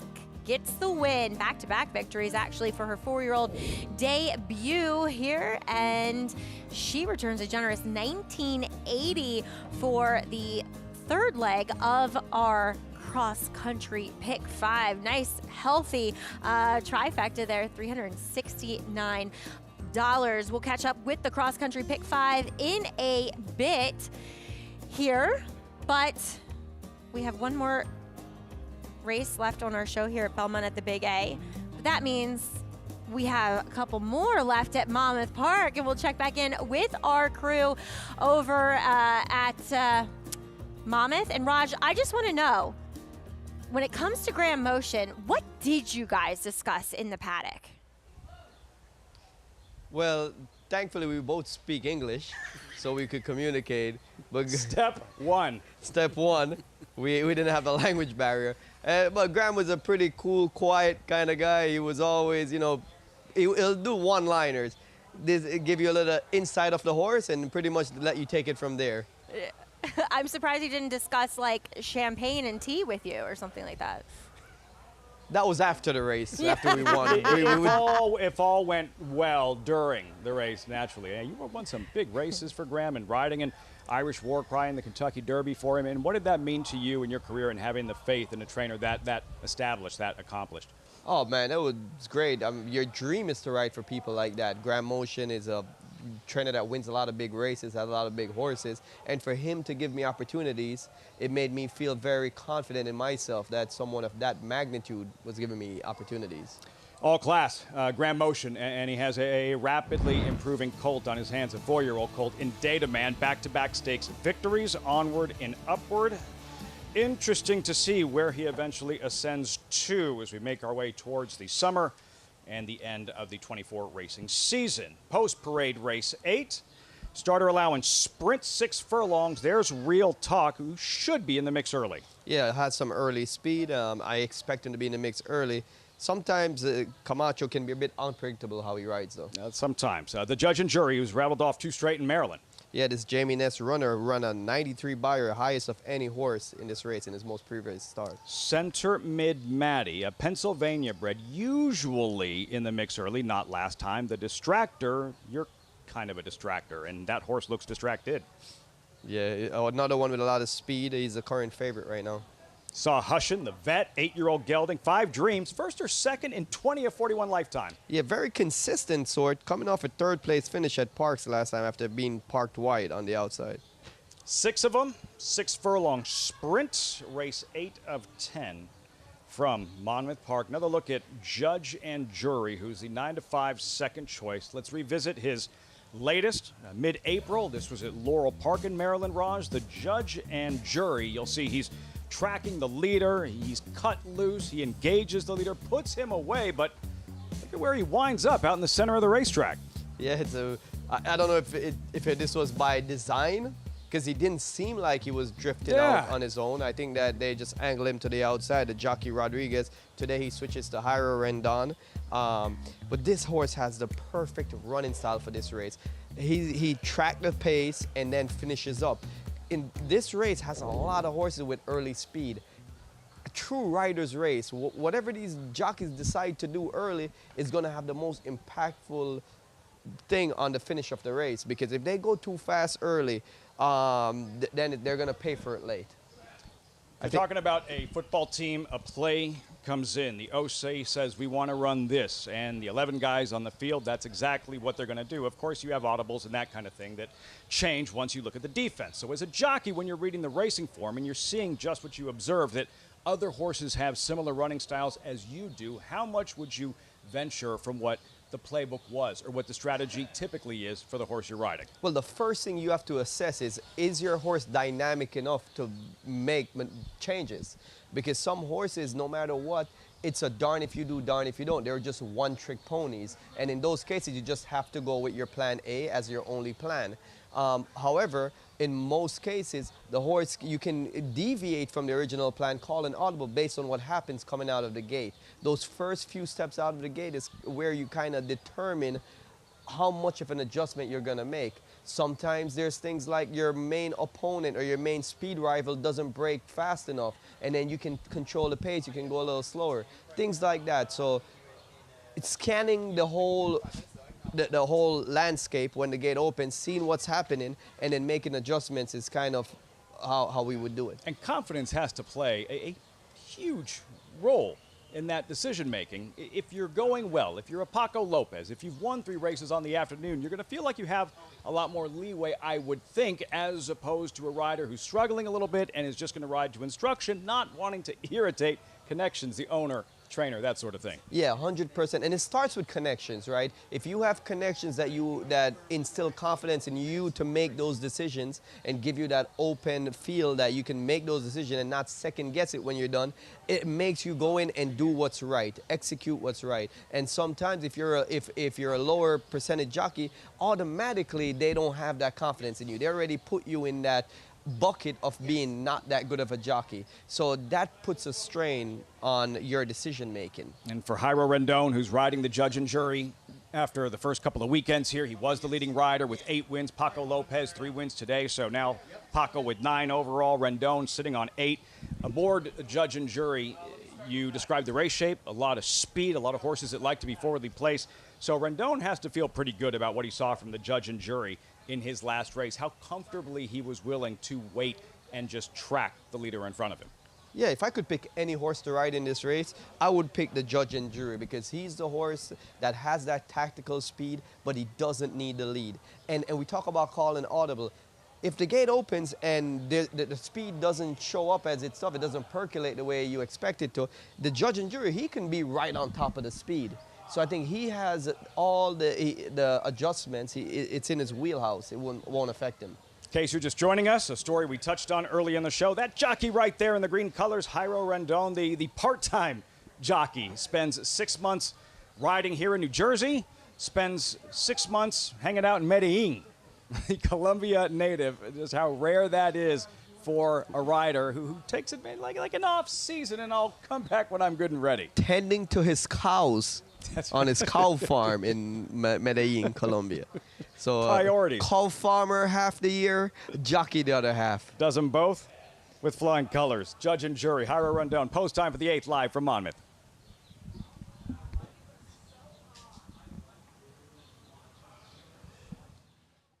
Five Dreams to the outside.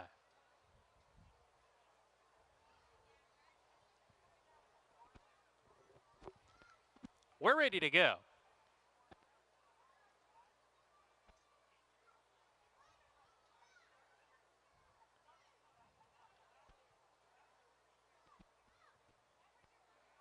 And they're off. A little bit of a tardy break for the judge and jury, who drops to the back of the pack. The distractor was in tight coming out of the chute, had to drop back. So the 2 favorites with not good beginnings, at least in the early part of the race. A skirmish for the lead here. Hushin has early lick, center mid Maddie in that group. Real Talk and 5 Dreams. 4 runners in a single file line with a half mile to go. The distractor right off of them in 5th. And the judge and jury getting closer on the rail is 2.5 behind. Into the 4 turn they go. The battle continues on the lead. Center mid Maddie out of that quartet, the first one to drop back. He's done. 5 Dreams, and here comes the distractor now. The distractor cut loose by Paco on the outside, out of harm's way, and comes up ominously at the top of the lane. Here comes the distractor, and Paco took a confident peek back, coming off the turn, just blew by his rivals and kicks away. The distractor, with no distractions today on winning. He's going to win this race by open legs. The distractor, Paco Lopez, all he's got to do now is pose for the picture. The distractor with an easy win. 4 on the day for Paco Lopez. 5 Dreams was second, Photo for third. Coming up, it got tight between Real Talk and the judge and jury. Maybe he wants to go straight to the winner's circle and get his picture taken now. Paco wins races. He goes to the outside fence. This one, when you hear the phrase, a statue in the stirrups about a rider, that's what we're talking about. The distractor rolls. Paco's fourth in the afternoon. You can see Paco is just posing in the stirrups. He has much the best here, and he's definitely not to the bottom of this horse. But the story is not the stretch. Paco called the right audible. I mean, he's just riding at a higher level than everyone else at this meet. Here's another story in this one. The favorite, the judge and jury, left, leaving the gate. Yeah, that he lost his race right there, the judge and jury. He broke about 3 to 4 lengths, and he never really got into it, though. Didn't show up with it with any kind of race. Was never a threat. We thought he would be. Like his win at Laurel, he was tracking the leader. He was in second throughout, tactical speed. So we didn't think he'd be up there mixing it up with the fuel burners, but we didn't expect him to be that far back. Yeah, that was one extreme to another, but no fault of Rendon. He just broke slow for whatever reason, but and never really got into it, though. Afternoon belongs to Paco Lopez. 4 wins, the distractor, taking down this 8th of 10 at Monmouth Park, 6-5 at post time. When we come back, much more. Looking ahead to the Belmont Stakes 2 weeks from today at Saratoga. Sierra Leone breezed this morning, the Derby runner-up. What'll he do in the final jewel of the Triple Crown? In this sport, it takes just one special horse and a lot of people that believe in him. By Champion Arrogant from the family of Broodmare of the Year, Better Than Honor, rose to prominence in the Grade 3 Peter Pan, displayed power in the Grade 1 Belmont, cemented his 3-year-old championship in the Grade 1 Travers, defeating a champion 2-year-old, Kentucky Derby, and Preakness winners. And the Eclipse Award goes to Arcangelo. Arcangelo, standing at Lane's End. Bet the final leg of the Triple Crown no matter where you are with Naira Bets.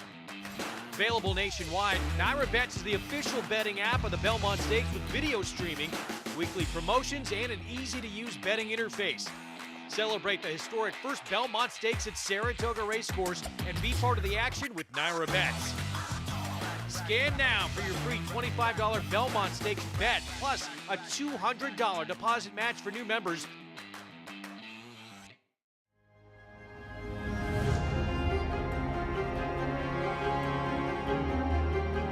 Greatest Honor has taken the lead now. Less than a quarter of a mile to go, and Greatest Honor starts to get away. Greatest Honor, he's an easy winner in the Holy Bull. And here he comes now. Greatest Honor finding his best ride right when he needs to, and he's going to run down during the clock to win the Fountain of Youth. It's a domineering display by the ultra-talented McKenzie. McKenzie in a dominant performance. 1,200,000 right there. 1,200,000. 550. Mitchell, 550,000. And now 500. And 500,000. Thank you. 450. 75. 475,000.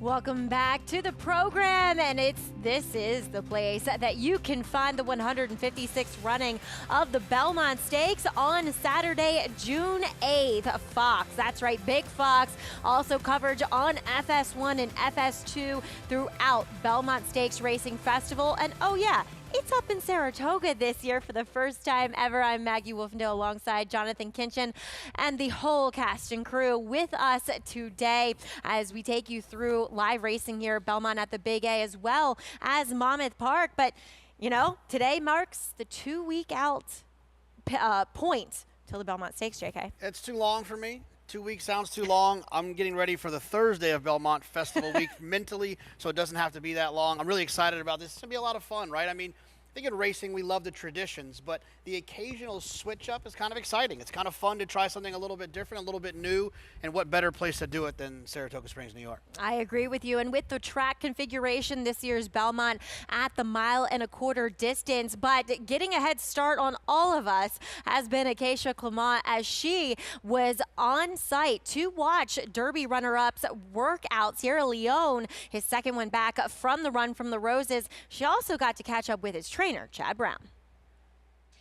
Happy to be joined by trainer Chad Brown. A big work morning this morning with Belmont Stakes contender Sierra Leone hitting the track. Chad, working with his regular work, make domestic product. What did you see from their work? Nice steady work. I'm just trying to keep the horse happy and maintain where we're at.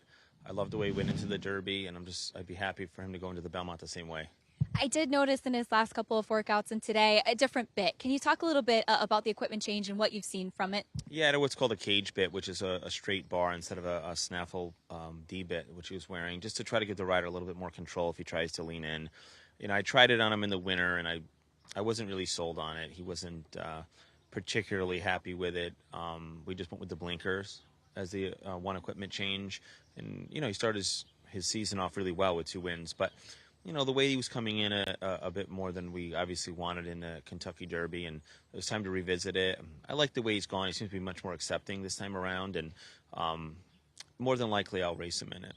What have you seen from him since the Derby as far as his conditioning and how he's done up here at Saratoga? Well, he's bounced out of the Derby in really good shape, and he's held his weight well, and although he was tired just for a few days, he's now has his energy level back, and he's getting over the track here well, and it's just everything I hope for how a horse can come out of a challenging race like the Derby.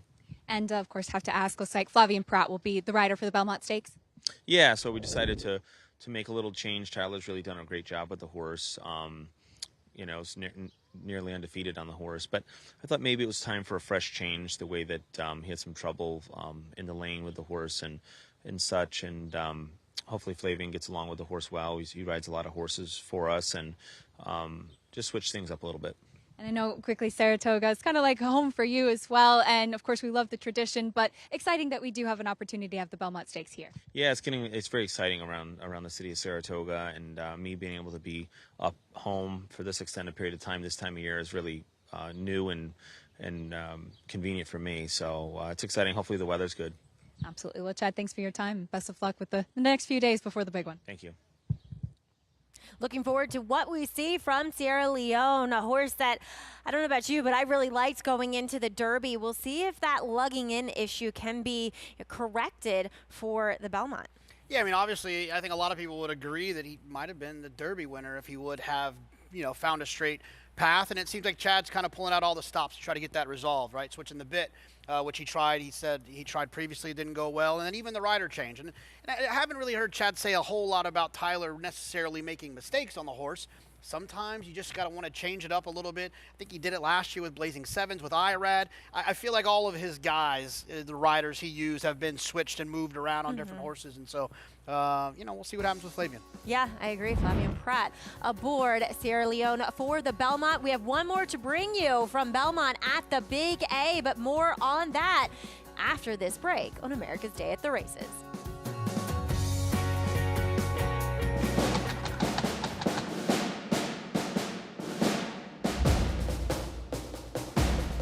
Down to the wire, Verstappen. Here's the finish, Ancient Roll. War Bomber's won the King Edward. Shield Team has won the Twilight Derby. Warfront, standing at Claiborne Farm.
Thanks for sticking with us here on America's Day at the Races on FS1 as we have horses on the track. That is an empty paddock for race number 9. It is a claiming 12-5 going a mile here to take out number 2, Disappearance.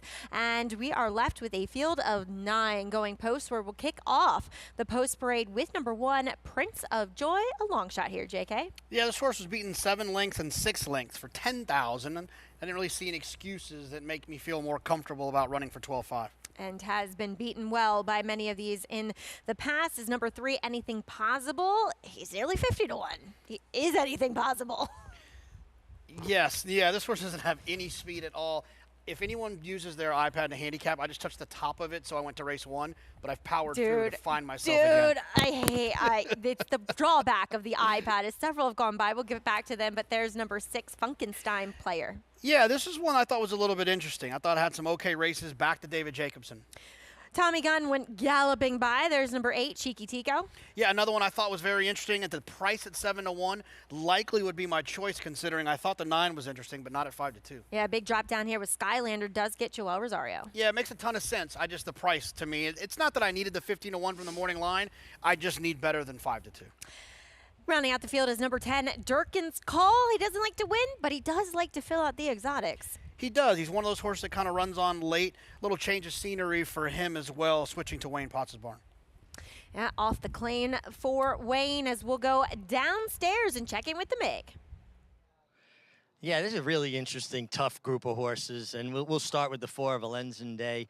Horse that's taking a drop in class from Michelle Nevin. Michelle Nevin does tremendous work. A horsewoman I have so much respect for. And horses drop down for all kinds of reasons. I just think they're being kind of logical in placement here, and I think Valenzen Day is a real player here. I love the warm-up under Jose Gomez. Big, aggressive warm-up. I believe in that. Everybody has their own ideas about it. I don't like when horses, have what I call a ticky-tack warm-up where they just do a lot of jogging and a little bit of a canter. I want to see them stretch their legs, open their lungs, get their blood pumping, and I saw that from Valenzen Day. The 5 Candy Tycoon just looks good, drops down to the 12-5 level, not taking a precipitous drop in class, but I think a logical drop in class. A little bit of a bicycle-type horse. Manny Franco, very good on those kind of runners, a rider that commands a horse to do things, doesn't ask, basically demands. The 9-horse Skylander, we talk about horses dropping down and why do they drop down. Bacon Barn, Sanford Bacon, unfortunately, a terrific man, passed away recently. So this horse was running for his family, who I'm not 100% certain that they want to continue on in the game, that maybe not having the same passion as Sanford did.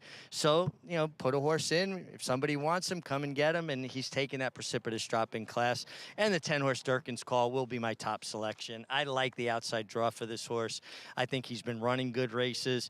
Wayne Potts' horses tend to look good. He's coming from a good barn, going to a good barn. It's never an indictment of one barn when a horse, improves or runs well out of another barn. It's just a change in scenery. Jonathan talked about it earlier. A little bit of a different training method, a little bit of a different feed program, something that wakes a horse up, and particularly with an 8-year-old. Sometimes those changes of sceneries, we all get into ruts. Outside draw, Dylan Davis for Wayne Potts. I'm all about Durkin's Call.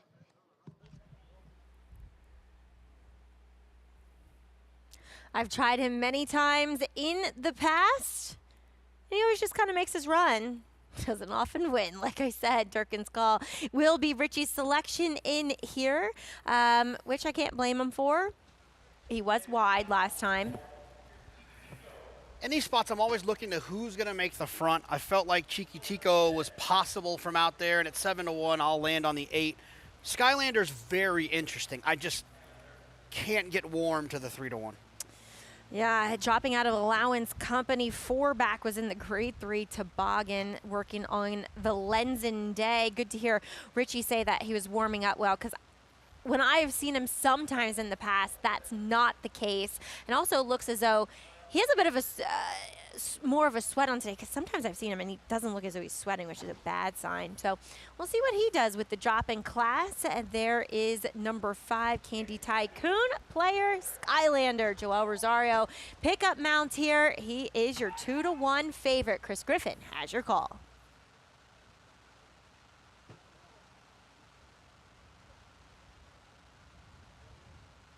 Durkin's Call steps forward and in.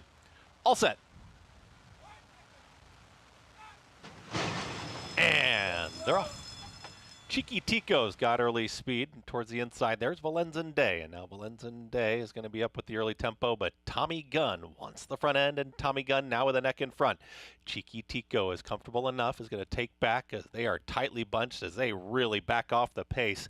Here's Prince of Joy is now going to assert, and Prince of Joy starts to push the tempo with Valenzuela Day. Tommy Gunn got to the lead, but is now tracking from third. And in between horses, here's Funkenstein. It's now a shared fourth position. At the rail is Candy Tycoon. To the outside of them, it's Cheeky Tico. Far outside, Durkin's Call. Skylander is in that early group. The lone trailer, Anything Possible. Still very tightly bunched, 23-3 for the opening quarter mile. Almost the entire field is right up there on the front end. Less than 4 furlongs to go, and Prince of Joy's got the lead. Continue to chase his Valenzuela Day, and now they start to spread out. 3 wide is Cheeky Tico. Durkin's Call is 4 wide. Just behind them, that's Candy Tycoon in the 5th position, and Skylander's on the move in the red cap. He's going to range up on the outside as they are approaching a quarter mile left to go. All in is Funkenstein, not making up the ground. From the back, Anything Possible is just past Tommy Gunn, who is now the trailer. They reach the top of the stretch. Valenzuela Day has now taken the lead, and Valenzuela Day sprints for home. Quickly, Valenzuela Day has put about a length and a half, now 2 on the field. Skylander looks like the main danger up on the grandstand side. In between horses right there is Candy Tycoon.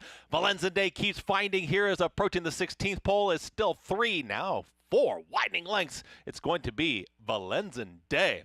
Impressive at 6-1. Valenzuela Day wins it over Candy Tycoon, who battles towards the inside to grab second over Skylander, and Funkenstein will re-rally to get fourth. Then 1 minute 36.22 seconds. Valenzuela Day, one of several drop downs in here, protected for the 40 with the waiver last time out. And per usual, Michelle Nevin's horses off layoff, JK. They need a start. They got it last time. Set them up for a big win here, dropping in class. Yeah, you know, it's one of those situations with trainers that I respect, who I think can move horses up when they claim them or switch to them. Sometimes if they don't run well the first time, you got to kind of give them a second chance. Maybe whatever it is that they needed to figure out, they figured out that second time around. And this is not a red board because I didn't pick the horse at all, but I'm just trying to help people see something that they might see down the line. Michelle Nevin, second after Acclaim, 22% in the last 5 years, 8 wins out of 37 starts. So it might not just be that first race off the Claim, but that second one to really figure out exactly what they want to do to change the game a little bit. Good stat. I like it. It's helpful now after they crossed the wire, but I didn't necessarily like the horse. So 6-1 seemed fairly generous on him as a drop down in here. He gets the win over 4-1 Candy Tycoon. Number 9 Skylander, your favorite, settles for third. We'll be right back though with those official prices here on America's Day at the Races. Stay tuned. War Dancer, New York's leading turf sire again in 2023 with standouts like Barrage at Saratoga. Here's Barrage with a final surge. Barrage got him. Warsaichi dominant on the dirt at Finger Lakes. Warsaichi has scampered well clear. Warsaichi all the way with the top spot. And Danzig Queen on the tap of the surface at Woodbine. And Danzig Queen will come away and win by a length. Consistently producing winners on dirt, turf, and synthetic. War Dancer, proud to stand in New York.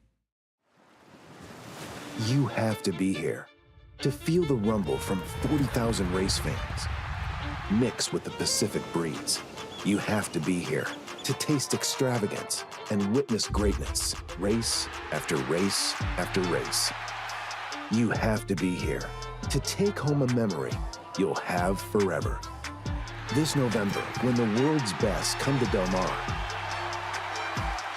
you have to be here. It's America's original sport, and no one covers it better than americasbestracing.net. From the sport to the lifestyle, the best races, horses, and destination venues, cocktails, gambling, fashion, and more. americasbestracing.net is a sport for you.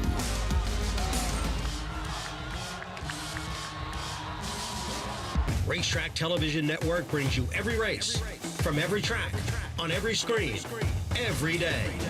With monthly packages starting as low as $5, RTN gives you great value and access to more live HD streaming and race replays than anyone. Visit RTN.tv today to sign up and watch on almost any device, including Roku and Amazon Fire. RTN has packages that start at $5 per month.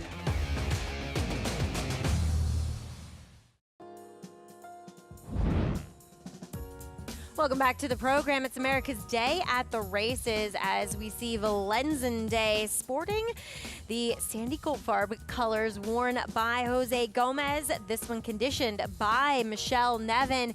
Gets the win with the drop in class to the 12.5 level. And, you know, he asserted himself early, and at the quarter pole, he waved bye-bye, JK. He sure did. And, look, when you get the advantageous position in the front, especially with lower-level horses, I think is a little bit underrated. I think getting to the front end against horses like this at this level is a huge advantage. And it's nothing against these horses. They're trying as hard as they can. I just think that in order to kind of keep that speed up for a long period of time, and what separates these types of horses from allowance types and stakes types. And I think if you can get to the front, sometimes you can kind of discourage the rest of them in trying to keep up. 14:20 on Valenzen Day over Candy Tycoon and Skylander. Well, that will do it for our coverage here at Belmont at the Big A for JK and I, but we still have some more live racing for you over at the Jersey Shore, Oceanport, New Jersey, in fact, at Monmouth. And guys, have you finished your sandcastle yet? Almost. We're getting there, Raj, but as soon as we're off the air, and you guys can't go anywhere, by the way, not till 5 o'clock, then the show's over. As soon as we're done here, Raj, right back to the gates and finishing the sandcastle. Yeah, we have to put the roof on. You still have the blueprint I sent you to start this thing? Yeah. Some of our best work. Ninth race here, Monmouth Park. And look, this is a nice, easy race here for the handicappers, Raj. Probably the most competitive race on paper we've seen this afternoon. This mile and a 16th turf sprint allowance conditions here. Field updated odds. Judge Davis, who you do like coming in as a result of the trouble, right, he experienced in his last start. Yeah, I picked Judge Davis as my top pick because it's only time he got to try the route distance on the turf, which he's going to run at today, was his most recent start, and he had a treacherous trip. It was tight, steadied, ranked. The trouble lines couldn't really fit on the paper as much, so they condensed it to tight between, steadied, and ranked at the 7/8. He only got beat 4 lengths that day. That was at a tougher track at Keeneland. Now this is a bit of a step down in class, coming here at Monmouth at this allowance level. And I think the stars are aligning for him to have a big race. Raj's top selection, there he is, Judge Davis. Vincent Chamano teaming up with Shug McGahee. They won the Serena Song opening weekend here. Monmouth Park, number 4, B here at 6-1. Like, too bad he doesn't have any pedigree, Raj. Oh, this pedigree is outstanding, right? By a Ghost Zapper, who is a Breeders' Cup winner, out of informed decision, another Breeders' Cup winner. Both parents Breeders' Cup winners. And this horse touches my heart. Whenever I see these white horses, I'm a sucker for them. So he's my second choice with the pedigree combination, and he looks so good on the track. It looks a lot more like informed decision. Yes. Than Ghost Zapper, informed decision. Filly Mare Sprint winner, Ghost Zapper, 2004 Breeders' Cup Classic winner and Horse of the Year B here. As we check in with Paul LaDuca standing by. Paulie, wide open affair of this 9th race. Who'd you come up with? Well, I didn't really come up with anything. I just want to tell you guys that I finished the sandcastle. I want my camera guy to show you this, by the way. You can get up a little bit closer. It's this unbelievable castle that was built by a man named Matt Long. 90 hours of work, Lafitte. And as you can see, we have the Food Truck Festival. And then you go over here to the left, there's food trucks galore, sausages, you name it. You also can buy some jewelry. Just a ton of stuff going on here. But this sandcastle is absolutely unbelievable. We don't need your guys' help. Stay away, Maggie. We're good to go. Okay. Well, I don't know what happens when it rains. Somebody just happened in my ear. You know what? Maybe we do need to cover Rajiv. Okay, this race. I like the 9. Sports editor. When you look at this horse's races over the turf, this horse has been wide multiple times and could be undefeated. And I think Daniel Centeno fits this horse pretty nicely. And you're getting a pretty good Price here at 5-1. I do think the 5 is a player in here who Rajiv likes, but I'll go with the price here. With the 9 here, sports editor. And Lafitte, I just took a 5-year-old's pail and shovel, and I'm going to start working more on this castle. See you guys later.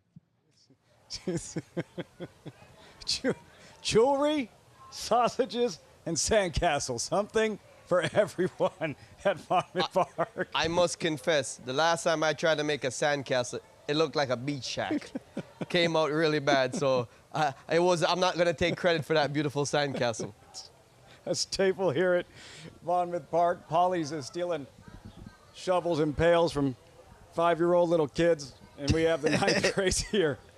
Our coverage winding down on Fox Sports 1. We'll be right back at it tomorrow afternoon. We're off the air at 5. So you liked Judge Davis here, hoping for a cleaner trip. What does a cleaner trip look like for Judge Davis? How does the race shape need to unfold for him to capitalize? A clean trip looks like a good rhythm early, position in a good spot, saving ground, about mid-pack. There's enough speed in this, early speed in this race to set up for his closing kick. So I expect him to be somewhere about mid-pack, a fast early pace up front, and then capitalize in a clear run in the stretch. Interested to see what happens early on. Most of these horses, several of them, more comfortable closer to the pace on the lead, mixing it up early. Yeah. Matt Dinneman with the call post time for the 9th, live from Monmouth Park on Fox Sports 1. Here's sports editor. We're ready to go. And they're off. Uneventful beginning.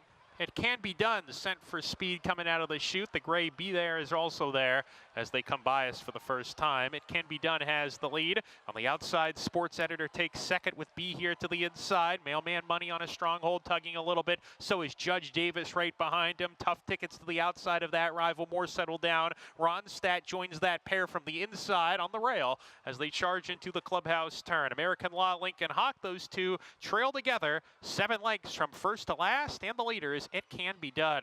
It Can Be Done, the leader by a touch more than a length. Sports editor strides into second. Be Here third with Mailman Money between horses. Tough Tickets is 3 deep with that pair. Another length and a half to another duo. Ronstadt in the white blaze. He's with Judge Davis, who's more settled down. 5 lengths off the lead with 5 furlongs to go and a space of 2 to Lincoln Hawk. American Law still at the back running as a team. A half mile to go. It Can Be Done with the ears pricked up. 3/4 of a length ahead. Sports editor turning up the pressure just a bit here, and they start to sprint approaching the forward turn run. Down at the rail, Be Here is still third. A 3 deep Tough Tickets getting into the race now, taking that position. Mailman Money sent along between them. A length and a half to Judge Davis being asked to get going. Lincoln Hawk trying to produce an outside run as they come to the top of the lane. Lincoln Hawk all the way a joint second, but has 3 lengths to gain on It Can Be Done. And Jersey Joe Bravo, It Can Be Done. Lincoln Hawk down the outside continues that run. Be Here third with him. 16th to go. It Can Be Done. He's almost there. He's a half length in front. He's going to get it. It Can Be Done. Does it in gate to wire fashion. Second home Lincoln Hawk, then Be Here in Ronstadt. Jersey Joe, Monmouth's all-time leading rider, Joe Bravo, steals the 9th here at Monmouth Park. It Can Be Done. Able to hold off the late charging Lincoln Hawk. Over the top, fans. You said it right. He stole this race. So much speed signed on. Joe Bravo put It Can't Be Done on the lead. Slowed the pace down. Got away with it. Easy fractions considering what was the expected. This horse ran a half in 45 last time. Today he runs a half in 49, and that's where the race was won. How does that happen? On paper, this horse has speed, that horse has speed, this horse wants to be in front, and you wind up with a front runner dictating up front and doing so with soft, slow fractions. I think everyone expected this duel, and they wanted to get out of that and overthink the situation, and all of a sudden he gets this easy lead and steals it. Highlight of the day, what did we learn today at Monmouth Park?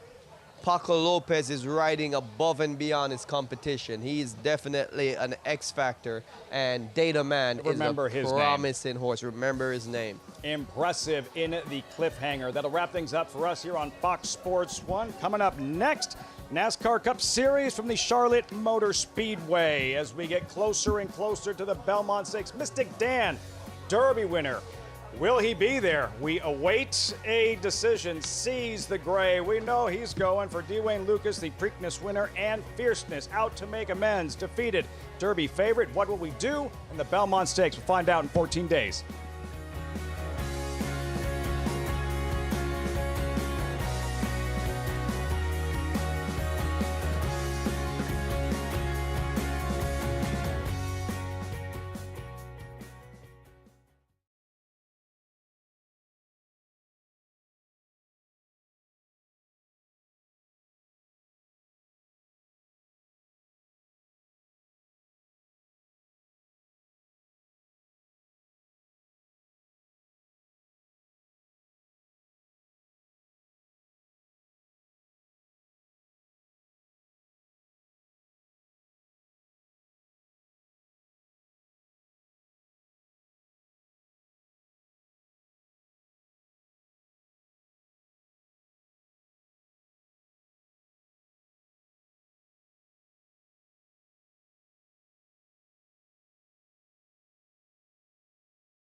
Field steps on the track for today's 10th race, or race 10, 6 furlongs, outer turf. Scratch the 1A, race 10 in 7 minutes.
Horses are approaching the gate for race 10.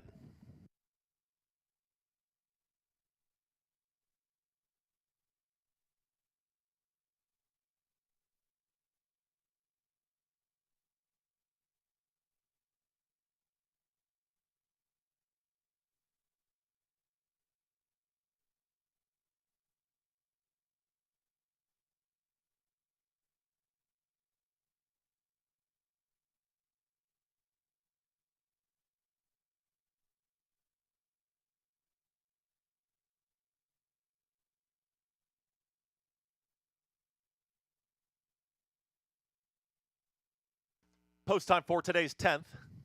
War Terminator goes in. So Mama Beach cheers Bucker 2. Power Attack.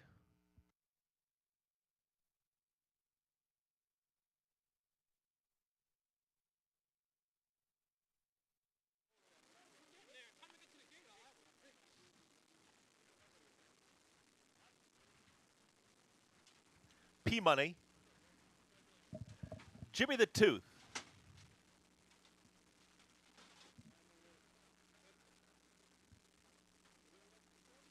Creasa.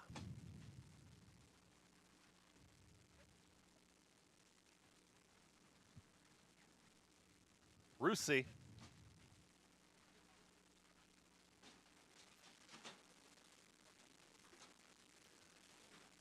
And Majestic Arc. Last to load.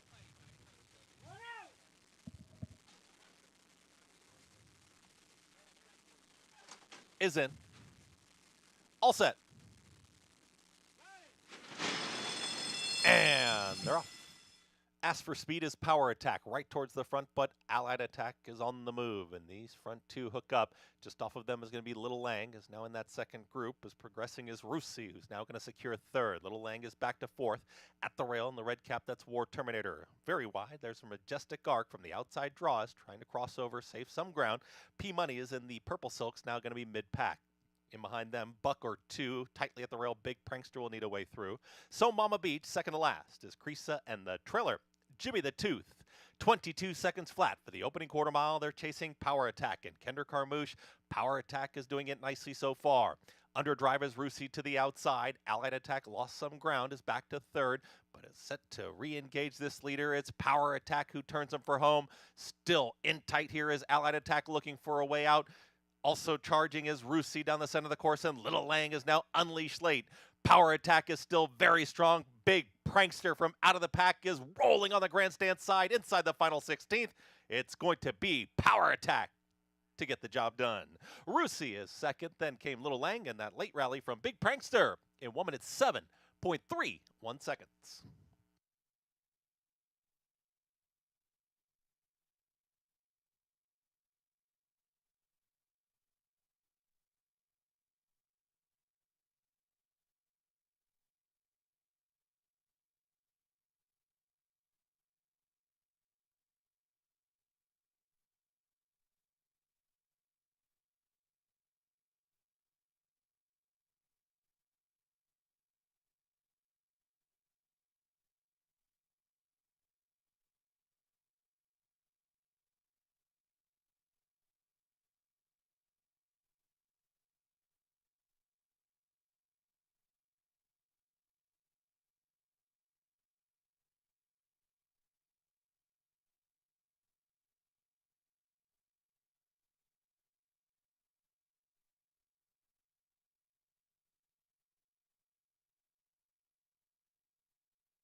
Order finish. First, the 4, Power Attack. Second, the 11, Russie. Third, the 7, Little Lang. And fourth, the 5, Big Prankster. 4:11, 7:5 in race 10. Final running time, 1 minute 7.31 seconds.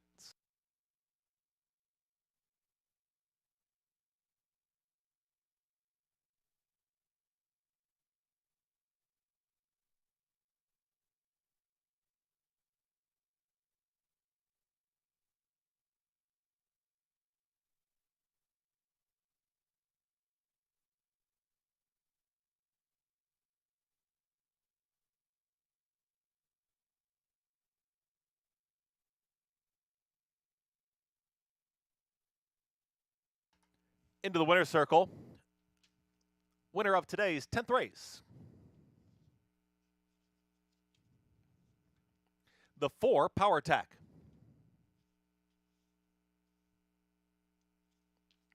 Power Attack, he's a 4-year-old, bred in New York by War Dancer out of Street Magic. Winning owner, T&J Stable, Sweezy. Winning trainers, Ken Sweezy. The winning jockey, Kendrick Carmouche. Winner was bred in New York by Sean O'Connor. Race 10 official. Exacta $26.75. The double $47.50. Trifecta $78.75. Superfecta $66.35. The pick 3 $470.50. Grand Slam returns $151.50.